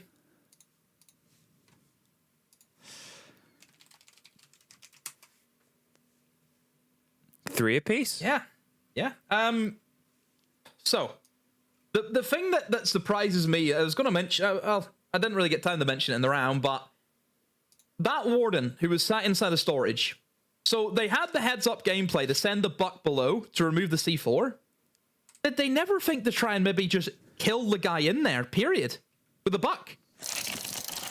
Did they know he was in there? Did they drone it out? Is that maybe what the issue was? I mean, I guess they could have heard the C4 on audio, but they were droning a lot. They were checking a lot.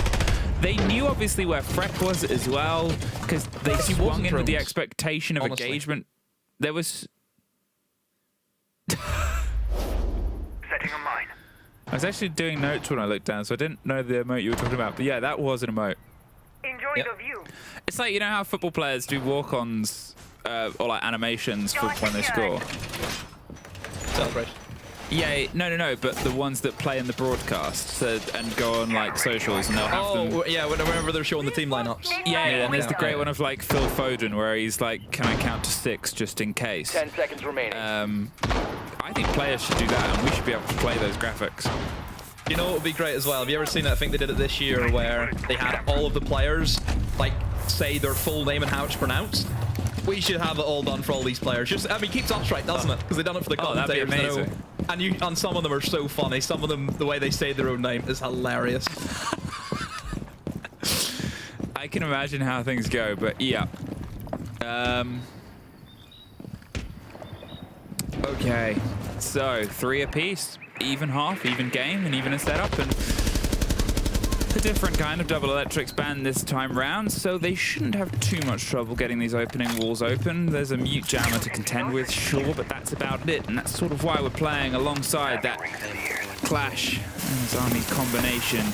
Play with new structure, play with new problems, and make BDS have to try and solve them. The Clash can be the biggest problem possible, alongside the mirrors to swing out and be a bit mobile. You can see BDS isn't wasting any time. They're probing all of their possible routes in, but they're being cautious about it. A minute gone, they're finally in towards the top of the reception sort of area, and maybe going to start eyeing up connector and jungle. Really tough defense to break down. Just look at that for a lineup. You know, you've got these heavy hitting operators, you've got the Clash, the Azami, the Mira, who we know are just top tier operators in the meta currently with the amount of denial that they can bring, but I mean, BDS are trying to bring the heat. I think is a quick rush perhaps, because whenever you see the Thermite drop right beside that wall on the site, target acquired. It's a little bit surprising to see just BDS fully rip it, but hey, hasn't really worked for them though, as they lost 2 bodies. Well, now they have themselves swinging right round on towards the wall, but the Clash is that consistent problem I talked about before, the ability for them to just step up to where things are falling apart, step in towards these problematic engagements, and still they cannot get anything on the back end of it, and just watching over a kit. Such a rough divide, and at this point with a minute, what do you do? Freck, they've tucked themselves inside IT, but they don't want to give the game away on their position. There is, unfortunately, some of the game given away about their position. They want to try and remove this Fnatic. Oh, it's causing them a lot of problems as soon as the swing comes through, so instead, underneath the Clash, watching and waiting for any of this fight. But it's the Clash that wins it out, gets a double! And that just leaves Freck alone. Oh, my words. I mean, it was kind of cooked from where that diffuser was placed anyway, wasn't it? You know, the Clash just does what Clash does. That's why that operator is just so good. You know, can sit there, plain as day. Yeah, look, BDS, they tried to move as fast as they could, but just didn't really get the kills that they were hoping to. And yeah, just the rush just went down like a ton of bricks.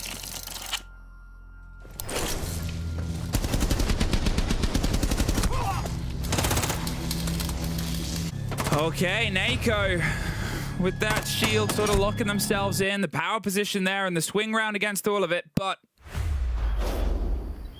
it's a start. And it's something that can sort of be played on. I have a feeling, Demo, we're going to get 3 rounds of a Clash and then a Clash ban. And they're trying to get as much of a fill of the Clash before that happens. 10 seconds remaining. Yeah, I mean, if you know it's going to happen. Get as many as you can. 5 seconds left before insertion. The swap round, also the Ying, the Blitz, the Thatcher and the chance of the smoke. I'm wondering if BDS might try and hit the site quickly here. It screams quick, doesn't it? Yeah. Yeah, cover in the smoke, get the breach open, charge in. I mean, they currently have the kit on the thermites. They're not going for just a sort of turtle strategy here, but wow, how much will be put nobody back? In storage? Well, it's too late to get into storage. Yeah, I was going to say, now there won't be anyone. Blunder, there it is. They're not having anyone in mid-floor. Well, they have the vertical, they have the position. They're just going to plant in the middle of the smoke, and well, they're looking towards the default, spraying over the top. There's the glass cover. We said they were going to go quick, way too quick here. Gen G. If we said occasionally they caught some of the BDS players out of position, here is a big one. There's a blitz that's toe-to-toe, and oh, if that had gone away from them, that would have been tragic, but it's against the Clash. It was a back-and-forth brawl that ended one way, a 2 versus 4. Deadshot does at least get one of them, but trying to spray onto Lasmo takes a lot of damage. They're about to be, ooh, maybe got a bit lucky with the spray. That wasn't luck, that was locked in, but look at the time Demo at this point. They're just padding their stats because at this point, there's no winning this round here. Good read by BDS, keeps us level. 4-4. Yeah, Rush worked a lot better this time. Really surprising that nobody was in towards storage from Gen G. Yeah, it's free real estate. BDS had the pre-placed drones. They see no one was there. Straight in. You know, for that rush, the biggest issue will be just somebody going above and having vertical pressure. You know, the glass can cover the angles in towards the other bomb site, over towards EXO. You know, he's got a lot covered because the whole room's going to be covered in smoke. Those are the angles that he can control, he can see. But he's never going to be in a position where he's going to be looking up through the verts, and that's where the defenders will have that advantage, where they can just play on the verts, kill the planter, and yeah, as easy as that, kills the dead and extracts. But because they didn't have that player above, they didn't have that pressure, it was so easy then for them to rush in, using the blitz to run deep, having the glass cover, plant goes down. It's nearly impossible to lose at that stage. Now you see me, now you don't. 4 apiece. And I mean, you know, it's still been a bit back and forth here, obviously. Skies is still setting the sort of pace. Nowhere near as blindingly hot as it was before. But at this point, it's harder to know where the first engagement's going to come through. And sometimes you're on the back of a Sort of quick rush, and Azox was almost on the front of a fight here with a shield. Robbie this time taking up the mantle of the Blitz, and they're just not going to stick around. Find out what happens next. They've gone obviously back down towards the basement. They're baiting out a different style of play here. The Rara still makes me think that they're obviously going to try and get that breach open, limit the rotation back into the walls, but let's see if they can try and pick off a Roma here first, because they're expecting more of a coverage towards it. The blind all the way across in a well-timed Kiba.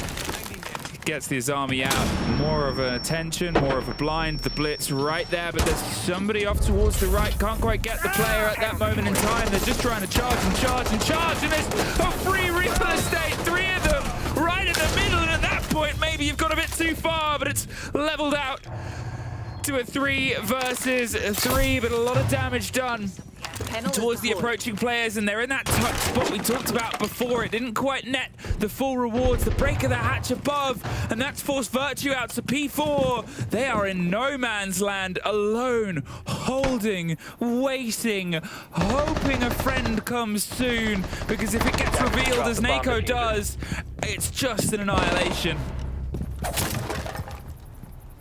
Oh, Virtue. Again. Last alive. He's been in this position a few times this stage, where he has to try and clutch. This is a tricky one for him. On a basement with not a lot of HP. Against plenty of full HP players as well. Can only drop in to the Lion's Den. Seeing what he can do. Some of the doors have been covered off for him, but and defenders just walk up and flip it round, get them opened up. Virtue again just has to try and fight the mirror window, which is a big issue for him as well. Just don't see him really winning this one unless someone from Gen G loses the head, loses the cool, but not going to be the case. Yeah, so look, I think this is the point where the rushes will start to run out of steam. You know, I don't think Gen G are gonna really fall for them anymore. I feel as though that rush, it kind of lived or died on how well those guys were able to move in and take control of cargo. And the reason why was because of that mirror window. They were solely banking that they would be able to move in towards cargo, using that blitz as a spearhead, and just being able to trade off, you know, kill back and forth. However, they were not expecting 3 people to be stacked up holding onto that cargo stairs. Yeah, Gen G, they smelt that rush coming, and they just fortified each other. They played off each other. They used the teamwork that the defenders will always have whenever teams really aren't droning, which was the case for BDS. BDS didn't drone that. They didn't know there was going to be 3 people there, and then they used the numbers to their advantage. And if you don't get control of cargo, and that mirror window is still up, that plant is not happening in the site. As soon as P4 would even attempt that diffuser going down, the defenders would have heard the sound cue, and he would have been killed. So yeah, a lot of it just relied on cargo. Gen G, they tag teamed, they triple teamed up, and it worked for them. 10 seconds left. It's I guess a very specific response to a very specific play and attack drive. Obviously, you know, it gives the feedback to when we saw that play in that plant the other day, where you sort of drive in, obviously you have the monster on the back and you can get into that sort of situation and lock in. The clash wasn't the one removed here, the mirror was instead. And I guess it's also been, you know, it's a very powerful operator across these maps. Last round. Yeah, it was the saver of the last round. The same way when I said they'll probably ban Clash. Clash was the decider of the first round. And they didn't need it, so they still have that as an opportunity to work with here. They're onwards. We're looking at now the steady approach, getting a BDS, getting everything cracked open as best as they can. But what has he just been? Again, brawled, traded rounds back and forth. And here, without the shield, without that blitz to sort of drive behind, where it's had a bit of mixed success towards the sort of guns up loadout. No Rauer to try and trick their way across it and lock in. Instead, it's a more direct focus here, and I'm wondering if they can try and build behind the front of the pillar at this point. Obviously, you know, Virtue, P4, they haven't quite been able to get into the kill game. Neither is Asa on the opposite end, but is that sort of the difference of trades coming to haunt BDS at this point? A little bit more of a traditional attack, I would say. You know, slow, methodical, not as fast as what BDS have been, you know, kind of going for the past few rounds. So, going steady wins the race. as someone once said. Air jab, good air jab. Stops that Clash from playing as aggressive as what they would like. But still, for Gen G, stacking up just as many bodies, it seems to be almost a mob mentality, isn't it? It's just try and gang up on an individual with all the players that you have at your disposal. In goes the jump.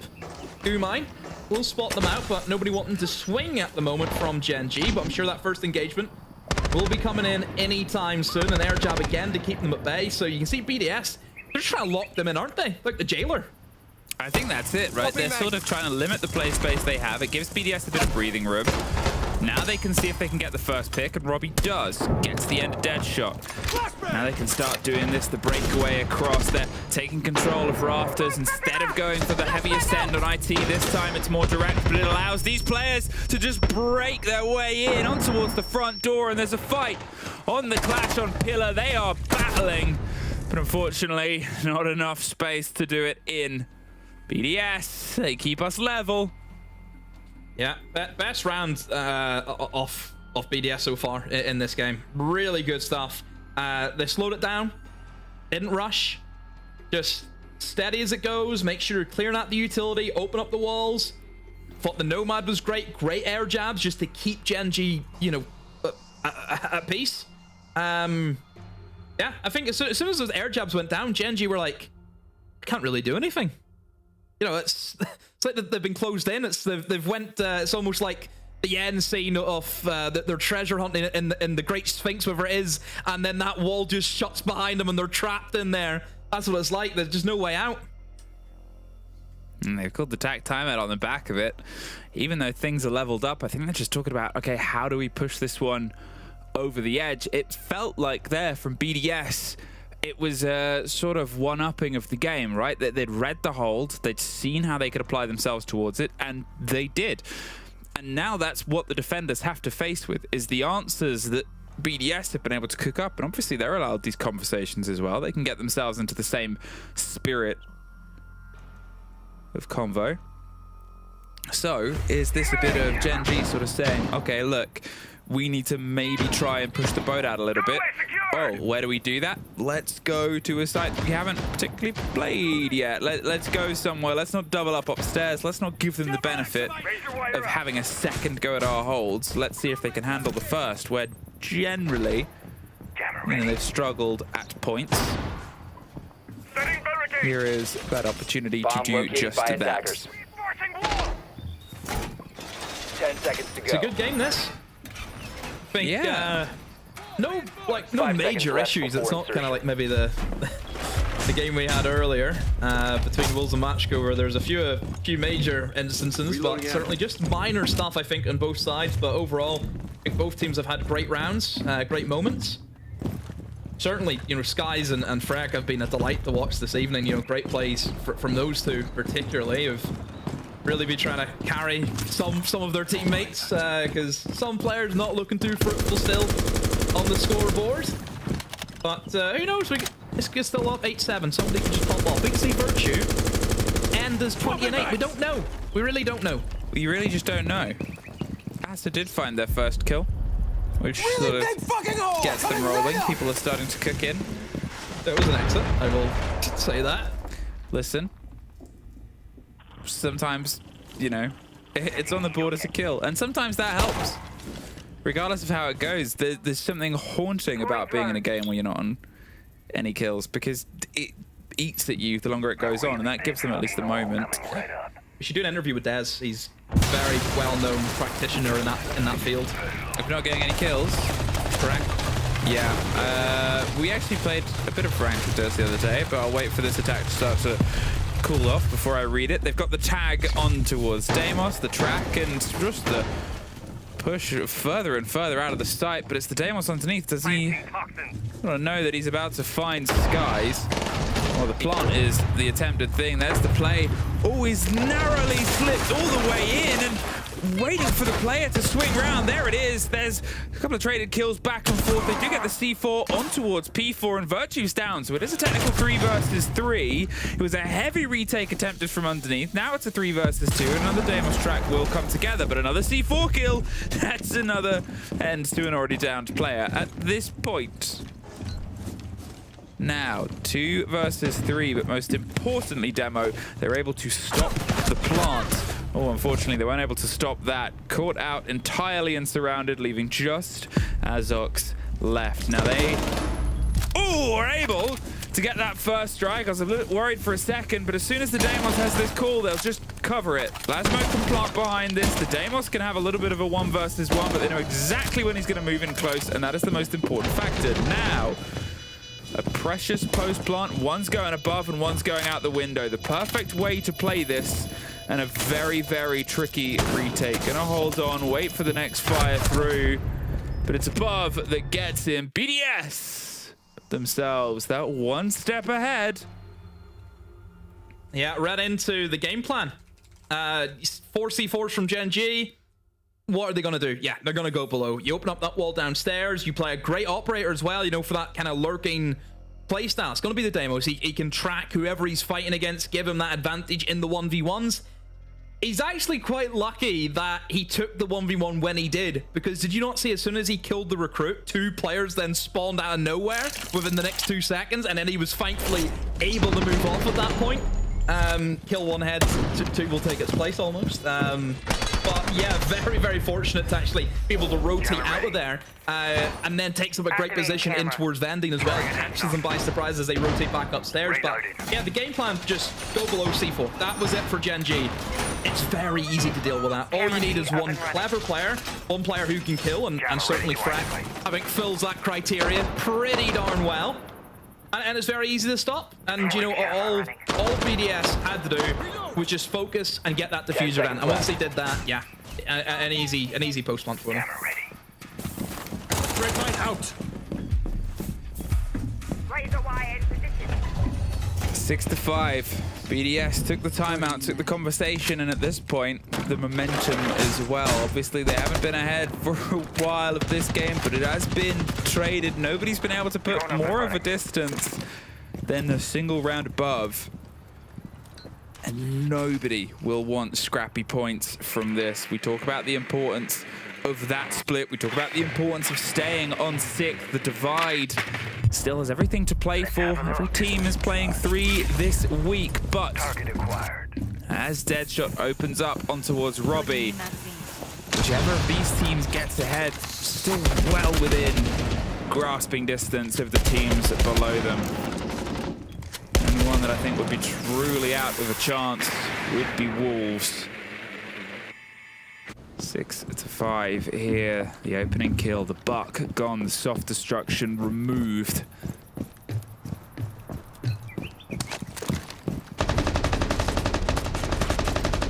I don't know how much that's gonna play a part for, again, this top floor bomb site, because they still have the demos if needed to go below, and you know, we've seen that pistol rip apart players from below. Again, it is nice to have the Scalp Key to combo with it, but still, Demos can do that job. But right now he's actually hunting a player who's ran all the way down into basement. Now obviously for BDS you would expect something similar of what we seen the last time they were here, where they just want to open up the walls and then look for that execute, use the air jabs to try and just hold them down. But I think for Gen G, they're a little bit more loose, aren't they? Like, you can see players roaming now. You've got C4s, you know, potentially from this Valkyrie. If Neko is able to slip his way into a position of real threat for BDS, but again, Freck, who has been excellent at trying to hold down these roamers, he is waiting for him. Well, caught in the bees and caught out by Lasmo. There he is, us level pegging once again, and there goes a clash, but Neko fights back, goes underneath, an early C4 will still get Lasmo. Must have just been stepping in, but knocking right back out. Skies locks it in, and Virtue, in the blink of an eye, was all that is left, and we hurtle in towards OT. Nobody is letting this one go just yet. Oh, here we go. Into OT. First OT of the night. Yeah, I think it's deserved. I think to have an OT between both of these teams, because it has been one heck of a game. You know, it's been fine margins all the way through. And I just feel as though both teams have adapted to each other really well. You know, we had BDS, especially that last half. BDS, you know, starting off going for rushes. Eventually, Gen G caught on to that. They were ready for the rushes. Then BDS, they thought, okay, if they're going to try and slow it down, we'll slow it down and start playing with more util, which worked out well for them. You know, this round, again, Gen G went a little bit more aggro. They're not going to allow them to have that nomad jump in and do the same thing they did. Just, I love the counterplay between both teams. I think they've worked very, very well against each other tonight. It's great. It's sort of the answer of questions. It's everything you love about this game. And I mean, there's going to be that frustration now for both these teams that whoever wins, it's a difference of a point that is going to separate them. You're going to have one of them just be 1 point ahead. The divide over 6th and 7th is just going to turn from 6 points and 6 points into 8 points and 7 points. Fnatic's on 4, Wild on 4, Wolves on 3. They aren't that far away. They aren't that far behind. And it's just still such a very narrow margin. Oh, there goes Deadshot early. A late reinforcement has been punished. What was he thinking? Robbie with a freebie. Just, yeah, tries his luck. Hits the slot machine and gets a few quid out of it. And again, that's the Ram now, who obviously could just move in towards this top floor if he wants to, because that wall is soft, so it actually makes this approach a lot easier. As you can see, the Ram drone goes in. It's not a reinforced wall. So yeah, big benefit there for BDS. A great start for them. Gen G, a blunder, but that's what I mean. Fine margins. This is what it's all about. One misstep is going to be crucial for your team. Drone up and running.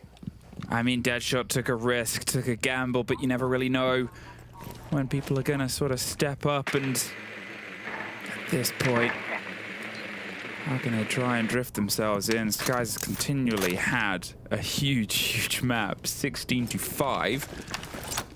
Obviously, we've still got one more game to go, and it's going to be a banger, but they are currently statistically the player of the day, I believe, regardless of how this map goes. Doesn't seem like they quite want to end it yet. A route back. It's Gen G fall back towards the site. BDS, we complimented some of their takes here before, where they were able to sort of drive themselves directly on towards cargo, directly on towards the site, and this time they've opted to, again, read the hold, read the play, read the room, and not just throw themselves in towards the sacrifice. Now they have attention on cargo, but at this point, it's not the position of power that it could have been before. Just timing here for BDS. You know, that clock is under the minute mark. Still need some more kills before they can think about going in for this plan. Need more vertical pressure, of course, because there's still like an Azami just playing right underneath where the birds are. You can see that BDS are once again going to be planting in a default position just beside that reinforced wall. And Goyo will get popped. So now we're starting to see the util start to be used by the defense, but again, this time, it's going to be close. They can't jump through that double window. There's two Goyos ready to go for it. Well, there's two Goyos ready and gone for it, and now you've got to throw yourself through the one that you opened just before, and they'll probably be well aware of that. But Skies, Zestetti's still thirsty. Virtue does trade it out. Now they're going for the plant itself with Virtue having the lockdown, and P4 is able to just secure it in the trade to 2 versus 3 post-plant, and that is the important part of this. At this point now, they can play it so cautiously. Virtue is threading the needle, can't secure the fight, but his teammate has it locked down. Enough is done. That leaves just Nako here. Needs to retake this vertical first, and will be making the noise because doesn't really have the option to move slowly and stealthily with only 19 seconds and not being offered an engagement. Should be caught to his left. Oh, they just do enough. Again, biting and pulling back. BDS are leaving nothing to chance here, and as the timer ticks away, BDS once again will be finding themselves on map point. You can see the impact of the mirror ban. You know, not having to deal with the mirror window over towards cargo, which did slip them up previously whenever they went down there. Yeah, big game changer for BDS. But again, slow and steady pace. Obviously, that opening pick helped them out a lot just with the timings of things. Goyo was obviously stacked up. but they popped it just in time, and they were only ever going to be able to plant one position because the two Goyos over towards the double window had to be towards the single wall. Virtue, you have to give credit to him. If he doesn't make those kills, they lose that round. Yeah, because the castle was able to swing onto the player who was with P4 as he was looking to go in for the defuse. So P4 here was just only solely relying on Virtue above. So Virtue being able to get both of those kills to cover the plant, he's the hero of that round for BDS. Well, we're staying down in the basement for now, and it's 6-7. Still, again, not a million miles away, and this was a site that was won last time we were here on a Gen G attack. But the first defense was one that went into the favor of BDS, the first round that they're able to win on this entire map. Can they double down? They've pulled it off once or twice throughout this game. Gen G have also kept on refusing to die. Playing with the mirror window, the Monty, even the Maestro with the same sort of distance. Trying to find a nice place to put the last camera on the cloning station. Why not?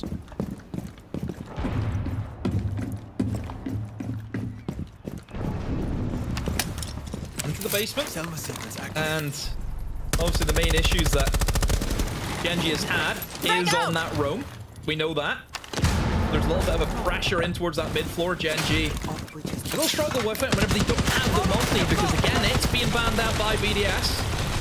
Where do they look to? Who will they look to more than anything? Who's going to step up for them? I mean, Skies obviously has been putting in one heck of a shift. 17-6 is where he lies.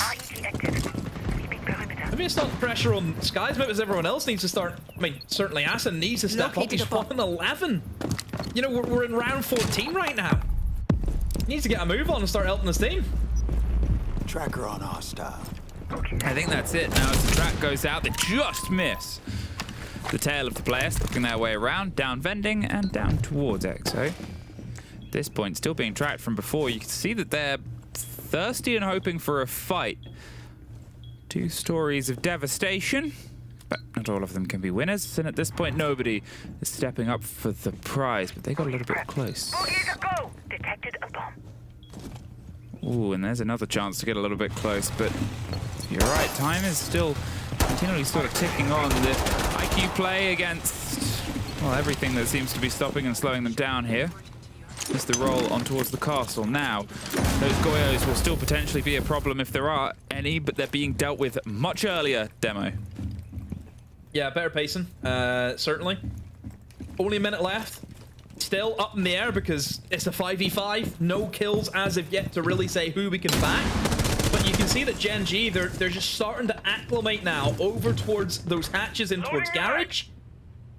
But Robbie, he could be the spoiler here on the roam. Did that drone see him? Has somebody been on the cams? I think they have. So they should be ready for him, and yeah, they know he's here. I think Azox has rotated above to try and fight him.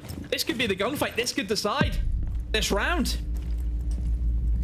Well, as the track comes out and 25 seconds left, as Gen G trying to start making their move. They slip their way in and they're going to go for the plant itself, but instantly put pressure on and shut down. It's defined on the top floor that Azox wins out, but in the basement where the plant needs to go down, it's all coming up BDS now.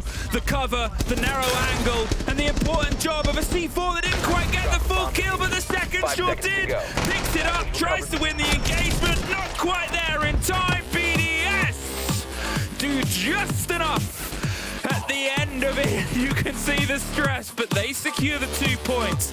They keep themselves on top of that divide.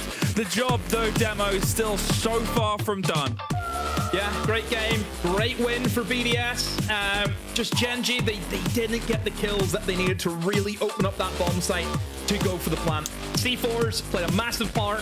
Whenever that timer starts ticking away to the final few seconds, all it takes is one explosion, and that could bury the round, and that's exactly what happened. The first one, yeah, sure it missed, but the second one was primed and ready, and it hit its mark.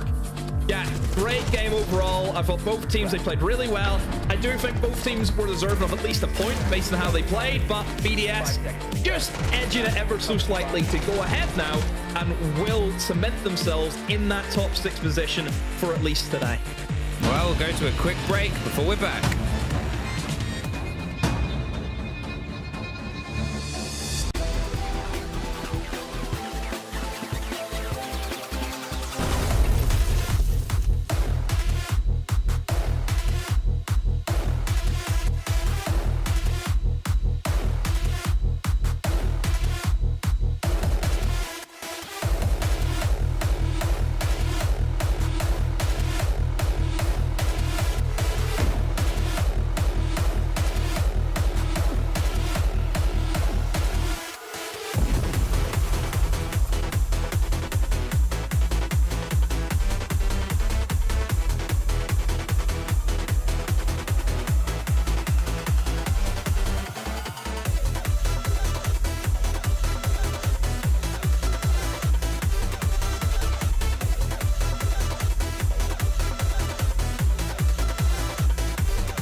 Well, an extremely close game we have just seen between BDS and Gen.G. Our first overtime of the day, so ideally for these teams, the points being split up isn't all that bad, but eventually the most points going in the way of BDS to keep themselves in the top 6. Yeah, I don't think anyone will be happy with the fact that they've split those points. We've said it before, it's a 6-pointer. They really want to take the most amount of points, especially get away from the other teams. It's not only about BDS Gen.G, it's also about Fnatic, it's also about Wild knocking on the door, also close to playoffs and mathematically in range to overtake them. So obviously here BDS taking 2 points, that's great. It could have been 3 points as well. Gen.G salvaged 1 point. They keep their dream alive of making it to playoffs. 6 points are left on the table here, Jack. I think that's interesting from what you're saying, is particularly about Fnatic. Fnatic's next 2 games, Gen.G, BDS. Yeah.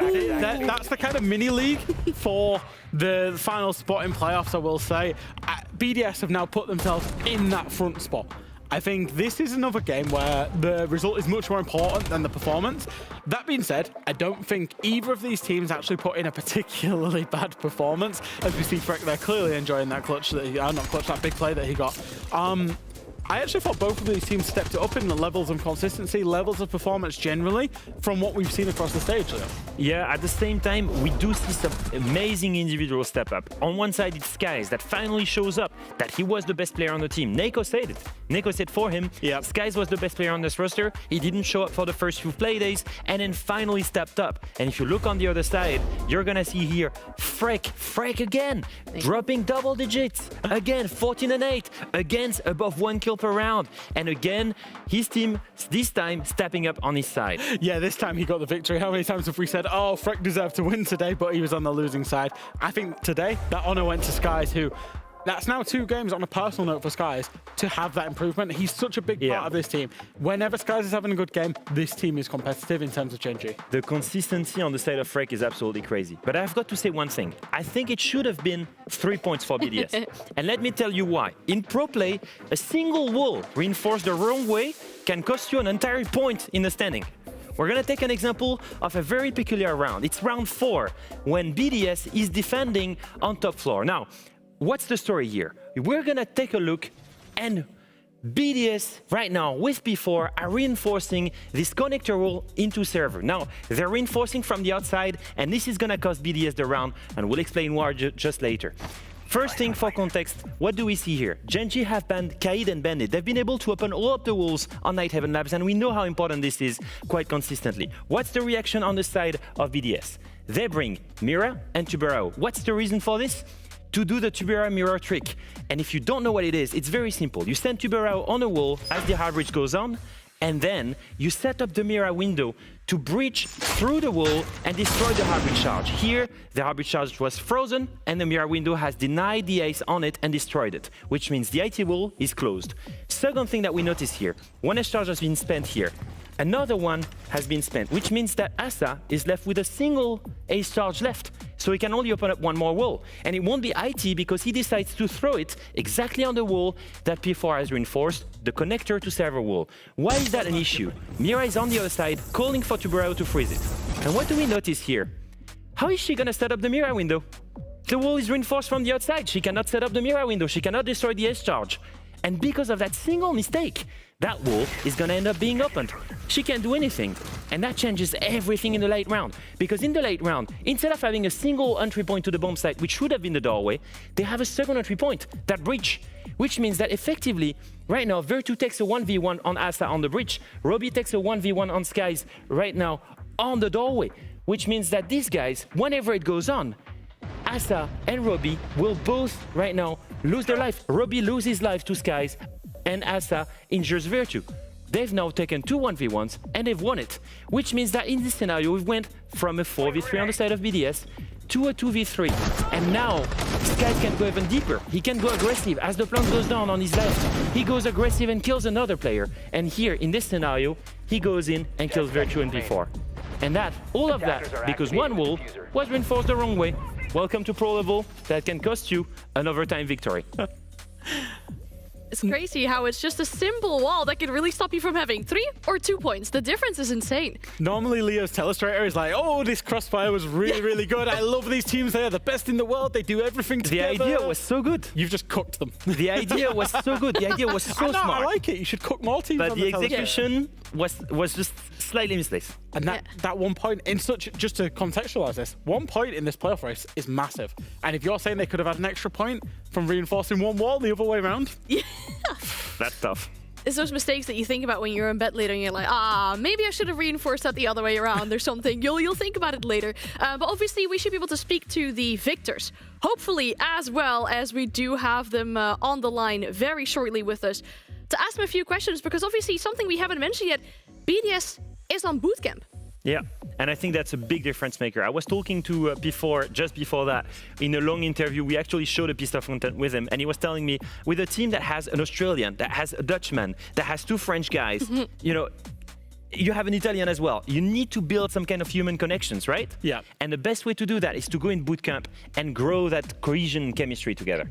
And that's why I'm really glad we get to speak to them, of course, as well. On that bootcamp, we should be speaking to Lilong to ask her a few questions as well, of course, the strategic brain behind this team. Welcome, good evening. Congratulations on the 2 points and the victory today. That was a tough game, wasn't it? Way too tough. Oh my god. Way too close for comfort. That's what we say, right? Exactly, yeah. But you get the 2 points. I think that's absolutely huge as well. And we mentioned it briefly just now, but you're on bootcamp with the team as well. I think that must make a absolute big difference in regards of how the team functions and how these matches are taken together. Exactly. It is necessary when you build a team like this one, and I'm so thankful that BDS are taking care of us that way. We've been to 3 bootcamps so far already. So it makes such a huge difference when you build a team from scratch with players that, for most of them, don't even know each other, have never heard of each other, never played together, never talked even together. So like it makes such a big difference.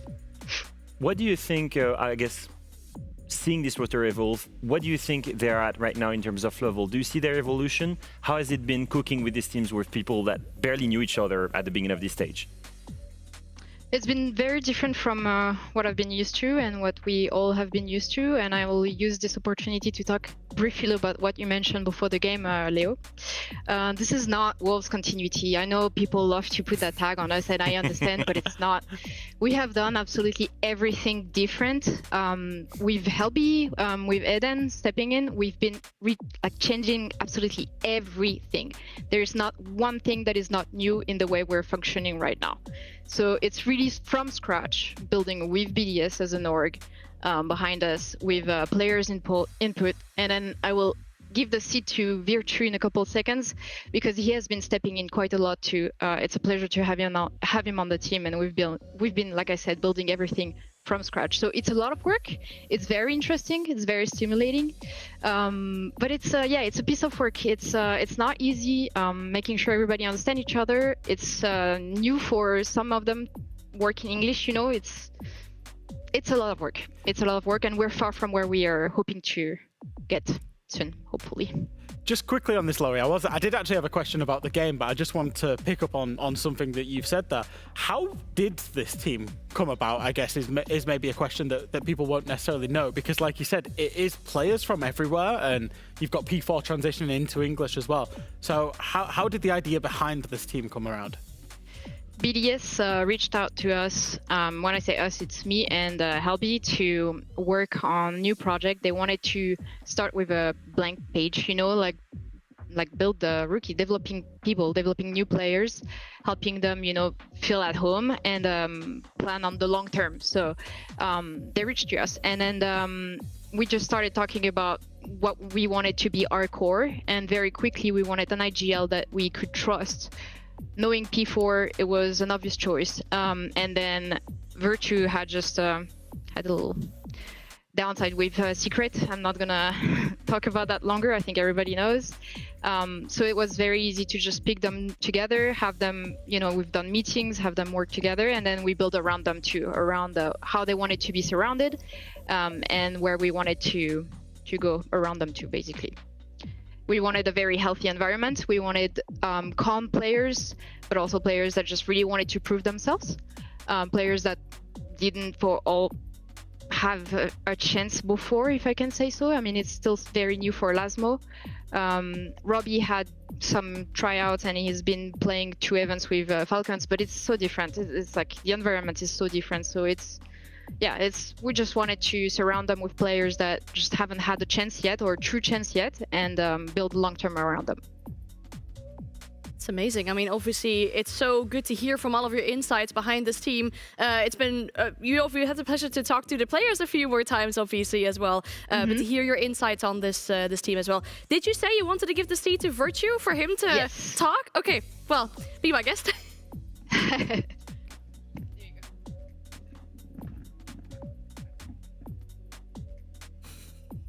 Hello, hello. Hello. Jake, how are you doing? I'm doing great, thank you. I've got to ask you, man. You've changed completely. I think so many different, I guess, emotions went through when you left the G2. You went to Secret, and then you arrived in BDS. Completely new roster, completely new ways of, I guess, seeing the game. Do you feel like you're still learning now in your position, or do you think you're more teaching today in this position? I'm definitely more learning right now. I've taken up a different type of responsibility in the team where I get more involved, helping like the younger players or giving more guidance. Laurie's been guiding me to do this more, and slowly but surely, like I'm getting more into it, because like it's not like my nature to do that. So I'm trying my best. Awesome. Good to hear from you and your insights as well. Obviously, Virtue, you're looking at the start of a Super Week. It's going to be really busy for you as well with 2 play days now, back-to-back. The race for the top 6 is still very much on. You're playing Fnatic, for example. How are you feeling about these last 2 matches with this roster? I mean, today was a bit shaky. It didn't go how we thought it would, realistically. We knew exactly how we should have played and whatnot, and we should have honestly won the full 3 points. So going into the next matches, I think we have full confidence. You know, we just make small mistakes, and you know, mistakes are always fixed. So we go in tomorrow, new day, new plan, and go with full confidence. So yeah. There was one thing that wasn't shaky, is you holding that vert on sledge for that basement execute, man. I love it. I was a bit shaky, but yeah. the last kill you missed, it was shaky, but the 2 first ones were really nice. Yeah. Obviously, it's getting a little bit late, and you have the first game tomorrow as well. I mean, talk about a busy Super Week coming up for you, so we won't keep you here any longer. Thank you so much for your insights, and best of luck with the remainder of the Super Week. Thank you. That's a lengthy interview with multiple people as well. So good though. We could interview them for days, Anne. Yeah, I love it. That could have gone on an hour. Yeah. Full of transparency, as always. And a really well-thought roster, a well-thought strategy, well-thought map veto. I think with this staff, you will never going to be surprised. Highly professionals, seasoned and experienced. Hopefully that pays in the long run. I hope so too. Obviously, they said they're not really where they want to be at with this roster. There's still a lot of opportunity for them to grow really going into these last few days of the Super Week. And if this match was anything to really give us a starter of what is to be the main dish of the evening, the heavyweight boxing match, as we have already called it before. Obviously, we have some top 2 contenders going up against each other. After the break, it'll be Secret and Falcons.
Well, we're not going to let you go for this first day of the Super Week before our final game. And that isn't just any game here. We have the top two, at least prior to this play day, going up against each other. We have Secret, we have Falcons.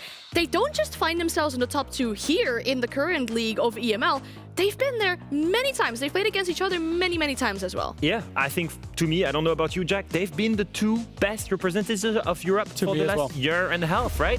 And if we look at their matchup and his history together, you've seen these guys, and almost all the time, it's been a BDS victory back then. The current Falcons, obviously. One thing changed last stage in UL. The first ever time that Secret beat Falcons, and that was the double shields on border. The first ever time we saw double shields play from Secret that would kick off their meta abuse from Savage.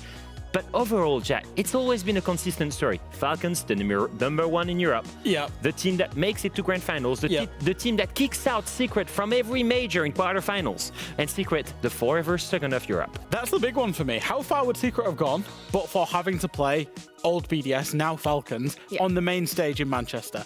They looked rocked, they looked scared in that game. Then they go to Montreal, same thing happens. Better game, but still ultimately lost. Secret are developing into a top two team, into maybe the top team in Europe with how they're playing right now. This is becoming their arch nemesis that you said perfectly, is gatekeeping them from that spot, but also gatekeeping them from international success. So now the question is up in the air. Are Secret, with these two new pickups, ready to breach that ceiling and be the number one in Europe? Not only in our region, but also at international events. That is going to be the big question. Obviously, we're expecting a really high quality game from this one as well, given that these two teams really are the top two that we have in this region. And of course, if Secret want to be that top one team, they have to go through Falcons, and they are our Team Deathmatch Kings, I guess we can say, you know, referring to the interview with users last week where we talked about their pre-game rituals, and that is paying off for them. I mean, last week, absolutely maximizing 6 points from those two games. They still look steady on top. Steady's the right word there, and I think what's scary for me is I don't think Falcons have shown us, like, if you had to put a percentage on their performance, I genuinely, despite the fact they're in the top two, think it's about 40%. They've got so far that they can go, that they can kind of coast through EML. Such is the level that they operate at. They can afford to make those mistakes and allow those individuals to create those big plays. Today might be a slightly different test. I think they're going to have to raise that level to beat Secret, but they've still got levels to go to. The thing is, with the individuals they have on that roster, they can get away with one guy going crazy and having double digits, and then they will win against any team. But the top teams in. Do you know what's crazy? Is I just looked around and I was listening to you, but I looked at Shaiko and I thought, oh my god, he's one of the best players. Then I looked at the guy next to him, and the guy next to him, and the guy next to him, and the guy next to him. It's a super team. It's literally a European super team. Now, what I will say is, individual prowess can carry them against the mid and lower end of the table in Europe. Playing against Secret, they need a collective effort. Yes. It's big individuals popping off, and it's one team playing together. And that's because they're facing a really strong team in Secret. Yeah, I think the big thing, obviously, that we look forward to for Secret to really finally take down those big titans in Europe League is those roster changes coming into this team for the stage. Yeah, absolutely phenomenal. They've picked up Noah, they've picked up Mowgli, and Secret now feel like a team. And this is no disrespect. On Mowgli. 18-4. Best entry in the world. Wow. This is no disrespect at all to Grubby and Virtue. But this team now is a team of 4 very, very good fraggers at an international level, and then Savage as well. I'm not saying Savage isn't a good fragger. He dropped double digits last game. He did, but he's the IGL, and he's phenomenal on shields. And if you can have 4 fraggers plus a phenomenal shield player, you've got a team in the recipe for perfect success. So we've got, in summary, one clear game vision, which is very aggressive, very much in the opening engagement. You've got 4 ultimate fraggers, and not only does Savage play the shields, he also plays the Ying, which means that they will play whatever they need to abuse. If you ban the shields, they will abuse the hard bridge. If you ban the hard bridge, they'll abuse the shields. And whatever happens, they can still use Grim and Capitao. That's the beauty of the style of Secret. And this is how they got over the line against BDS all the way back for the first time when they beat them, was that double shield on border, which really upset BDS at the time. But they will just abuse whatever's open. Yeah, we really remember on how, you know, the BDS back then, now Falcons obviously really didn't like playing against those double shields back there. But I think those 2 roster changes could definitely be key for Secret and finally taking the top spot here. Obviously, you know, we got to speak to Savage last week, and we asked him as well, how do you feel with these new players coming in the roster? Do you feel like you finally might have the chance? Actually brilliant, you know. not even just in-game wise, but like the vibe and atmosphere they brought to the team. I mean, I don't know if you can show that from outside, obviously, but like they're very like vocal players and very funny players. Like the whole mood of the team changed, like the whole climate of the team changed, like everything changed once they joined. I think that's such a big changer. Also, it's not only in-game. Like, obviously, we've just spoken to Virtue. Clearly, they had a fall-off when he left, right? Yeah. I think the dynamic when Grubby was there was very different as well. I think now they're also all aligned in gameplay, but also in terms of energy and emotion. What you want when you make a player change is you don't want to go like for like. You don't want the new players to keep your level here. You want them to take it up here, and that's exactly what these two guys have done. Well, I'm looking forward to hopefully a really good map between these two because, I mean, I would like to see an overtime between these two. We're looking to see what map will fit this best of one scenario as well. Because when we're looking at it, it's going to be to a clubhouse. Is that what we expected for this match? Do you know what's ridiculous, Anne? When these top teams keep playing each other, they keep going to maps that W7 they and Furia love. They literally both love. Secret, a phenomenal team at this map. They are so good at it. They're obviously, they blend their creativity with the team aspect of it. And Falcons / old BDS have been incredible at this map for the longest time. It's the rinse and repeat, the routine. They know what's going on, and they have huge individual performances. Could not genuinely think of a better map for these two to go on. Top map for the two, top level, top momentum for both of these teams. We should be right now set up for an incredible matchup. Hopefully as good as G2VP last week. Yeah. And hopefully as good on Clubhouse as W7 and Furia we've seen on South America League. I agree. Now I'd like to hear who is taking this matchup. I have no clue. I have no idea. What was your prediction? Do you remember? Don't remember. Cool. Nice. My vibe right now is Secret. You vibe right now. Okay. I'll go Falcons. Ooh, well, we'll bring in our casters as well to ask them who they've got going into this matchup. We'll have Fluke and Demo once again joining us. Who have you two got going into this heavyweight boxing match of the day?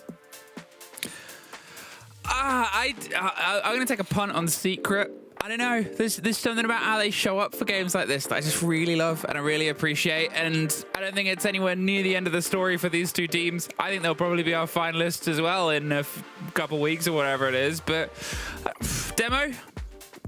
I'll play it safe and just say G2. So again, I'll go the easy Demo, route. they're not playing. You're a little too late. Sorry, yeah. Never escaping the G2 show. Whatever team benefits G2, let's put it that way then. How's that? A good one? Well, Demo has stayed exactly where he was. I do like that, obviously, when you were talking about how they're a super team, and you made the joke earlier how you pulled the same face as the pillow. You were pulling the same face as the pillow there. So maybe we just need more pillows. Get on it fresh. But I think with that, and I think with no longer wanting to hold people, we'll probably get into this map as soon as possible. Demo, it's late at night where we are. But are we hurtling in? Unless the analysts want to stay. I don't know. Can we hear them still? Oh, wait, are we still live? Hi, guys. I can hear you. Are you guys excited? Are you just going to be the floating voices in our head? Yeah. Yeah, we will stay. We're just waiting for the game to start. I'm literally like this. We're pentacasting. Where do you guys go when the game is on? Do you just stay there? No, we disappear through the floor. They've built us a really nice green room now. Yeah. Well, I think actually Anne's sofa goes up and yours goes down, analyst. So you descend into... In our Hell's Cave where we have all of our screens and we watch everything. I think we will be watching it as close as possible as we can to the screen because honestly, the fight for the top two with these two is still very much on. Will it be Secret or will it be Falcons coming out victorious? It is time to find out. Well, now we won't hold anyone else to further ado. You know what I would love that I think would be really funny, Demo, which I'm only saying now because I know the analysts still have their inners in before they take them out. They should get a picture of Leo across all 5 monitors. You know, like those pay me like one of your French girls? They should do that. All of his outfits. There you go, production. Play with that. I'm waiting for you to have a response to that. I think you should do it where it's just the 1 photo of him and then divide it up across the 5 monitors. Across the 5? Oh, like when people so left up. is his head, and then the right one's his legs, then the torso. Can I go through it like that? The many parts of Leo. Okay. That's it. Clubhouse, Secret, Falcons. There was the social predictions, but this is going to be a brawl. I hope it's a brawl. The last game was a brawl. The last game had 2 teams showing up round after round, lessons learned. I want exactly the same thing here. Now, Falcons, they're probably a lot of people's favorites. They're a lot of people's favorites in pretty much every single lobby Falcons walk into, and Secret has been building and building and building, but can they lock this one in, get themselves that continue top of the board. If you want to know what's better for G2, Demo, Secret winning. Let's go with that. Let's go with the Secret win. Do you want to know? I'm shaking. I don't know if it's the worst result. So the worst result is probably Falcons win OT, because that puts G2, Secret, and Falcons all on 17 points. Yeah, and G2, they've got Matcho tomorrow, and then they also have Falcons as their last game. VP on the Spectrum, they still have to play Secret, and that is also on the last play day is exceptional as well, just in terms of the games that you have. You've got VP, Secret, Falcons, G2. What a cracking day that is. But at the moment, obviously, Secret Falcons are quote-unquote top 4 off this stage, going up against each other. The previous matches that we've had between the kind of top 4 teams, you know, we had G2 versus VP, which was an 8-7, a brilliant game. We also had Secret versus G2 again, another great game there. We have had some really good games between the top teams so far in this stage, and I'm sure this one should be the same. You shouldn't disappoint us. So, there was talk of double shields, and here we are. Doom and Savage bringing the two, well, of the options. Actually, none of them were removed by the side of Falcons. Instead, playing into Clubhouse, playing on the double hard breach ban, and giving themselves that stretch and that pressure on towards this. Probably the strongest site with this ban and this pressure. EFAC off in the distance, playing on the Skopos to get back quickly, and Solotov wanted to see if there was a taste, but nobody was home. They might be about to be on the wrong side of a shield, though. They are immediately in on construction, and they are immediately out. Here's the pull of the goo mine, and realizes just how much pressure is going to be around, but doesn't actually want to leave just yet. Dabble's back in. How aware are they? Pretty aware as they slip away. Good bait and a good play, but fully locked in. Yeah, no surprise to see the shields be the game plan for Secret. Jack mentioned it on the sofa. It was the main reason why Secret got their first win ever against this side. Back in last stage, remember they played in that border, there was cheese in the rounds using the shields, for example. And yeah, I think it's going to be no surprise again to see Savage, especially, who I think Savage certainly is the top shield player, if not the top shield player that we maybe have at the moment in the league. So yeah, I think that's going to be a generic trend right on through this game. EFAC has been spotted out over towards Strip, but as we know, is a Skopos, very safe operator to do this with, can easily teleport back to site if needed, and he will try and go for that, but he's actually stopped. There's TP. Is he going to get it in time? Yes, he will. Just about. A little bit of tension there. I was thinking, is he going to get this in time? And thankfully he does. I think that was it, right? Everything is down to a wire. You look at the escape down oil, you look at the escape at the Skopos. It is teeny tiny little margins of difference that are survival instincts currently, but with 40 seconds left and everyone still standing and still the pressure onto the site, there's a lot for Secret here left to do. Now they're focusing on towards the drop on the hatches. They can try and build behind the shield and put that immediate pressure onto if they want to. There's 25 seconds now, and the Blackbeard all the way in on dirt. Pre-fires one, misses the first angle, but the Kiva slows them down. EFAC gets Noah, Solotov gets Doom, and well, Falcons just wrap it up there. Adrian does at least get one, but as I said, it would be a strong site with the bans, and the way they played it, it was even stronger. Yeah, I think Secret taking a bit of time to try and clear up those roamers, obviously, and again, we know what basement's like. Gunfights. A lot of the time we will see 5v5 positions, and really it's the attackers who just have to try and, you know, brute force their way through it. But Falcons put up one heck of a defense. Players were in the right position. Whenever that collapse came in, they were ready for it. You know, the blitz got taken out, and that's always the worry though with an operator like Blitz as he's pushing in towards blue. There's just a lot of angles that he has to be careful of that he can get shot from, and that's kind of what happened to the Blitz, who's just out in the middle of the bomb site, got shot in the back. Yeah, tough for them, tough round for Secret. Just needed more kills, but hey, you're against Falcon. Has to be the best gunners in the league. I don't think there's a second question about that. You know, you look at the players that they have, we know what they're capable of, but Secret as well. A fantastic team, and this is where we're at. These two at the moment are the top two teams. One of them's gonna lose. We know that. One of them's gonna win. I don't want to say it's a shame, but it kind of is. You know, you just want to see these great teams just keep on going. But hey, one of them, the buck stops here. One of them will lose their win streak. It might help you get over what happened. I think, yeah, we're long since past the idea of ties. Yeah, that is that's a monument. Last time. Yeah. See you on the other side. What a season or a few that was. But it's just given fresh flashbacks. Chaos time, yeah. Oh, the chaos time. Yeah, that's why we got rid of them. Falcons, they get that first lock in here. They're going to see if they can try and still stretch the map. I love how, you know, they are such an experienced team and also has created such a great team of gunners, but they're well aware Secret are. They're well aware it's going to be narrow margins again, and they're not entirely throwing themselves into angles. They're ensuring that they have other things working in their favor, and yeah, they can bait the space. They're confident to do that. But they're also smart enough to not sacrifice themselves towards it. It's a bit of a heavy sort of lock-in hold here, obviously. Now they have the man advantage. They can play deeper against it. Doom is gone. No more Deimos, which is going to limit some of the approach potentially from underneath. But apart from that, now they still have to root out all the CC side, and from then on, have to then get across construction and Logi and then get the plant itself focused.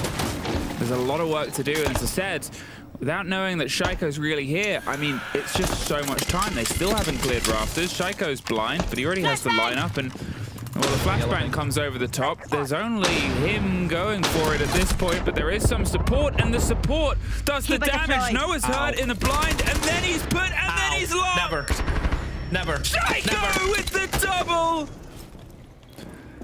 And obviously it came from having great support over the shoulder. Users kill Solotov because it was too easy otherwise, but also kills Mowgli, and there's one more. No. Chalk it. Done. Done. Wrap it up. Ship it. How has he got 3 kills from that position? He ate 3 Candelas and 3 flashbangs. He could not see more than he could see. He spent more time flash than actually seeing where the enemy was. And somehow he stays alive. Kills 2 of them from rafters, and then just, I'll have a wide swing onto the window, why not? Ridiculous that he's been able to do that. Yellow ping on him, knew he was there. Just kept flashing him. Somehow he's alive. I don't know. And the thing is, throughout the entire time, I have never seen someone look so unfazed in his life. He could not see, and he's not bothered. He doesn't care. Keep it deployed. Just look at a stone cold killer face on him. Look at him. Whole time. Not a flinch. So I'm crashing out a bit here, but you're crashing out of round 2, brother. We have a long game ahead of us. 5 seconds left before insertion. He's ridiculous of a play. Just honestly, this guy. Surface secure. Magnet deployed. Well, magnet up. Chalk it? No, too early. And Secret have too much to give. It's oh dear.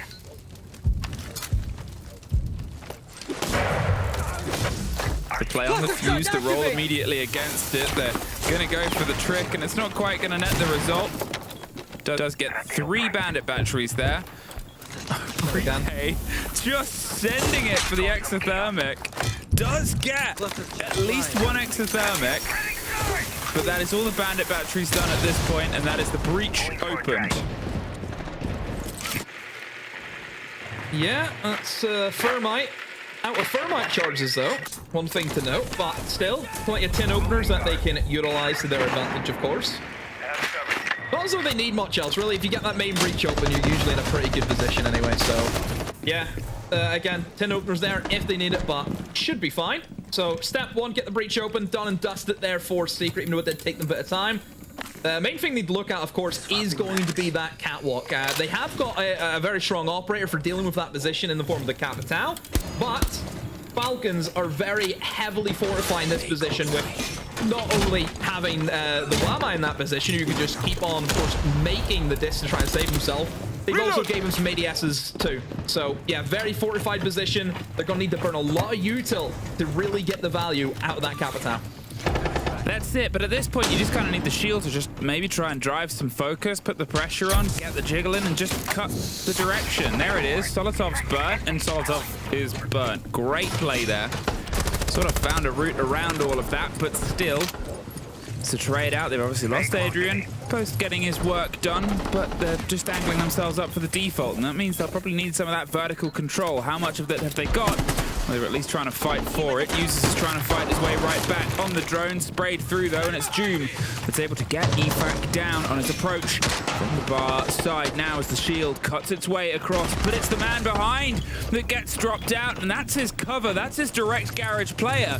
So now they've got to rotate Joom round. They've got to make sure that's locked in. EFAC was not finished off because Joom had to be pulled off of position. So there's first C4 from Brede. Probably going to come through in a moment's notice. 20 seconds.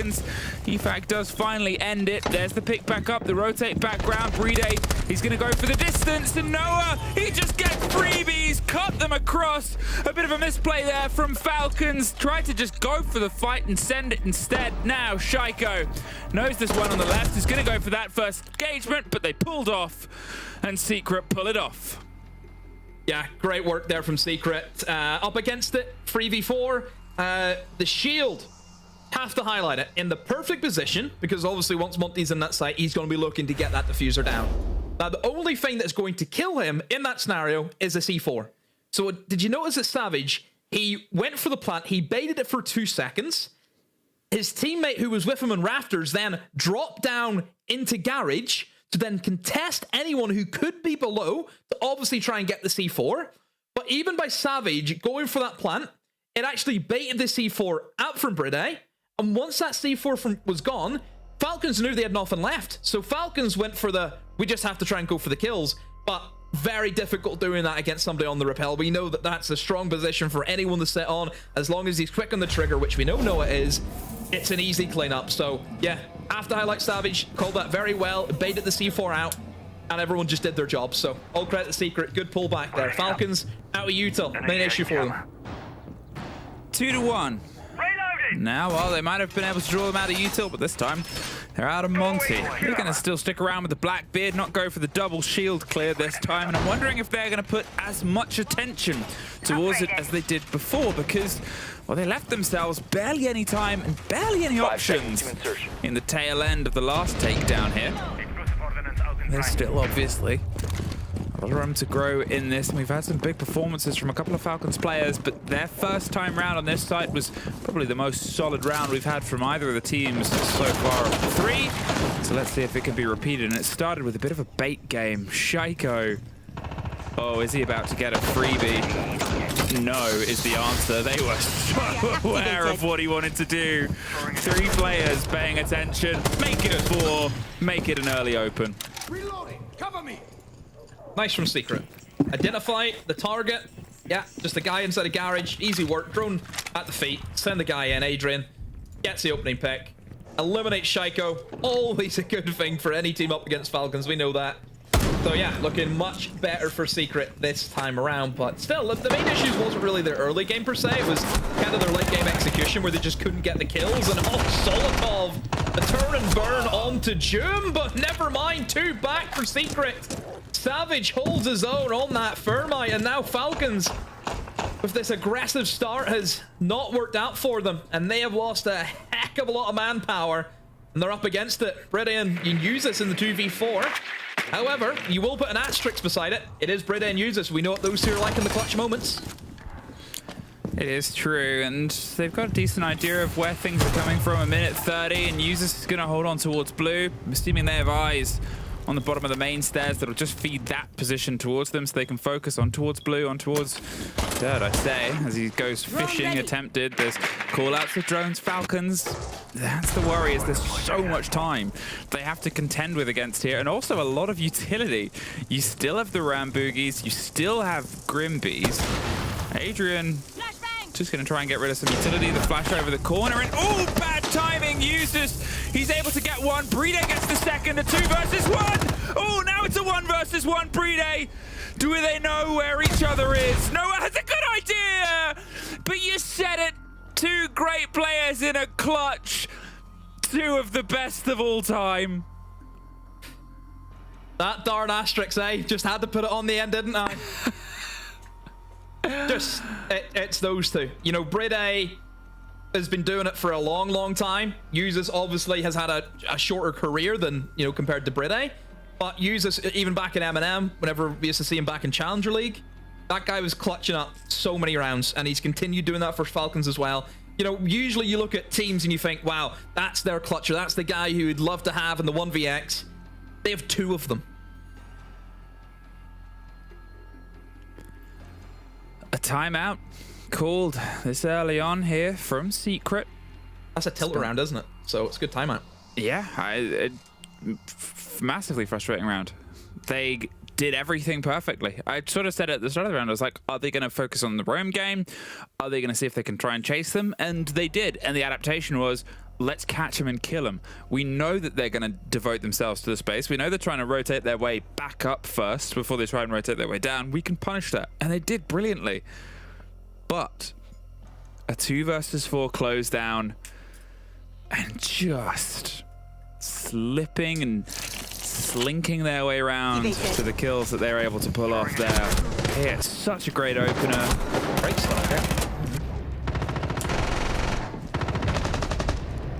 That's a great pinch as well. Look towards that top floor, 1 in each window, or the breach, sorry. It's great, but what can you say about these 2? Even the next moment, it's just quicker, isn't he? It's just better. He wins that. Noah actually hit the fire extinguisher instead of the player. Did you notice that the fire extinguisher went off right behind him? That's what he aimed for. 5 seconds remaining. 3-1. Strong start for Falcons.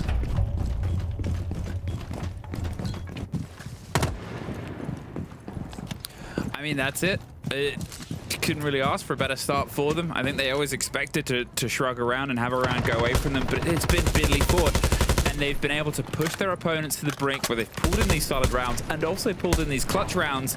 Everything they needed to do to set themselves up for a pace. And now they have removed their opponent's tack timeout. So the game ahead of them is one that they can sort of lock in. If they can get this round, if they can try and change things up, which they've done a little, bring the Fenrir, bring the Clash, get your approach a little bit more against how they've been wanting to approach, which is these swings, which is these positions.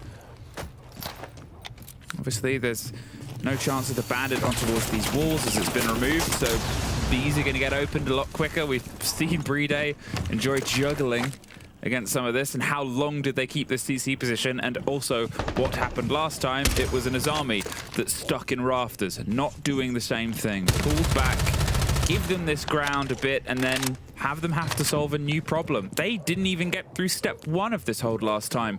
Why don't I introduce them to step 2?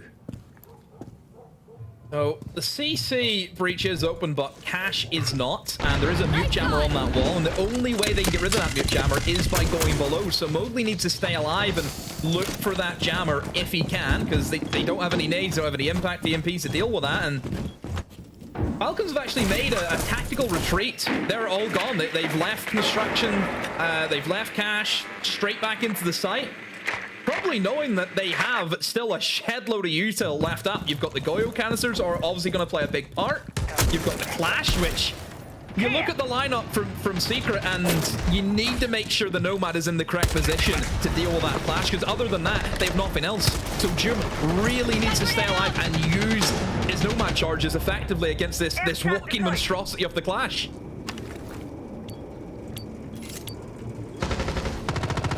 So the roll is about to come through right on towards the back line of the site, and it's caught out. But with EFAC just reading all of this towards the approach, they're going to go for the plant anyway, and there's the deployer, the shield, and users moving their way up. They can't quite get the angle, though. EFAC's have to go super deep, and he's not able to get it off and dropped in time, but the trades do come out back and forth. But a post-plant, 3 versus 3. No Clash. They can't quite just bolster and bully their way up, but they sure can fight underneath.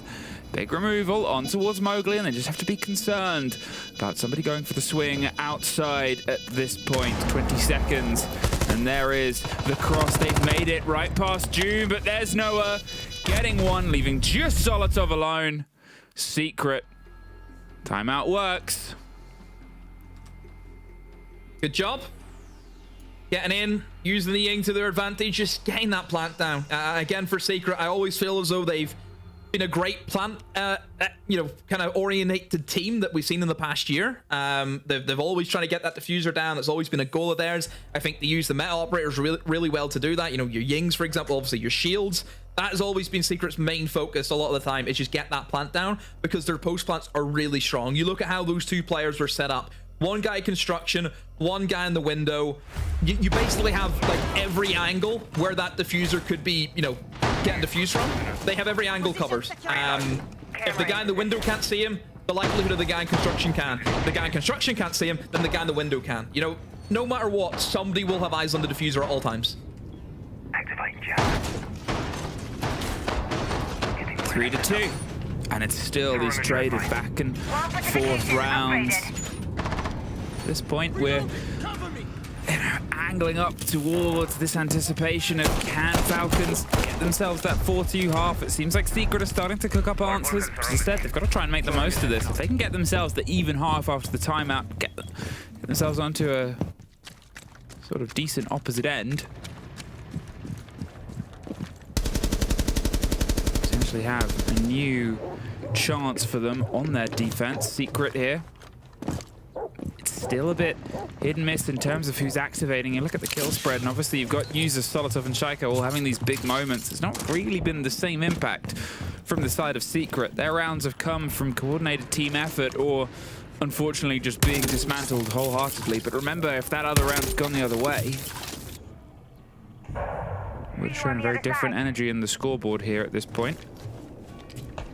Falcons back to their game of slowing them down, back to the game of trying to hold them a bit of arm's length. There's the Fenrir at least getting a catch, but it was always going to fall. Changing mags.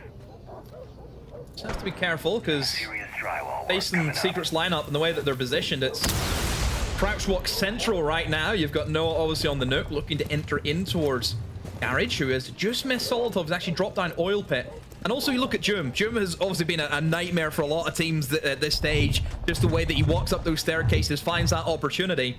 But Falcons know he's here. You look at EFAC. He hasn't left that position. They even shut off the FNAT because they know that EFAC is there ready for him.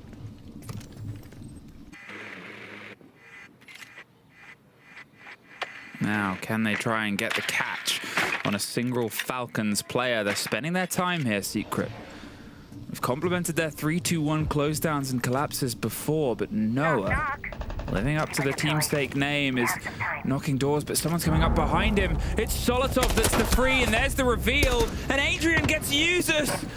Took the option, and suddenly, in the click of her fingers, they've got 2 kills. Bride and Shaiko get them right back, but June uses this moment to scream up the main stairs and get in towards the tuck position. There's a bulletproof revealing it all. There's also a Fenrir mine that gave away some of the game. They've put them on the back line of their own site and lots of time, but it's not the fights that they can win out.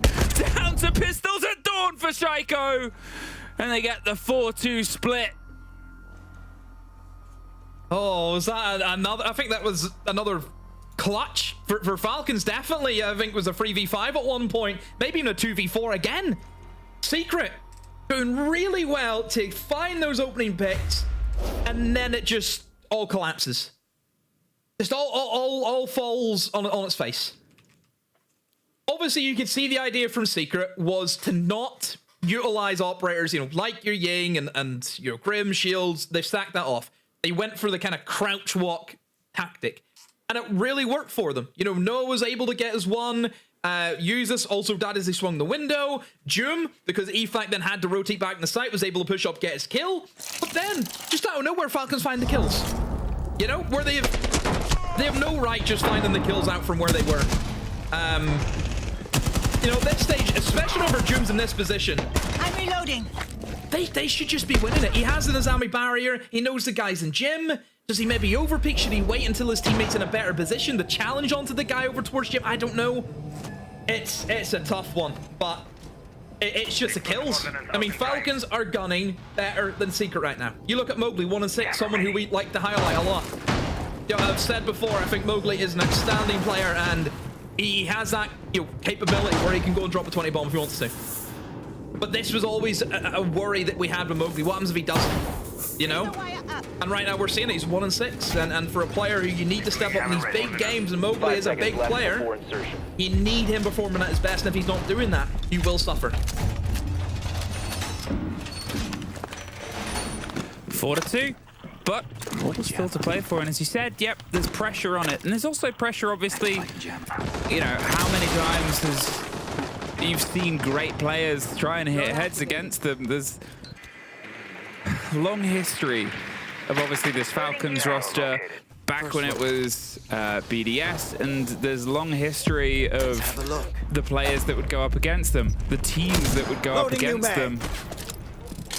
And this was always an issue, right? When you're looking at Mowgli and you're looking at Wolves, that was where Wolves shut down. That was where Mowgli kept on being shut down. And whether it's previous demons coming to roost, going once again up against this roster that you had so many troubles against, I don't know. But it's tough when you are such a sort of prominent player for this roster to get to this point, and then you get to that old demon game, and unfortunately, things just don't connect. Solotov sure does, though. Savage is gone. Shaiko takes a lot of damage, but there goes Noah in the exchange, and Mowgli does find Solotov at least. But 2 gone on the defenders. Minute 40 still to go. Yeah, don't forget this is a basement. You wouldn't think it's a basement, but it is. A lot of players from Secret are actually off the bomb site. 2 of them now trying to challenge onto Shaiko outside of blue just to get back into sight. And speaking of sight, that's where the action is. Oh no! Oh dear, Mowgli has died via the Goyo canister set up by Adrian, of course, in that prep phase. Tried to get back into sight, but he's been killed by his own team's utility. Now Joom up against it, back against the wall, a 1v3 with Shaiko and that beloved Deimos bearing down on you. It's not a fun position to be in, and he needs to start taking these engagements. Doesn't have long left now. 25 seconds, will be able to take out Shaiko, but still 2 more to find them. It's that duo again. Pretty and use this. Shaiko's not happy with that one. I don't think Shaiko will be too much complaining if they win the round and move on to win the game. As Joom now makes the deep lunge into Church, but uses has his number ready and waiting for him. Just pops up like a whack-a-mole, eh? 5-2. Yeah. A little bit of sudden violence. 5-2. It's the thing about this game is it still feels very intense. It still feels very close. But the score is the score at the end of the day. And if BDS have that extra 5%, that extra 5% could be the difference maker, right? It just feels like it's the dying throws. Obviously threw themselves in. The team kill damage there, Adrian to Mowgli. Boop. And then Secret, unfortunately, being dismantled a bit. Towards the top floor, they've got the options to lock it in. Again, you look generically, you look across the board, it doesn't feel like they're a million miles behind in terms of kills or in terms of that aggression. A couple of missing players, sure. Changing mags. But then you look towards the factor of the fact that users 5 seconds to go. breed 3 deaths each. They've just kept themselves going in these rounds where Secret cannot quite find a route out. Yeah. And Secret will be kicking themselves because they know that, let's be honest, they should be 4-2 up. You know, 2 rounds that they lost, they should never have lost them. You know, where they came down to, again, just more or less 2v4s on both accounts from Falcons, just playing out their skin. You know, so I think for Secret, it's tough. You know, and that kind of lingers on your brain because players be sitting there thinking, how are we losing 5-2? It doesn't feel as though we should be losing 5-2, but we are. That's the point that we're at in this game. So it's tough. It comes down to mental fortune now more than anything for Secret. So here we go into round number 8. We head into our gym defense for Secret, and the mirror windows were used as the kind of classic attempt of the impact trick. Open up the mirror window, make a few issues really. Oh dear. Speaking of a few issues, the keeper barrier will be wasted as he was coming over to reinforce those windows to slip in, but Secret appear with kills, but Falcons themselves get 2 in return. Fast and furious trades come in, and there's still 2 minutes left. That's it. Evac got a kill off the side of the screen at this point, but Usus gets 1 more, and suddenly Falcons have just closed down. That pipe's going to blow, but it won't quite get Doom. The gun sure will. Falcons. Me and Bride's laughing. At the same point, it's just an explosion there of Falcons on towards the site. They just were relentless. They just sat in windows and got kills. I mean, Usus just sat and picked off 2 of them. Feels like Secret that they're scrambling to sort of get ahead of the curve here. They feel the pressure in some regard of how close they were, and you can sort of see it on their faces. They know that this could have been closer. There's nothing more painful than that. There's one thing about sort of being dispatched by a team, right? If you're playing badly and you're dispatched, it happens. But playing good and making a couple of mistakes is beyond frustrating. Yeah. It's you look at the faces of both teams. I think you summed up frustrating. That's the way just the faces of Secret look. Just not happy at all. You mentioned Brittany's laughing. That's the 2 differences of the teams. One team on top of the world, the other. Well, wherever the opposite of the top of the world is. What's the worst place in the world you could be?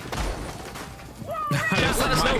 Where on earth is the worst place on earth? Where is it? My gut response there, because I know he's listening, was to say Hull. But then my other gut response, because I know Leo's listening, is to say France. And that's why. But also there's a lot of players in this game from France. And I don't know if there's any pro players from Hull. Maybe somewhere. In Chambers? Well, Ian Chambers is one of the worst talent at Siege possible. But...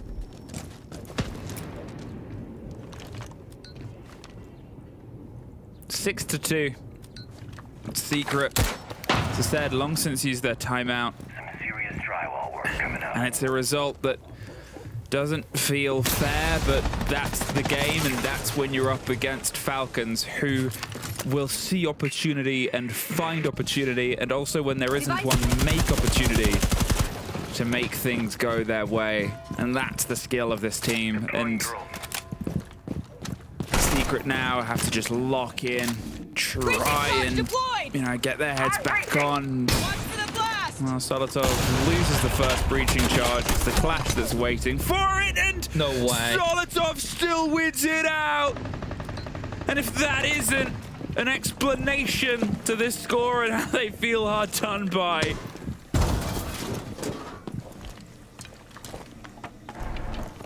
That has to be the last hand dealt. Has to be. Because losing the Clash in that manner so early on, giving bedroom control so easily over the Falcons. Yeah, so much time now for them to look to get open. Single wall towards Cash. Put the pressure on the Secret. I think, does he still have an Ash charge for the mirror window? I hope he does. Because if he does, then yeah, so. they'll have no issues at all with dealing with this. So yeah, it just feels like a matter of time now for Falcons. As long as they play their cards right, it should be a full house. Edge up throwing in. There's pressure on towards this mirror window. There's the flashes. They're just going to spray through it. And there it is. The break on the mirror window. So now they have to get aggressive and try and step in. So Noah tries exactly that as the wall gets breached and the fire gets hot. He's going to have to try and make himself an escape. But Solotov and Usus are no escape to be found. Savage and Adrian do suddenly find one apiece. So 3 versus 2, and they've tried to regain some ground. 20 seconds. That's when things can get a little bit narrow. The C4 perfectly lobbed, but it's shot out, I believe. And there's the cover going for the plant behind the keeper that was placed. The Capitao swings and baits the fight itself, but it's Bride with the post plant, and now a lockout, leaving just Adrian alone. Falcons soared through this one. And they're not going to stop yet. They catapult themselves up to the top, and Secret fought bitterly. There's still the chance of getting a top 2 spot, but that was, for their books, probably the must-win. And that will be probably another game they find themselves fighting in through the playoffs brackets. But Falcons just brilliant today. Yeah, superb. On their game, done really well, of course, in the kill department, which whenever you look at these big games, your individuals, can they clutch up rounds, which certainly there was a lot of that today. I mean, Secret will be walking away from that feeling absolutely gutted because, yes, it was the 7-2 scoreline, but it shouldn't have been. It really should not have been. I think that's it, right? It's rough, but also, you know, there's an element of you'll get out of this and you'll sort of look at it and the result is all that matters. And they know that they can stack themselves up and we can stack ourselves up to a break before we're back with the desk.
Our final matchup and the big battle between these top two contenders went a little bit faster than we thought it did. A 7-2 for Falcons. I did not expect to be sitting back down here so quickly again after this game, but what a performance by them. I guess the statement is made. Secret is still the forever contender, and Falcons is still the best team in Europe, and we still see the roles as they were set. Yeah, and I thought, actually, we challenged Falcons to raise that level. I think what we've seen out of Falcons so far this stage is maybe getting through on a little bit of individual performance. Now, sure, there was individual performance. That guy on your screen right there, doesn't matter if he's blind, doesn't matter if there's util thrown at him, he will just kill everybody. But at the same time, I thought Falcons, particularly once they got into their attacks as well, I know you was impressed, Leo, their fundamentals were excellent. That final round, fundamental stuff that we see a lot of teams in Siege right now try and skip steps, try and make mistakes, stuff that they really shouldn't be. Falcons made none of that realistically today. Here. Yeah, and then they had that individual performance. Then they have that clutch factor on top. They showed why they are the complete team. They showed why they are the best in Europe, certainly one of the best in the world today, when they were against a more formidable opponent where they knew they had to make that step up. Another clutch here, and it goes on and on. It's basically individual prowess brings them rounds they should not win. Theoretically, I know Demo has said it, and I agree with him. Secret, they threw away a 5v3 and threw away a 4v2 in 2 of these attack rounds. It should have been a 4-2 split, but for the incredible individual prowess on the side of Falcons, okay, it's great. It gives them 2 rounds that they stole away from Secret, but on top of that, the sheer team play we've seen from this team in the 3 attacks that they've won, it was night and day between Secret. Yes, Secret was pretty good. Yes, they had the man advantage, but it was still pretty close, right? Yeah. But Falcons, it was an absolute stomp, and also in beautiful fashion.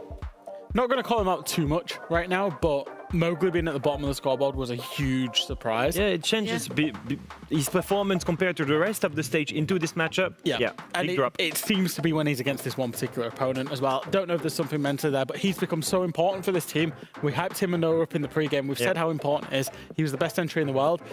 He's had a very bad game against a team he tends to have a bad game against, and that's probably quite a big reason as to why Secret lost. Yeah, that could be a really big factor in this matchup here. But for one more time today, we get to speak to the victors of this game, as we should have users on the line joining us. Good evening. Congratulations on the 7-2 victory here. That was a really good game from you in particular. Did you by chance win the team deathmatch today as well? No. I lost to Likey back again. He's hiding every round. You already know this. Told you last time. But this was the most important one, right? You won this one. Still sitting in corners in TDM. Yeah, he does. He does. They all do. I won't talk about that too much. Do you think that is the reason you guys managed to somehow win so many situations where in 2v4 or 3v5? I don't get it. You guys always get away with this. How do you do it? Yeah, because if it's like a 2v4 for us, the other team's just hiding. Obviously, I'm used to people hiding in the TDM, like you said, just before the game. Yeah, so that's the one key solution. So we should all do that to win these situations, right? Yeah. Take notes. Usus, currently you're in first place. I expect that you two you'll make the top 2 in terms of playoffs. I don't want to put any of your words there. Out of the other teams, I would say, Virtus.pro, G2, and the team that you've just faced, Team Secret, who do you think is going to be there alongside you and why? I'll say VP if we do make top 2 as well, just because they beat us. That's the reason I'm saying that, to be honest. Obviously, I've not played G2 yet. We've not scrimmed against G2 too much as well, so I'm not sure. Obviously, they've been playing well, so I expect a good game against them as well. So with G2, it's going to be a little bit more difficult, I guess, saying that you might not have as much information as you normally do when you scrim against them? No, it's just because they're last in the stage. We haven't had much chance to practice against them. Obviously, we've practiced against like VP and stuff quite a lot because we've already played them. All right, obviously you want to talk about your own performance as well. I mean, we talked to you previous about getting carried by some players on your team or having individual performances. You actually really stepped up today. I think I'm still going to consider Shaiko carrying purely because the highlight reel we saw at the end. A lot of his kills were like round defining kills. I'm sure you'll agree. What are the communications like when that's going on? So like that round where he's playing Rafters, for example, and he's just killing everybody. What's he like? Is he just like 1 dead, 2 dead, 3 dead? No, he was actually asking for help the whole time. And every time me and Efak went to help him, we were just getting flashed by the guy on the windows. So we couldn't even help him. But thank God he's just killed everyone. Fair enough. Well, I mean, you talked about it already. You still have to play against G2. Obviously, you're in the middle of a super week. Top 2 spot is currently yours and very much up for grabs. So we won't keep you here any longer. Of course, best of luck with the super week, and thank you so much for your time. Thank you. I started to really like these interviews with users. He's giving us more and more of like the insights on what's going on in that team, and in a funny way, I'm loving it. I feel like every single day we now need to ask him who's winning the TDM. Have you finally won the TDM yet, users? Doesn't matter about the game that you play. Doesn't matter about the stage, EWC invites, none of that. Did you win the TDM today?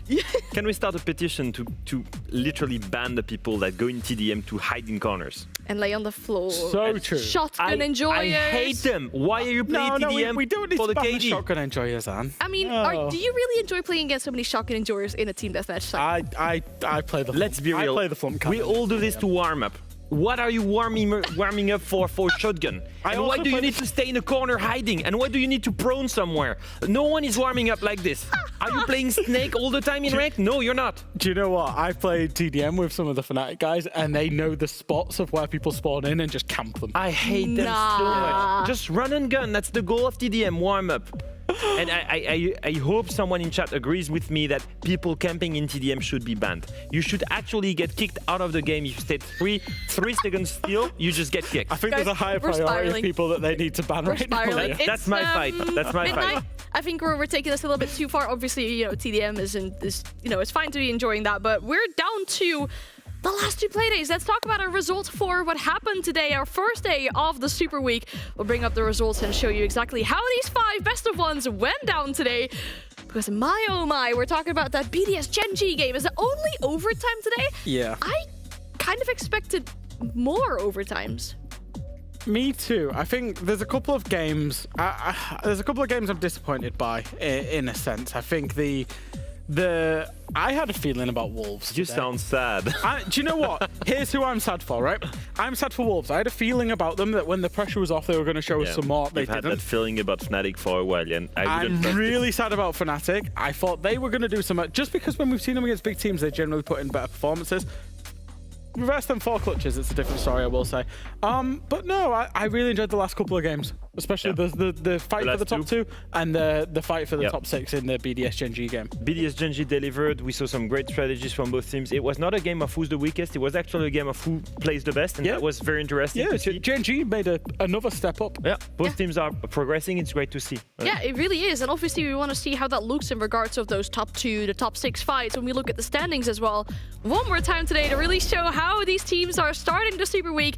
Team Falcons now find themselves at the very top. 18 points. Yeah. That is an insane consistency that we're seeing from them. That momentum is absolutely in their favor right now. And then G2 obviously leading that top 2 spot by 1 point, separating between them and Secret. And then also when we look down at that bottom half, when we talk about BDS and Gen G, about making it into top 6 or not, again, it is a 1 point difference. We still have 2 days in this group stage.